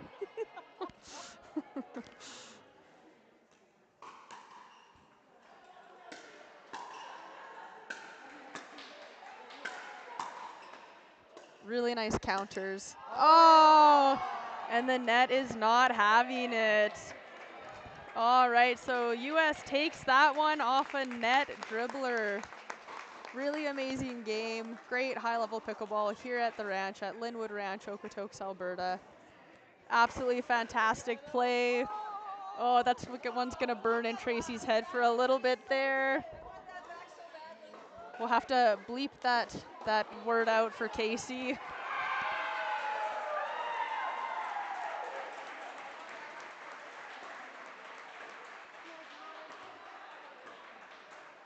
All right, we will be back, folks. Thanks for tuning in.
All right, we are back. So we have Georgia Johns and Lauren Mercado versus Pam Clark and Jessica Kawamoto for the Canadians.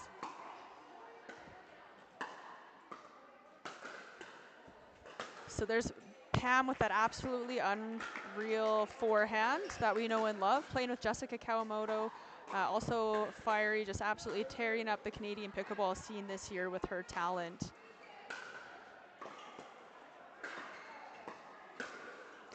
Oh yeah, Lauren puts that one away.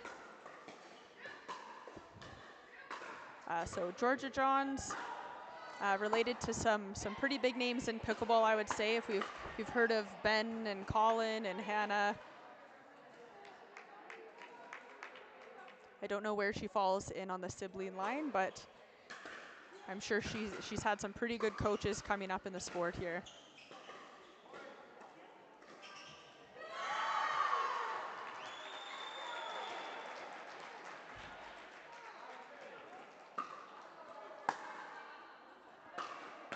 Jessica Kawamoto, very interesting. She is a triplet, so her brother Matt and her played together quite a lot in mixed. Also fantastic forehand. Jessica is very, very powerful. This year her attacks and counters have been fire. Very hard to get a ball by her. And if you leave it up, she is not hesitating. She is going for it. I believe she won women's doubles at the CPA here in Canada this year, playing with Maria Kloklotsky. Maria, not here today, but definitely one of the most prominent female pickleball players in Canada. Absolutely a joy to watch play. Amazing at singles, really good at doubles. Her technique is so sound, so beautiful.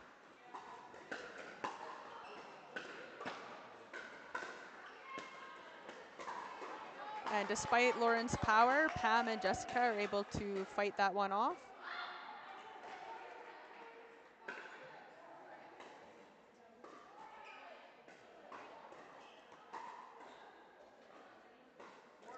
So yes, yeah, Jessica Kawamoto plays with her brother Matt a lot in mixed. They're definitely a force.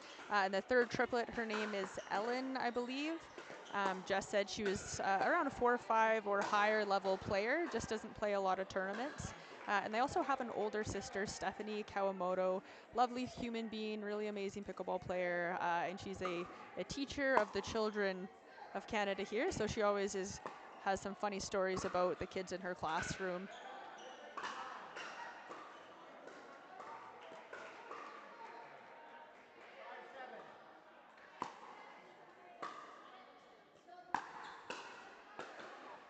Oh, really nice setup there from Jess, and just couldn't put that ball away. Might have been going out.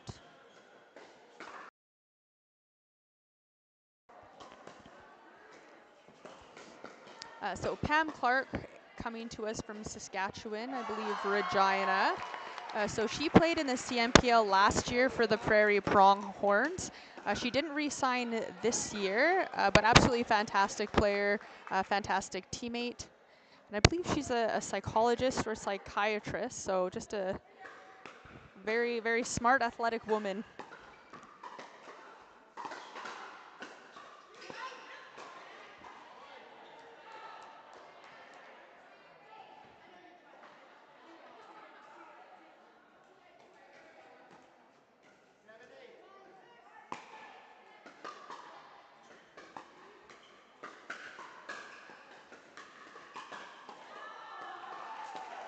Yes, beautiful finish. Pam is absolutely fearless with that forehand. Beautiful attack there down the middle.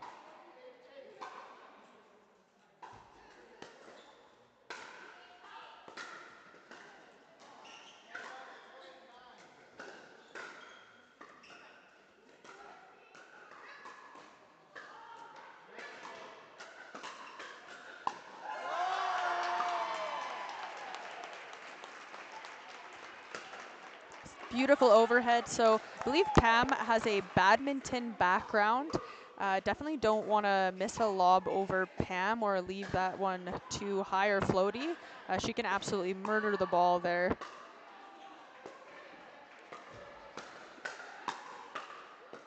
Great hands by all 4 players.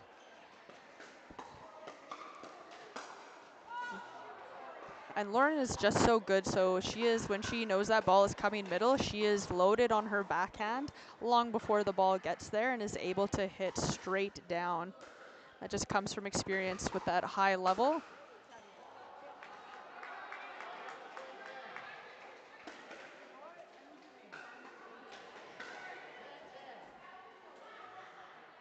So you'll see Pam Clark does play with a glove on her right hand. So her and I both suffer from a sweaty hand syndrome, just feeling like the paddle is slipping a little bit. So instead of using different grips and things like that, she just uses, I think it's a golf glove, or it used to be. It kind of looks like a baseball glove now. I'll have to ask her. But that's just to keep the paddle stable in her hand. A little bit harder to switch grips when you are using a glove, but obviously she's done well with it.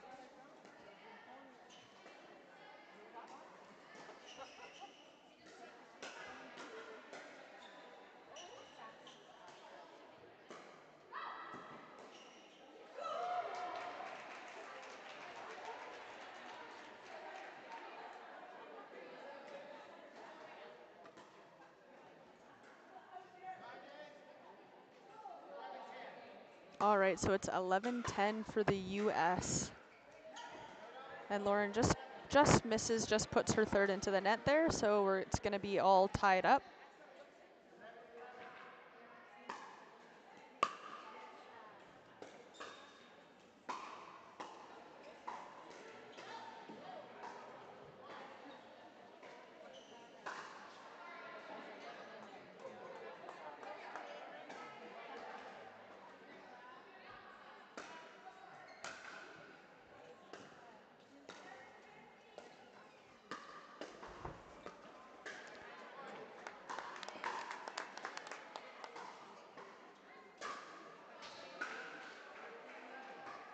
So Canada gonna try to string some points together, pull away here. Jess is absolutely fantastic. Her shots are so low, so consistent. She gets into the kitchen almost every time, doesn't let a ball by her.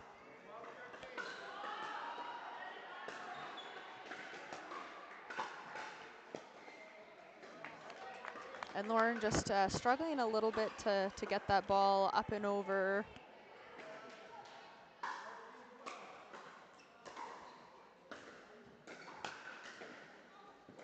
Just absolutely gorgeous return by Lauren, down the middle, really deep.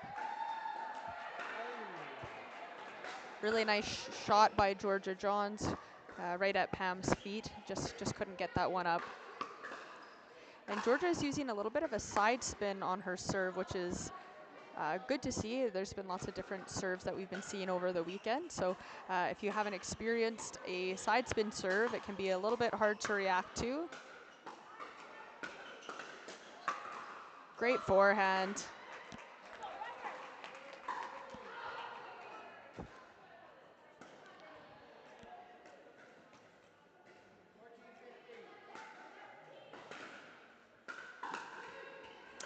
Just that net drive dribbler.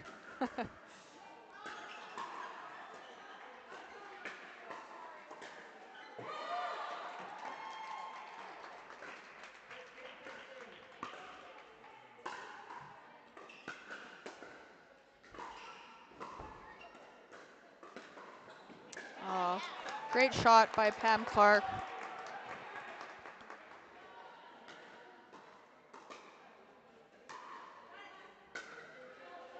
So there doesn't seem to be any specific patterns emerging here. All players, most of them don't know each other, so they do have to test each other out in these points to find out their strengths and weaknesses right away.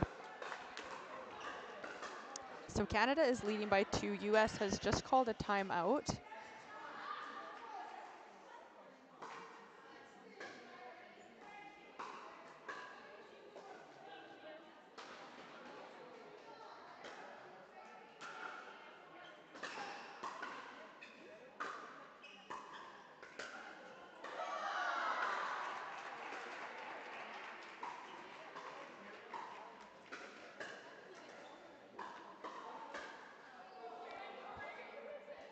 All right, so we're gonna see if we see a side switch here. I think we're gonna see Lauren play left and Georgia play on the right here.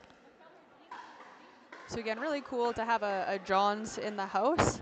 I'm sure Ben and Colin really wanted to be here in Canada in Okotoks for this event, but they had other obligations.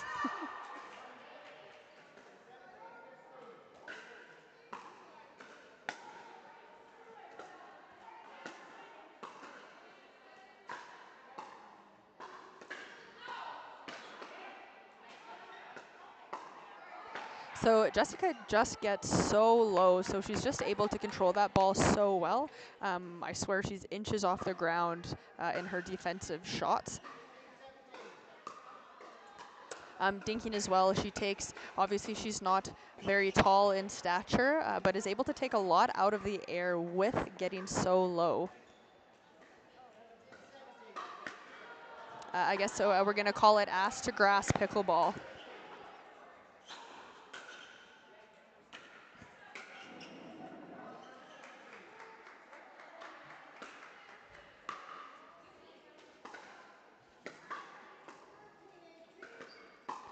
Oh, just such a good reset. Pam comes in to take that attack. They're starting to mesh better as a team here, and Pam puts it away through the middle. So I believe Pam is 50 or 51, something like that. Could never tell. Absolutely amazing athlete. Very quick, very mobile, so much power. Just an absolutely amazing human being.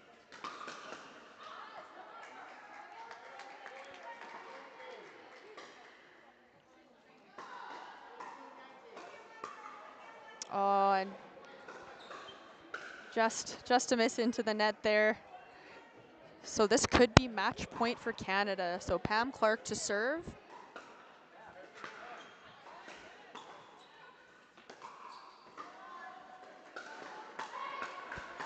Oh yeah, absolutely stunning finish. So Jess Kawamoto, big shot down the line and finishes it with her two-handed backhand. What an angle. Really amazing win for Canada there. Pam Clark and Jessica Kawamoto. Well done, ladies.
out to switch sides. So we're just getting a quick picture here.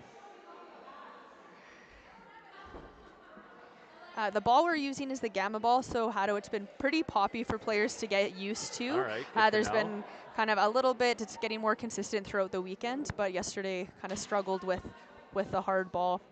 Okay, good to know. Great introduction, Caitlin. Thank you very much for that. And so it seems like players are switching around playing with different people. Can you tell me how that's working as well? Yeah, so everyone gets a chance to play with everybody on their respective teams.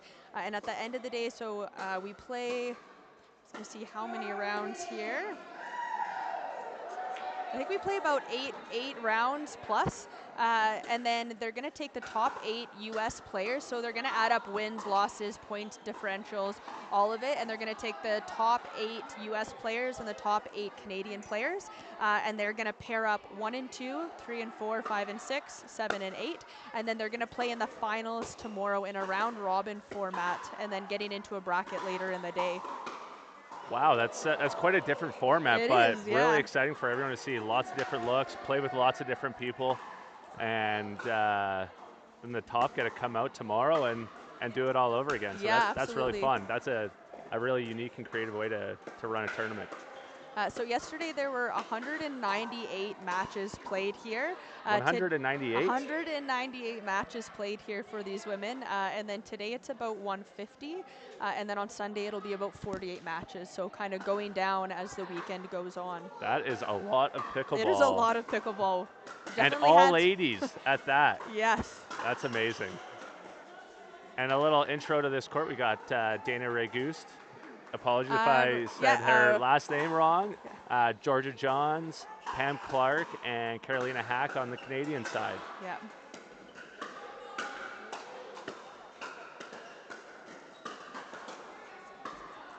So we have Georgia Johns playing the left for the U.S. Really, really great leave there by Dana Rogest. Yeah. I looked it up on a podcast, so it's not. Good. Thanks for the correction. My apologies, Dana. And Pam Clark playing the left for Canada, and Carolina Hack is playing the right. Yeah, a little righty-lefty combo, Carolina being the lefty here. Yep. Always gives a team a different look when you're paired with a lefty.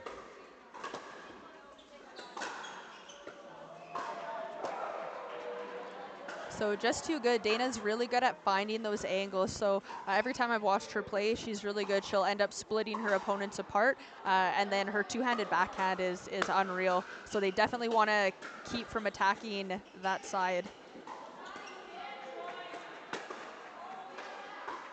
Yeah, and the two American ladies just really consistent so far, hitting the drops, getting up to that kitchen, looking really good so far.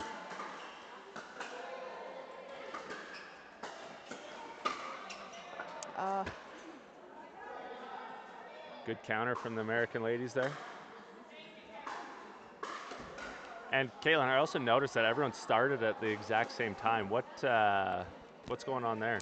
Yeah, so as each round finishes, they pause, everyone else gets to their courts, and then they're trying to start the round to keep the tournament on time. Awesome, very efficient. Especially since there is a smaller pool of scrappy point from Carolina here. Oh, silky mitts from Miss Georgia Johns there.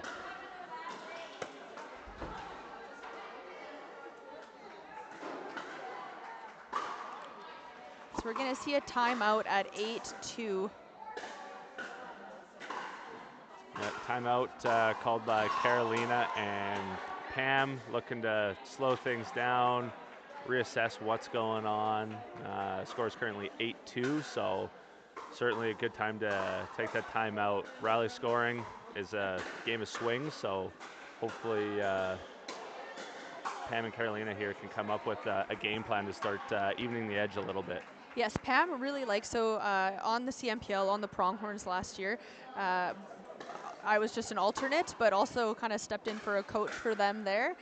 Pam really, really likes to have a plan in place before she gets on court, which is an awesome idea. So I can imagine there's some strategic talk there on the timeout. And Pam just finds that she can play a lot better if she knows who she's returning, dropping to, Absolutely. and they have a play. And so everyone really should do that. Yeah, absolutely. Same with myself. When me and my partner, we don't have a solid game plan, sometimes it can feel a little wrecky, and we're making shots that don't necessarily always have a good purpose. And so, just settling in a simple game plan really helps focus on what shots you need to make, and you understand what your partner's doing, you know what you need to do, and it really helps to have a good concerted effort on the court. So interesting side switch here. So Carolina is left-handed. She's going to be playing left now. So we have two backhands in the middle. So if you're Georgia and Dana, are we trying to go middle on these balls at this point? It's with having scrappy point going on here. Oh, Great really lead by nice lead by Carolina. Yeah, it's it seems like there's a big hole in the middle when righty's playing the right, lefty's playing the left, but Carolina has such good backhand, same with Pam. Yeah. Carolina really likes her two-hand backhand, so she is able to close. It may seem like that middle is open, but you can really start to tighten things up. Yeah. Ooh. Oh, really good finish there. So when I'm playing against a combination like this, I still like to push the outside, open up the court, and try and find something in the middle.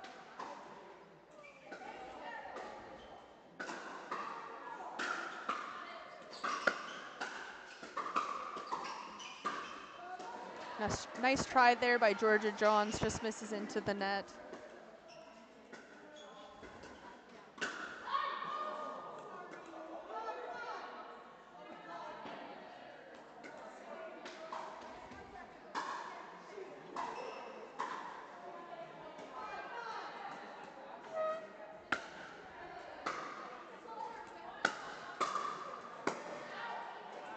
Ooh, sails long out the back there. Carolina really likes that two-hand backhand. Yeah, great first drive.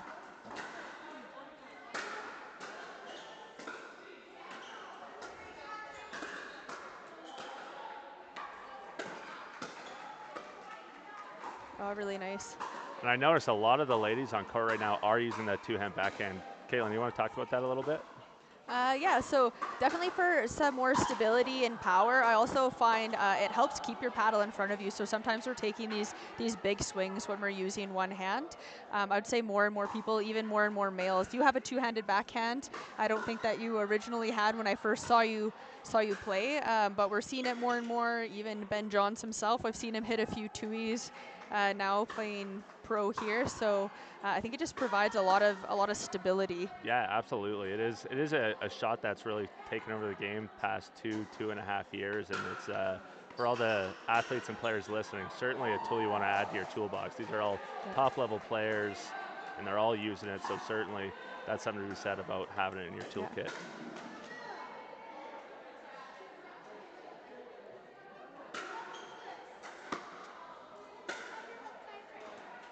Great deep return by Carolina, and follows it up with a great counter there to that drive. Carolina all weekend actually has been doing this really great drive drop combo, so we'll see if she starts utilizing that to help her team get to the kitchen. Ooh, nice big serve there from Carolina again.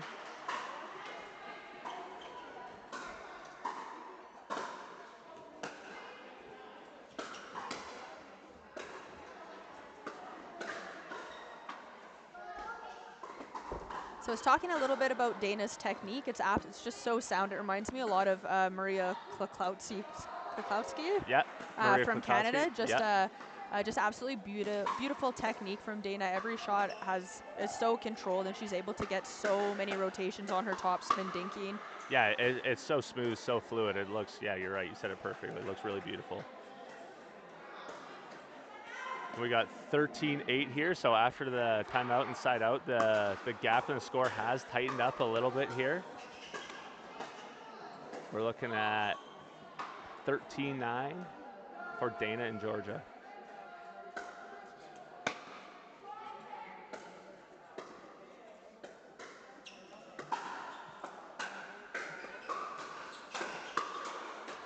Great attack. So tell me about your view on cross-court attacking. There's, I know some people who are very, very much against that cross-court attack just because it can put your partner in a bad position.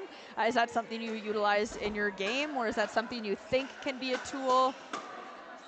It's funny, so I've been playing pickleball for about 8-9 years, and when I first started to play pickleball, cross-court attack was absolute no-no. However, you're starting to see it a little bit more, and it's almost like a set play. You want to talk about with your partner, like, hey, I'm going to be looking to speed up cross-court, looking for left hip or right hip. Yeah. And so when that ball's coming cross-court, you can start to read, ideally where it's coming back. And so if you got a sound, if you've talked it over with your partner and you have an attack plan, I do like it, absolutely. Yeah. Actually, playing mixed with you, so some mixed players don't like that cross-court attack, but I know playing with you, you said before, you're like, no, I love that because, like, I can counter it, especially in mixed. Yeah, especially mixed when, if the ladies are both playing the right-hand side and they attack cross-court, it does give a good opportunity that when the ball is attacked cross-court, that it's likely coming straight back across the male, and so as long as it's a good attack. yeah, absolutely. And so Pam and Carolina have tightened it right up here. They I think have we're crawled looking at back into this game. 13-12. Timeout from Dana and Georgia here.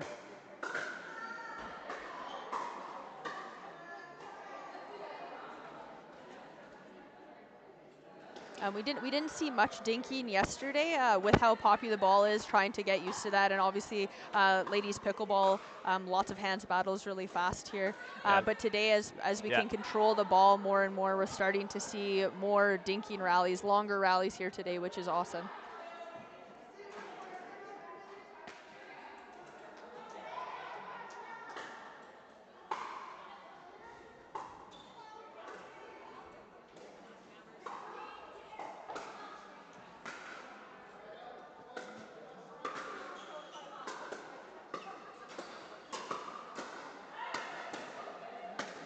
Oh. Great resets from Miss Pam Clark right there. And they've got it all tied up from 8-2 all the way to 13-13. Very exciting.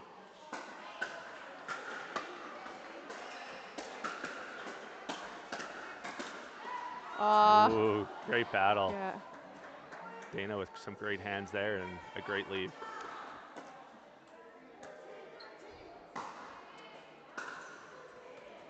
Just overcooked that serve just a little bit.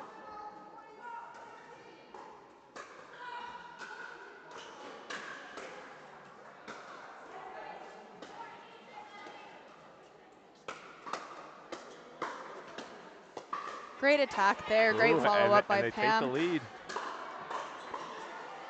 That's the exciting part about this rally scoring. There's big swings, and we've seen it 8-2, down 8-2, all the way up to 15-14. Anything can happen in rally scoring.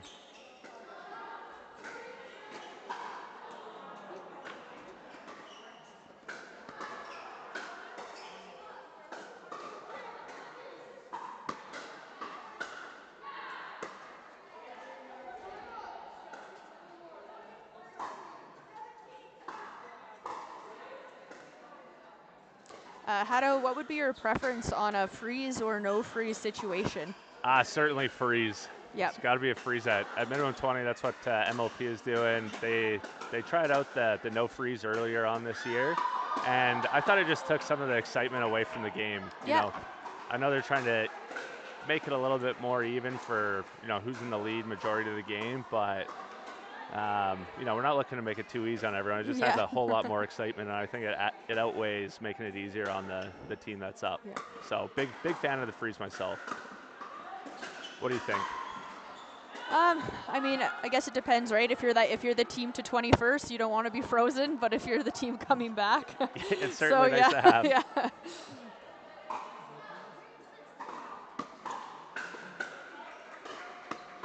Georgia with a nice buttery drop right there. Oh, great angles. Oh, no way. Wow, Unreal. left, right. Beautiful rally. So awesome. So Carolina just staying ready for that next ball. So 17-17 tie game here, so close. Oh, just absolutely rips it. Just sails long there. Not a bad one to go for. No. It was short and No. it bounced high, so Yeah. good pull by Carolina. Just cooked it a little bit. Beautiful drop there. Nice resets, getting her team up to the kitchen. Oh, yeah, Pam. Oh, yes. Pam with that badminton background. Yes, absolutely, yeah. Yeah, getting funky with it. She's got the Brad Chapman angled wrist shot. Actually, I'm pretty sure Pam was doing that before Brad was even born, so.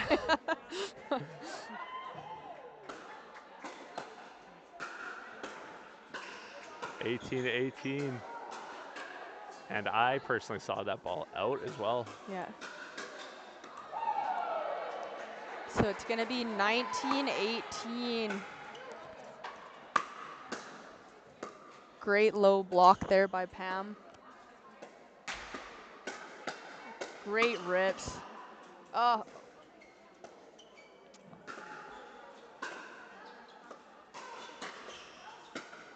Oh, really nice. Oh, amazing rally. Things are slowing down up at that kitchenette. Great resets. We're set 19-19 here.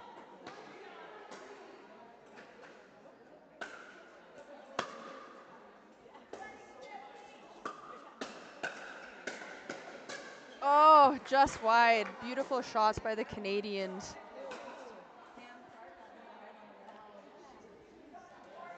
So it's going to be match point for the Canadians here. 2019. Down 2-8 earlier in this match. Beautiful drop there by Carolina. Oh, great lead by Georgia Johns. Good Almost toss. took that one. Yeah, good partner communication there. And 2020 here, so the match ends right here. Yeah.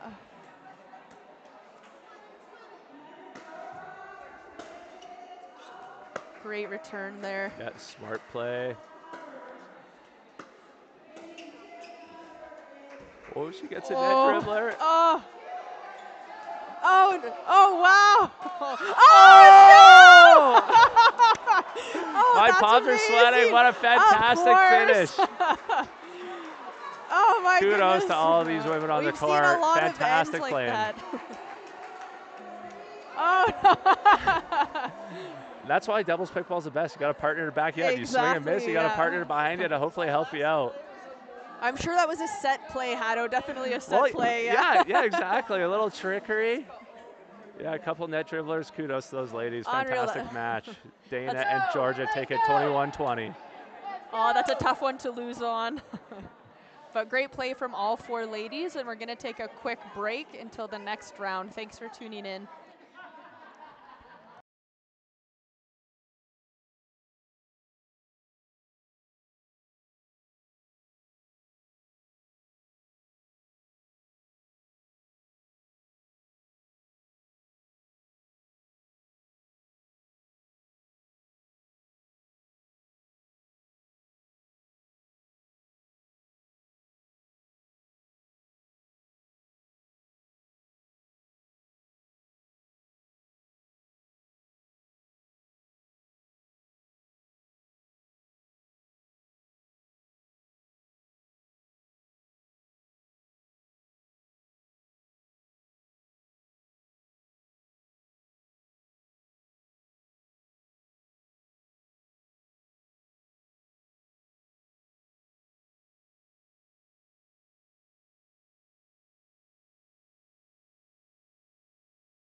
All right, I am back here at the Women's Pro Challenge Canada versus US at Lynnwood Ranch. I'm joined here with Hado Thule, celebrity appearance. He's popped up in me. Hado is actually one of the guys that got me into pickleball. I think I was watching the Spruce Grove Provincials here in Alberta, and I watched Hado play singles, and he told me we need more women in pickleball. So I said, okay. And yeah, look at Caitlin now. Unfortunately, can't play this weekend. Really excited to see her play. Unfortunately, suffered a bad knee injury this year, but wishing her quick recovery, and she'll be back on the court before Hopefully, she knows it. Yeah, if anyone knows any surgeons that operate, I'm ready anytime. Or Yeah, if someone just wants to pick up a scalpel and try it out, I'm okay with that too. Let Caitlin know. So on our court here, we got Pam Clark, Anna Deachenko in red, and we have Tracy D and Sabrina G. My apologies, I do not know your last names, but hailing from America.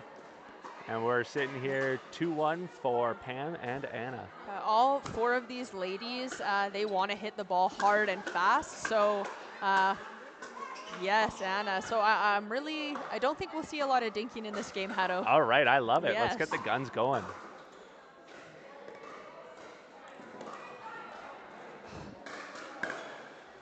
Anna has been playing out of her mind this weekend. Some of the best pickleball I've ever seen her play. Do we know how tall Anna is? I'm not sure, but taller than me, and I'm about 5'10". Yeah.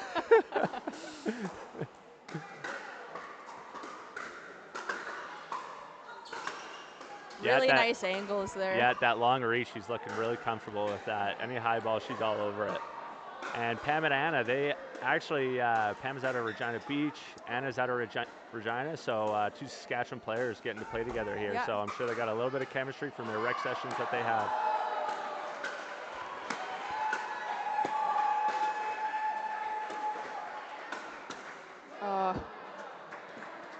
So great reset by Anna on that first one.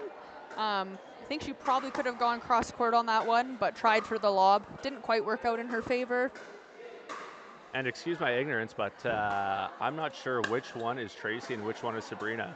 Okay, so Tracy is playing the right side for the U.S. and Sabrina is playing the left.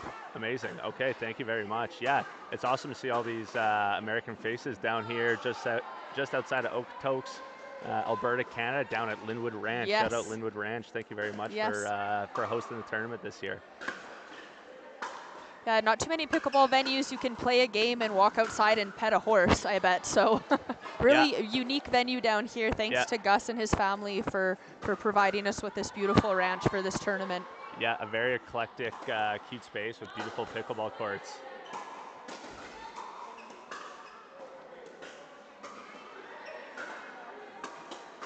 Really nice attack. So Anna's been crushing her backhand attacks all day long.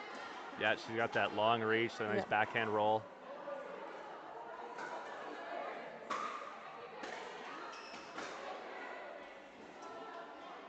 A little confusion with the score. Miss Jane White sorts that out quickly.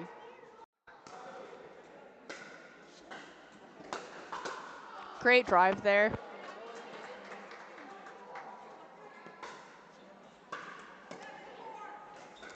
So Sabrina has actually played quite a few tournaments with Lauren Mercado. We played against her. Oh, what a poach, yes. Yeah, let's great go, jump Anna. by Anna. Great anticipation to see that good drop there from Pam and all over it. I know Anna's been very successful in singles. I believe last year she won singles for the Canadian women in Regina or with where was Nationals? Yeah, it in was Regina. her home courts at Queen City Pickleball Hub. Yeah, very hard to hit a passing shot against her. Yes, would not advise. Yeah.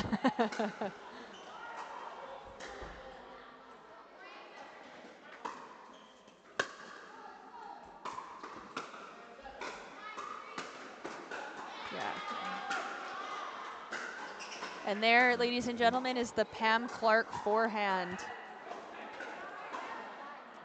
Yeah, she's got a great little inside out that she uses when she's ripping the ball. Yep.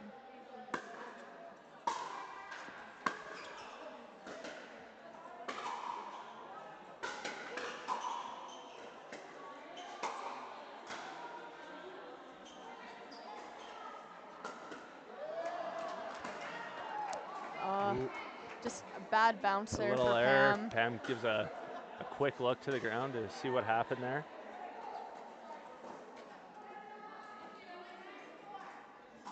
Thank you, BMJ XC, loving the commentary. Thanks for the comment. Oh, great poach there. Beautiful read by Tracy D. Comes over with her two-hand backhand and absolutely cleans that ball up. Tight game here, 8-9, nice loopy serve. What an angle by Wow. Anna. What geometry on this court. If any of the viewers at home, we got the commentary going, so if you got any questions, feel free to shoot a message in the comment section.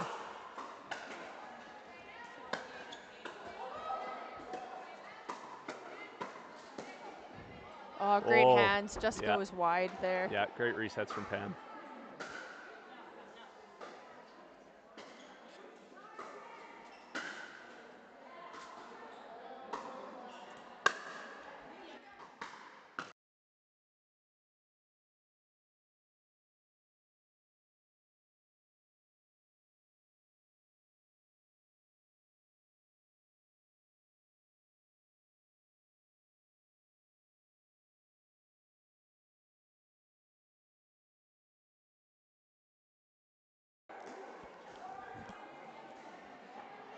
And Tracy and Sabrina, first to 11 and inciting the side switch.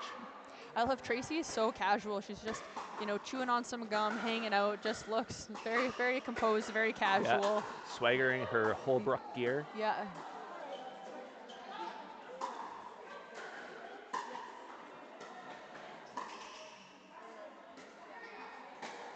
So I love this tournament. Very rarely do a lot of Canadian players get to play with women in an all-women's tournament.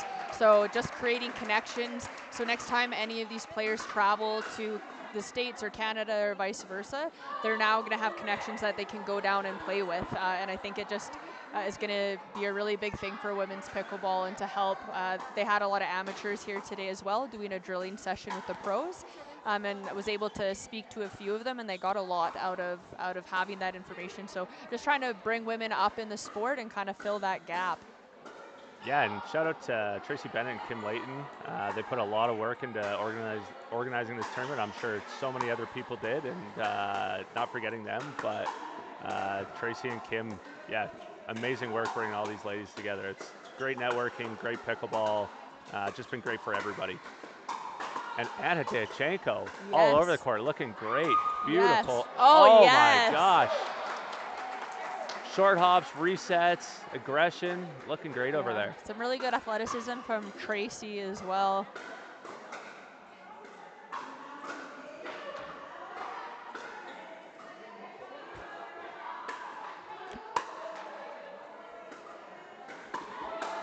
Oh. Ooh. They are happy that one hit the tape because that was not going to be good. Yeah. Pam got a hold of that.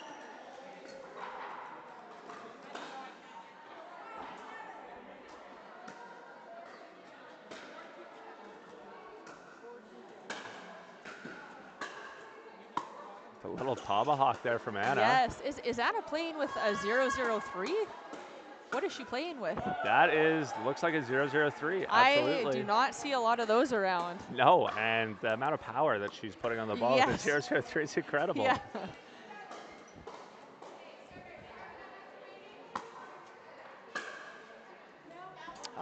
Ball just sails long just there. Cooks that one.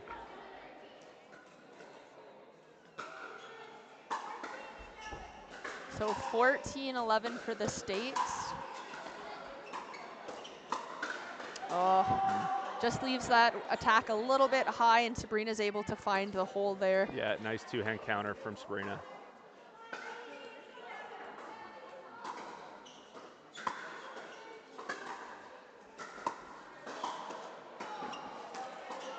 Great angle there from Pam.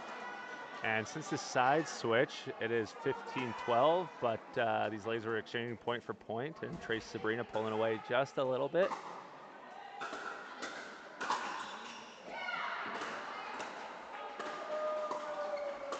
Oh, yes. yeah. Anna is Great absolutely athleticism. tearing it up.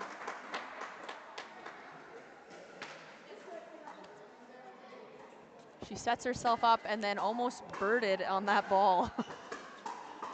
That must have been a half bird at least. And a little commentator's curse. I said that they're pulling away, and here we are, 14-15, right back in it.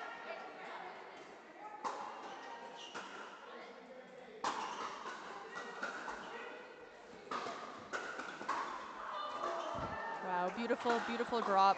Yeah, I love that combo from Pam. She really likes that forehand drop. Yeah. So sticking to her serve, nice big serve, gets a favorable ball to drop, and hits it perfectly.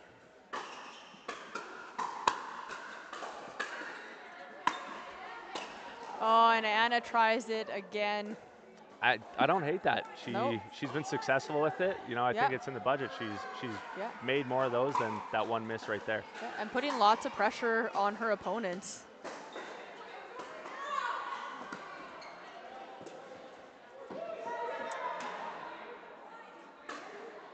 No roll there for the Canadians.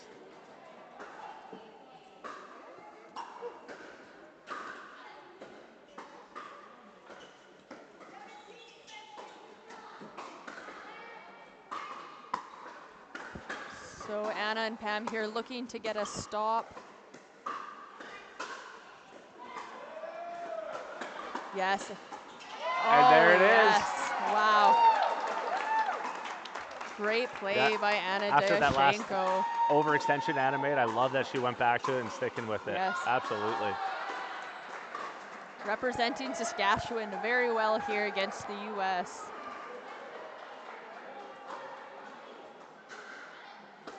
So Pam usually wears quite a hefty knee brace. So she told me while in Mexico last year, they took a half an hour cab ride to some pickleball courts to play, and she realized she forgot her brace. So at the support of her husband, who said, just like, you know, take it easy, let's still play, she played without it and has not gone back to it since. Hey, good for Pam. I didn't even notice she was not wearing her her knee brace. Yeah, her mobility, obviously with, oh, wow. You know, when you're wearing such a clunky knee brace like that, it can hit your other leg and cause you to be a bit hesitant, but there's no hesitancy that we see from Pam Clark today. Looking smooth with that nice little redirect right there.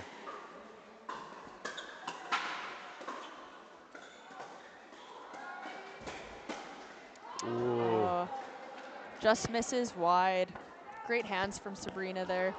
And I love these final points right here with there being no freeze and just winning on any point. I find everyone starts to tighten up just a little bit, makes more high percentage shots. Yeah, rallies get longer. Longer, really intense rallies, really smart pickleball. Oh, great leave there. You were saying? Commentator's curse. I'll be quiet now. Yeah.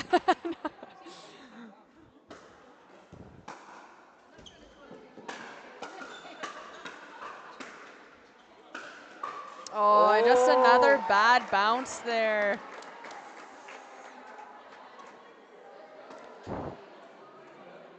Nothing like a temporary net. Yes. You get some fun ones, you get some bad ones.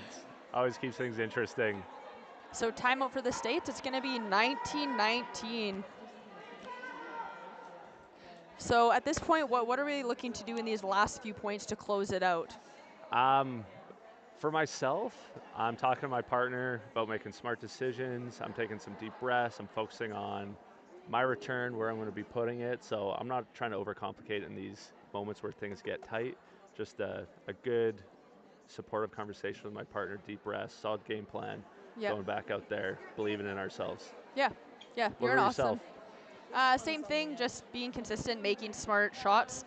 Still playing to win, but you don't want to go overboard and try to finish the game unnecessarily off a low ball. So I think, consistency and just waiting for that right ball. Yeah, it's a fine line in moments like Yes. this. Overextending and not doing enough. You got to keep the pressure on, but you don't want to make it too easy. Yeah. We'll see how this plays out. Yeah.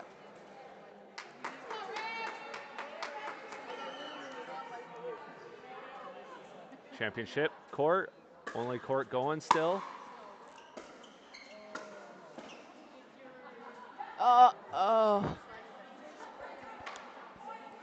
So possible match point.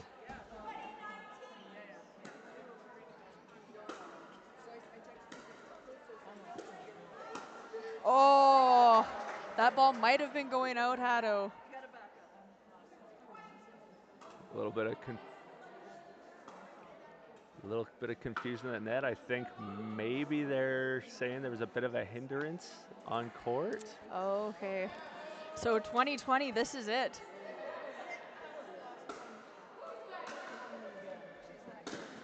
Big drive from Pam and one into the net there, so the U.S. will take it. Another close one, 21-20, championship court, goodness. live stream court. We're getting all the good ones right here. Yeah, so that one goes to the U.S. And we'll be right back in a few minutes with round 4, I believe. Thank you so much, Haddo Thule, for being here. Yeah, absolutely. We'll see you guys in a couple minutes.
And here we are. I'm Haddo Thule on the mic with Caitlin Soroka.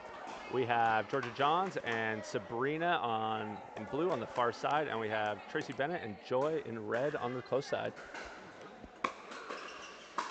So Tracy's playing with a new paddle. She's just started playing with a week. It's the Gamma Airbender. Ooh, she just bent that ball, Yes.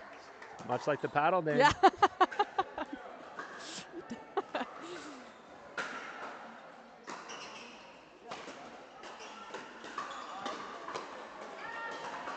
So I haven't got to see Joy play a lot this weekend, so it's nice to see a fresh face on court 1. We're having a lot of repeat players here, so it's nice to get a new one in here. Welcome to court 1, Yes. Joy. Very happy to see you on here. Excited to see her play. Whoa, great return. Again, I'm sure we'll see some fire from Tracy. Yep, big energy.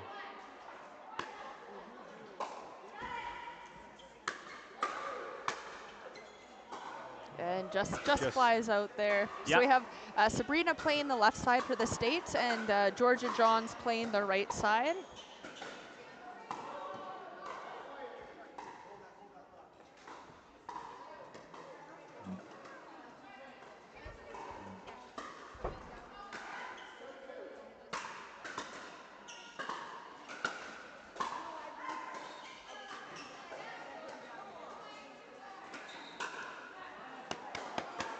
And here we are, 4-2 for Tracy and Joy.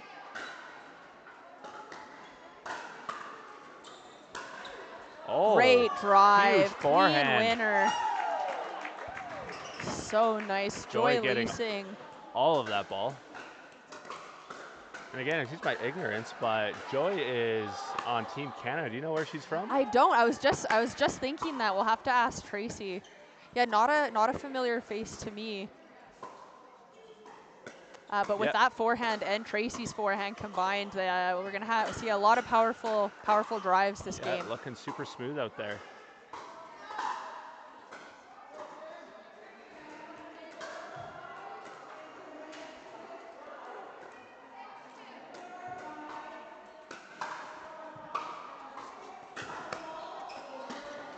Great angled forehand there by Georgia Johns.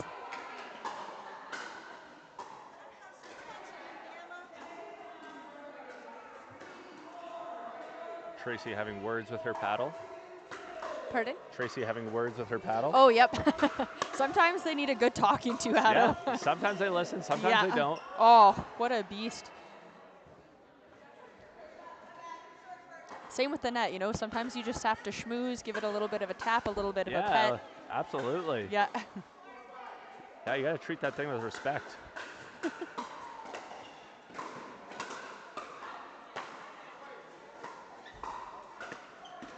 Ooh, quality rally right there. So each game we are playing with a different partner in this tournament. So it does take a few points to sort out who's taking those middle balls. So really good place to test in those first couple points for the opposing team. I would probably throw a ball down the middle a few times just until the partnership solidifies and figures out who's taking that ball. Yeah, absolutely. That's a great strategy, having these new partners. Sometimes people are, being a little bit too nice to one another. They're not sure who's taking middle. Yeah. So certainly there's some gaps there.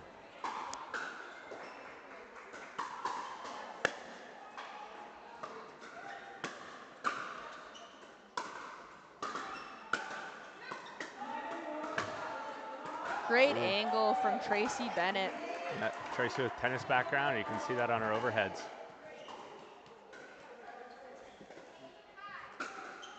Again, as I was saying, Tracy's definitely the first one to let out a victory cry, but always right after, first one to applaud her opponents on a good shot or good rally.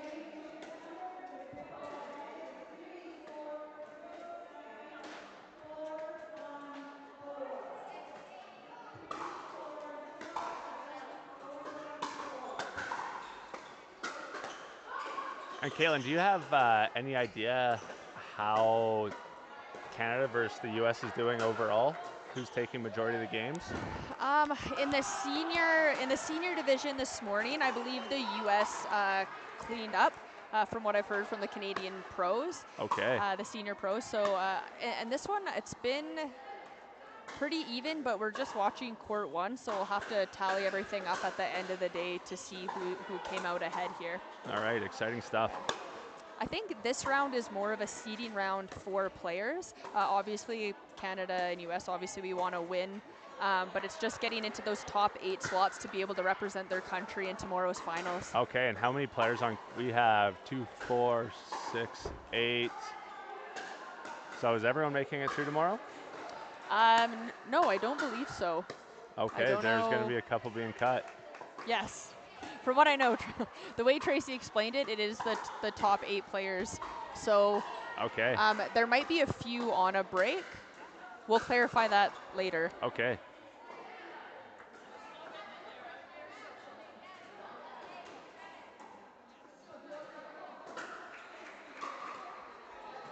So Tracy was kind enough to take my spot this weekend. We did contact, as soon as I got injured and was able to form a sentence, I got a hold of Tracy and told her obviously I can't play. And we did contact Ava Weeks actually, who's on your CNPL team. So she unfortunately couldn't make it here. I know we tried Anne-Sophie as well from Quebec, and then a few others who just couldn't make it on such short notice. So even though Tracy is running this whole tournament, she decided to step in and play and sort of save the day for me. So appreciate that. Yep, that's awesome. And, you know, it's tough running a tournament, trying to stay focused and compete in games, but looks like there's an awesome team of volunteers here making things run super smoothly. It's a great system, and, you know, it's also nice to put this much work into a tournament. You get to play in it as well. So I'm sure Tracy's very excited to be in the tournament as well. Yeah.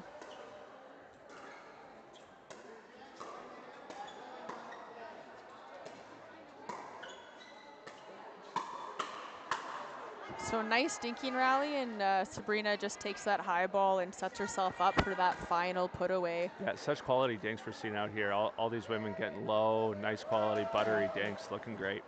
Yeah, after watching Jess Kawamoto play, I've coined the term ass to grass pickleball. Yes, she certainly does that. She gets low. Yeah. Georgia Johns with a huge rip down the middle there. Great forehand drive.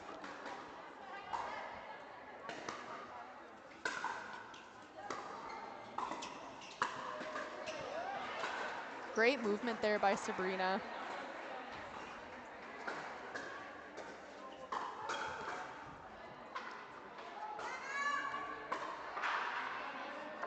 So we're going to have a timeout. So the game is all tied up here. Yeah, good timeout from the Canadian women. They had a couple-point lead. Georgia and Sabrina are starting to pull, not starting to pull away, sorry. Back into the game, rallied off a couple points, tied it all up, and just slow that momentum down. Good idea by Tracy and Joy to call a timeout here.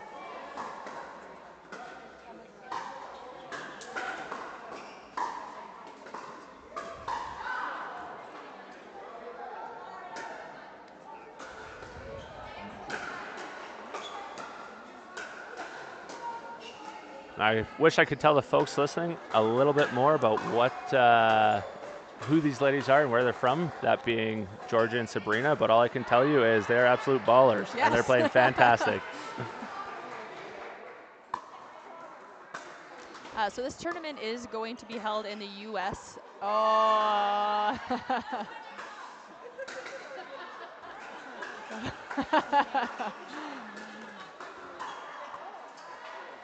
It's nice to see everyone having fun out there. Obviously, we all have that competitive spirit in us, but nice to see that camaraderie between athletes.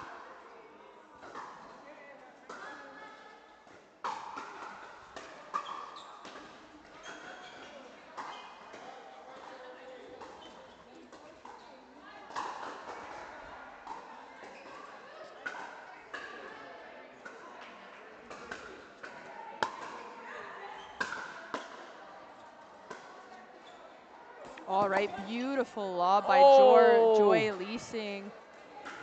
And Sabrina just a little bit restricted there by that fence. Definitely don't want to run into that. That lob was absolute money. Yeah, and yeah, ballsy move. It's a low roof in here, so to pull off a lob at Lynnwood Ranch is very impressive. Yes. You have to make it absolutely perfect. Unreal defense here by Canada, and they come out on top. Canada with a scrappy point, fending them off.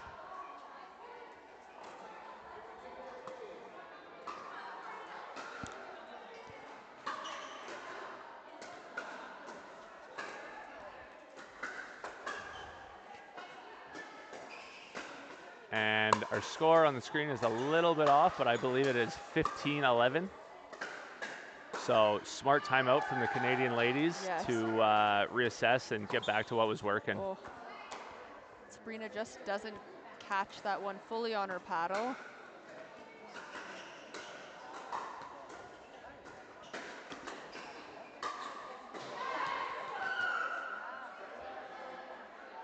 Sorry, it's 16? 16-11. 16-11.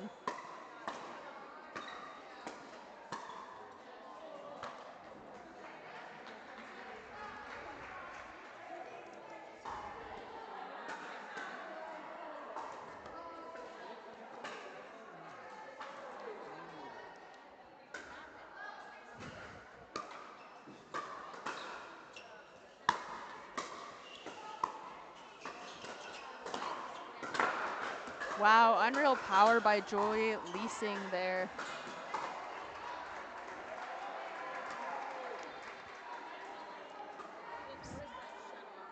So just trying to get the score reconnected.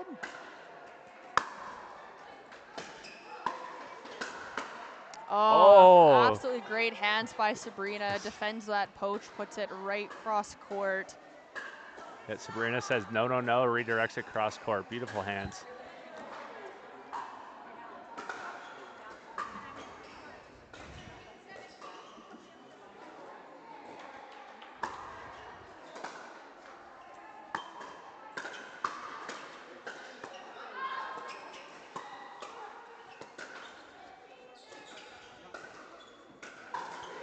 Great get there by Georgia Johns. Yeah, nice little scoop, short hop, right cross court.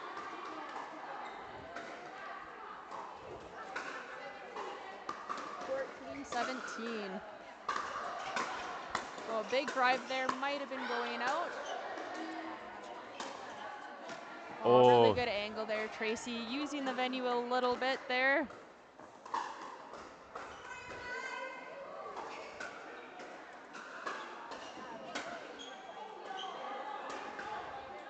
And that serve will be, don't know if that was long or wide, but it was definitely out. Yeah, and these American ladies going to look to rally back and do what they can to claw back into this one. Canadians in a favorable spot with the no freeze.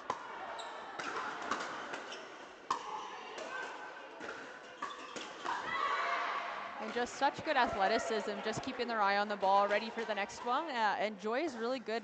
Once she gets to the kitchen, her swings are so short and compact, and she's ready for the next ball. And that'll sail long down the line. Good look, though, by Tracy Bennet. And here we are, 16-19. I thought you said 18. We'll figure it out on this one. I will focus on what official Maria has to say. 17, yeah, 17-19.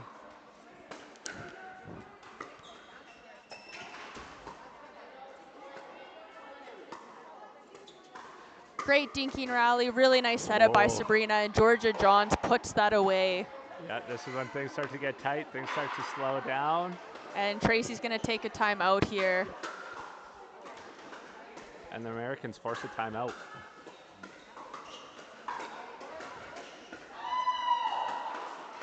So just gonna do a quick shout out to our sponsors here at the Women's Pro Pickleball Challenge.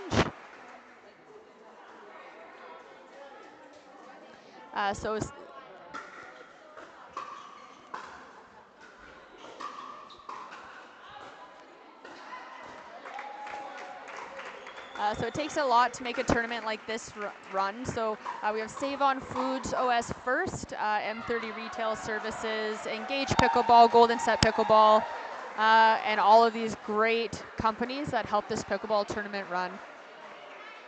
And here we are, 18-19, Georgia Johns serving. Great little hybrid drop there.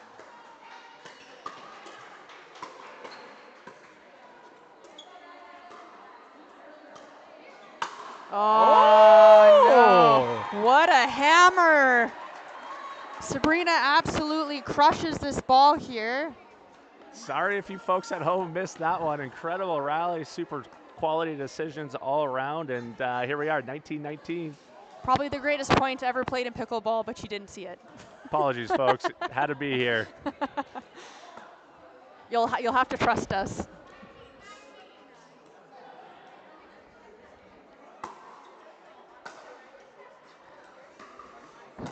Beautiful drop there by Georgia Johns, and she goes for it. Oh, unreal. Taking after her big bros right there, calling in bed. Great resets. And it looks like after the timeout, they've looked to target Georgia a little bit, but she is not missing right now.